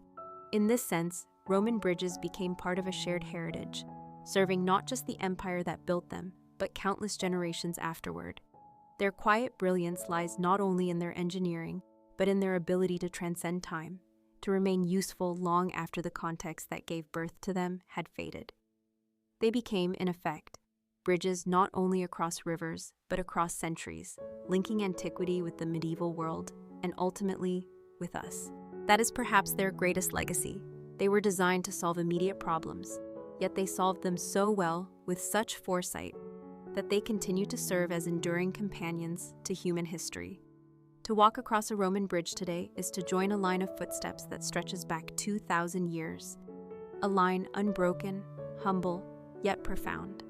And as the river flows beneath, changing endlessly yet always the same, the bridge above remains a quiet reminder that humanity, too, can create things that last, that endure beyond fashion, beyond empire, beyond the hands that shaped them. As the centuries progressed and the Roman Empire reached the height of its expansion, the role of bridges became even more essential, binding together provinces separated by geography and culture. A bridge was not only a road across water, but a road into the heart of Rome's economy and administration. Grain from Egypt, olive oil from Hispania, wine from Gaul, and silver from mines in the Balkans all moved more swiftly because bridges shortened journeys, turning once isolated valleys and rugged landscapes into corridors of commerce. Soldiers, too, moved with remarkable efficiency, able to cross frontiers and reinforce distant outposts without long detours or delays caused by seasonal floods. The quiet brilliance of these bridges lay in how naturally they blended into this network, almost invisible in their efficiency, so much so that one could forget how revolutionary they were. To appreciate this, one must imagine a world before their existence, when rivers were genuine obstacles, and when journeys could be delayed for days or even weeks by the simple question of whether a crossing was possible. In that earlier world, bridges were rare, fragile, or temporary, easily washed away by floods or weakened by time. The Romans changed that, not by inventing the bridge itself, but by elevating it into a permanent feature of the landscape, something that could be counted upon year after year, generation after generation. They did this through their mastery of materials, above all concrete, which allowed them to shape arches that were not only strong, but also elegant. With concrete, they could pour and mold structures that bonded seamlessly with stone, creating foundations resistant to water and arches that distributed weight perfectly. The genius of the arch is that it channels forces downwards and outwards, allowing a bridge to carry more than a simple lintel of stone ever could. Each keystone at the top of the arch locked the whole structure together, a small piece with enormous consequence. For without it, the arch would collapse, but with it, the stones became a single, unified system. The keystone was both literal and metaphorical, symbolizing how Rome itself functioned, individual parts bound together into a greater whole, each contributing to stability. Beyond their material and structural brilliance, bridges also carried spiritual and cultural significance. To the Romans, crossing water was more than a practical matter. It could also be a symbolic act. In Roman religion, rivers were often seen as divine, inhabited by spirits or gods. To build a bridge was, in a sense, to tame or negotiate with these forces, to establish a pact between humanity and nature. The Latin word for bridge, pons, gave rise to the word pontifex, meaning bridge builder, a title that came to be associated with high priests and eventually with the Pope himself. This linguistic link reveals how deeply bridges resonated in the Roman imagination, connecting the physical act of crossing with the spiritual act of mediation. Bridges connected worlds: the world of the living with the sacred, the world of soldiers with the civilian sphere, the world of provincial landscapes with the imperial center. In this way, Roman bridges were never just stone and mortar. They were metaphors, silent statements of Rome's ability to connect, to unify, and to endure. Their very quietness was part of their power. They did not shout with decoration as much as some temples or triumphal arches did. Instead, they persisted with steady usefulness, embodying a kind of modest grandeur that has allowed them to survive, not just physically but in memory. When one sees a Roman bridge today, still spanning a river in Spain or France, still carrying cars or pedestrians, the impression is not of ruin, but of continuity. It is as if the Roman engineers, in designing for durability, had unwittingly ensured that their creations would whisper across time, their brilliance speaking not through words or monuments, but through endurance itself. That endurance, above all else, defines the quiet brilliance of Roman bridges, for they were built not for spectacle, but for permanence. And it is precisely their permanence that has made them so quietly spectacular. To understand the quiet brilliance of Roman bridges, one must also look closely at the practical methods by which they were built, for the genius of Rome lay not only in grand ideas, but in the disciplined execution of detail. A Roman bridge began long before the first stone was laid, with careful surveys conducted by engineers who studied the flow of the river, the depth of the bed, and the stability of the banks. They sought out the narrowest, most solid points, yet they were not afraid to span wide waters if necessity demanded. Wooden frameworks, called centering, were erected to support the stones of the arch until the keystone could lock them into place. These frameworks had to be constructed with precision, for even a small misalignment could cause the arch to fail. Beneath the waterline, Roman engineers demonstrated their most remarkable ingenuity. To create stable foundations in rivers, they used cofferdams, temporary enclosures built from timber, driven into the riverbed and sealed with clay. Within these enclosures, the water was pumped or scooped out, creating a dry space where workers could lay massive stones and pour concrete that would set even underwater. The use of pozzolanic ash, a volcanic material found near Naples, gave Roman concrete its unique ability to harden in contact with water, a property that modern engineers still marvel at. Once the foundations were secure, the piers rose steadily, each layer of stone carefully fitted without mortar in many cases, relying on weight and precision to hold firm. Above these piers, the arches began to take shape, a rhythm of stone curving gracefully across the span, each block cut to fit its neighbors, each step bringing the bridge closer to unity. When the keystone was finally placed, the centering could be removed, and the arch stood on its own, a self-supporting marvel of geometry. From there, the roadway was laid, often paved with stone and protected by parapets or low walls to guide travelers safely. Drainage channels were built to prevent water from accumulating, for the Romans understood that neglecting such details could weaken the structure over time. They also incorporated cutwaters, pointed extensions on the upstream side of the piers, designed to break the flow of the river and reduce the pressure on the foundations. This attention to hydraulics demonstrated not only engineering skill, but also a profound respect for nature's forces. The bridges were not built to fight rivers blindly, but to work with them, to deflect currents rather than resist them head-on. In this way, Roman bridges reveal a harmony between human ambition and natural law, a quiet negotiation that allowed them to endure. Construction was not quick, and it required immense manpower, often provided by soldiers, slaves, or local laborers. Yet the discipline of Roman organization ensured that projects moved forward with efficiency. Every hammer blow, every stone hauled into place, contributed to a larger vision of connectivity and permanence. The process itself was part of Rome's quiet brilliance, for the empire understood that greatness was built not in moments of spectacle, but in years of steady labor, guided by knowledge and sustained by order. To walk across a newly completed bridge was not only to cross a river, but to witness the triumph of methodical human effort over time and chance. The structure stood not as a fleeting achievement, but as a permanent addition to the landscape, promising service for generations yet unborn. Even in their construction, Roman bridges embodied the values of endurance, practicality, and foresight that defined Rome itself. When one reflects upon Roman bridges, it becomes clear that their value went far beyond the simple act of crossing a river, for each structure became a physical statement of Rome's authority, wealth, and vision of unity. Yet at the same time, they were quiet servants of the daily life of ordinary people. To the legions, bridges were lifelines, carrying soldiers and supplies swiftly across frontiers, reducing the natural barriers that might otherwise slow conquest or communication. Merchants also relied on these structures, for they opened trade routes that allowed goods to move freely, linking fertile valleys with bustling cities and ports.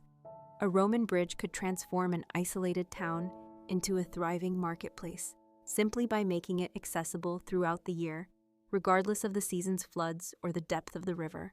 Farmers could drive their carts filled with grain, olives, or wine over sturdy stone arches that felt as reliable as the earth beneath them, while travelers, messengers, and officials moved along smoother paths, shortening distances and strengthening connections. But beyond function and commerce, bridges also held symbolic weight. To stand before a massive Roman bridge was to see the empire itself manifested in stone, patient, organized, and enduring.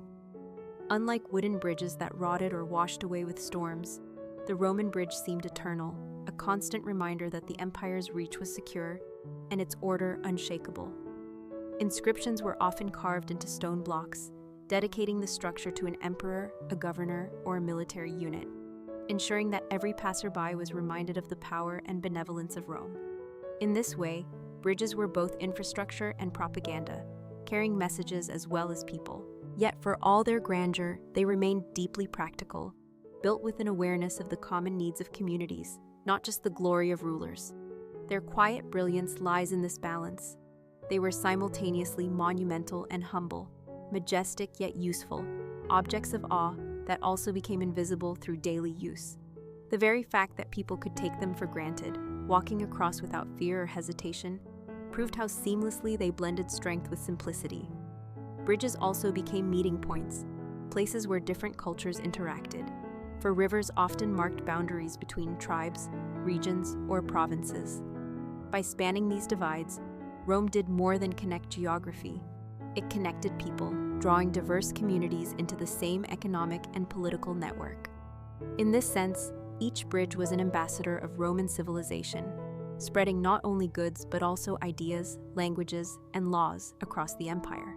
Even when empires shifted and Rome itself fell, the bridges remained, serving new rulers, new merchants, and new travelers indifferent to the changes of politics. Their presence became part of the landscape, so deeply integrated that centuries later, villagers and townsfolk might not even know the full story of their origins. Yet they would still cross daily, trusting the work of long-dead Roman engineers. That quiet continuity, the ability to outlive the empire that created them, is perhaps the most brilliant legacy of Roman bridges. They were never built for the moment, but for the ages, and this foresight allowed them to carry countless generations across their spans, turning what began as an imperial project into a gift for humanity itself. In considering Roman bridges, it is important to understand not only how they were constructed, but how they were maintained and preserved over the centuries, for the true measure of engineering brilliance lies not merely in creation, but in endurance. Roman engineers, aware of the destructive power of water, designed their bridges with cutwaters at the bases of piers, pointed upstream to break the force of currents and reduce the buildup of debris. This small but essential detail allowed the structures to resist floods that would have torn away less prepared works. They also carefully monitored the placement of foundations, sinking stones deep into riverbeds and stabilizing them with piles when necessary.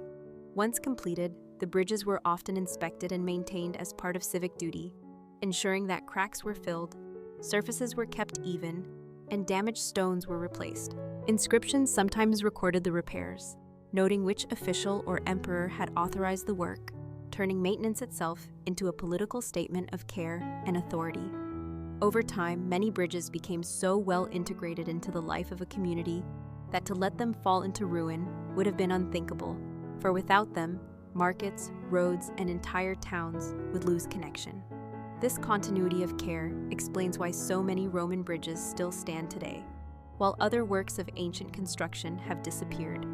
Their durability also meant that later civilizations, from medieval kingdoms to modern nations, could inherit and reuse them, laying new roads across old arches, adapting them to carts, carriages, or even automobiles. Some bridges were modified with guardrails or widened decks, yet the core structure remained Roman, still carrying weight centuries after their builders were gone. This lasting functionality shows a level of foresight that is quietly extraordinary. Roman engineers did not simply build for their present, but for an unknowable future, trusting that stone and arch would serve generations they could never imagine. Beyond the technical and practical, there is also a cultural dimension to this endurance.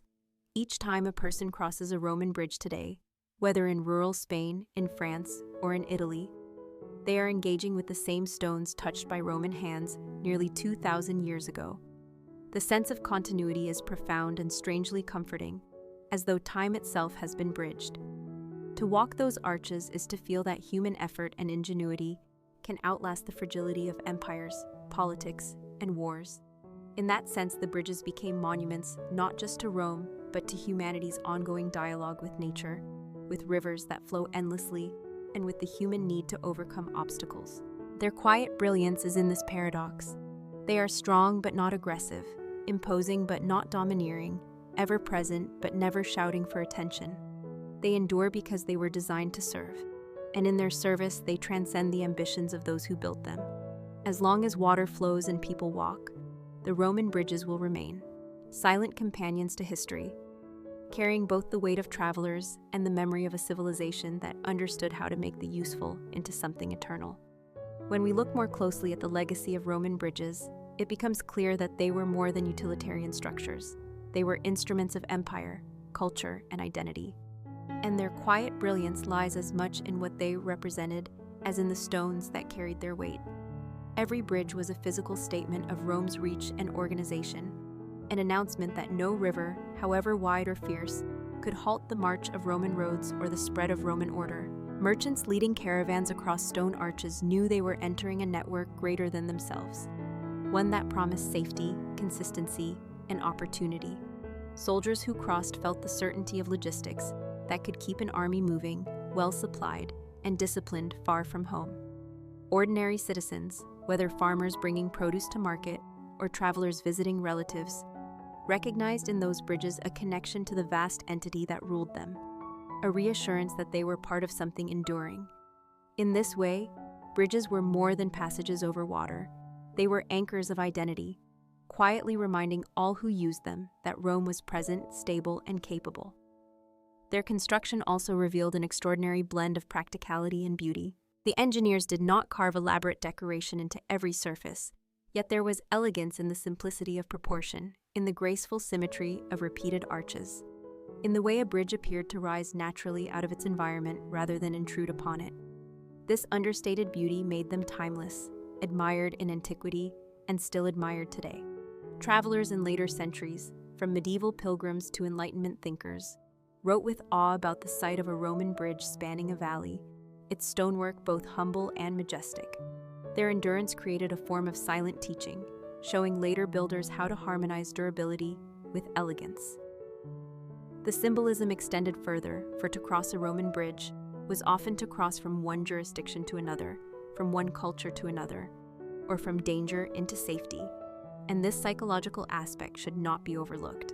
Bridges were thresholds, liminal spaces where movement and transformation occurred, and the Romans, whether consciously or not, embedded in their empire countless such spaces that guided people not only physically, but emotionally.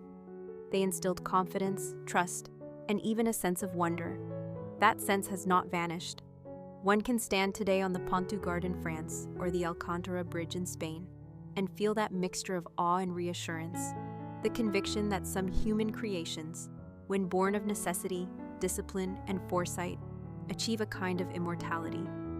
The quiet brilliance of Roman bridges is thus not a single thing, but a constellation of qualities: practical strength, architectural grace, symbolic power, and cultural continuity, each reinforcing the others until the whole becomes something far greater than the sum of its parts. They remind us that true greatness often does not shout. It whispers steadily across centuries, carrying people from one side of life to another just as reliably now as it did 2,000 years ago.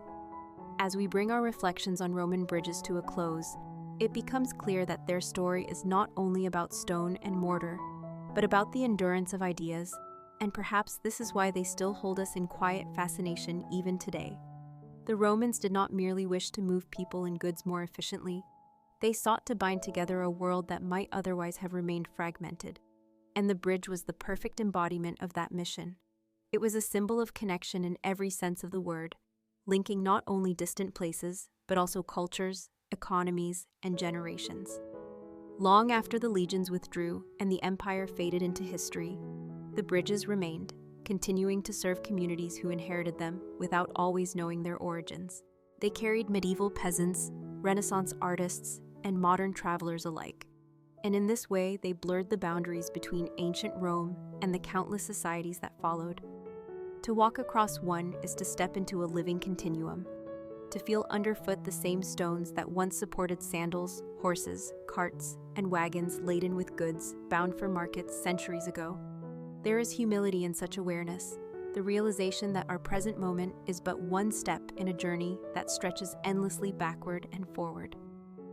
The bridges speak softly of resilience, teaching that well-planned effort, executed with care and patience, can outlast empires, kings, and civilizations.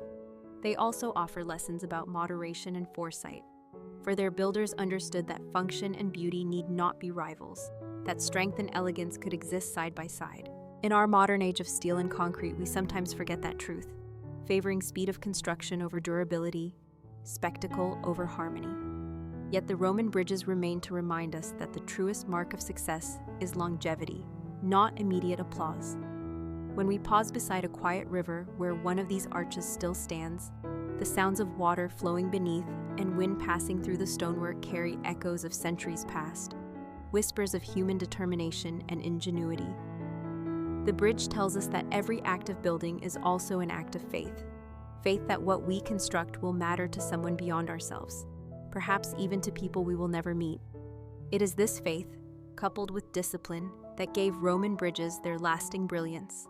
And so their story is not really about Rome at all, but about us, about humanity's constant desire to connect, to overcome obstacles, to leave something that endures. The quiet brilliance of Roman bridges invites us not only to admire the past, but to reflect on what we are building in our own time. Will our structures, literal or metaphorical, stand firm against the currents of history? Will they carry others safely across the rivers of their lives? The Romans have already shown it is possible. Their bridges still stretch across valleys and rivers, still carrying footsteps centuries later.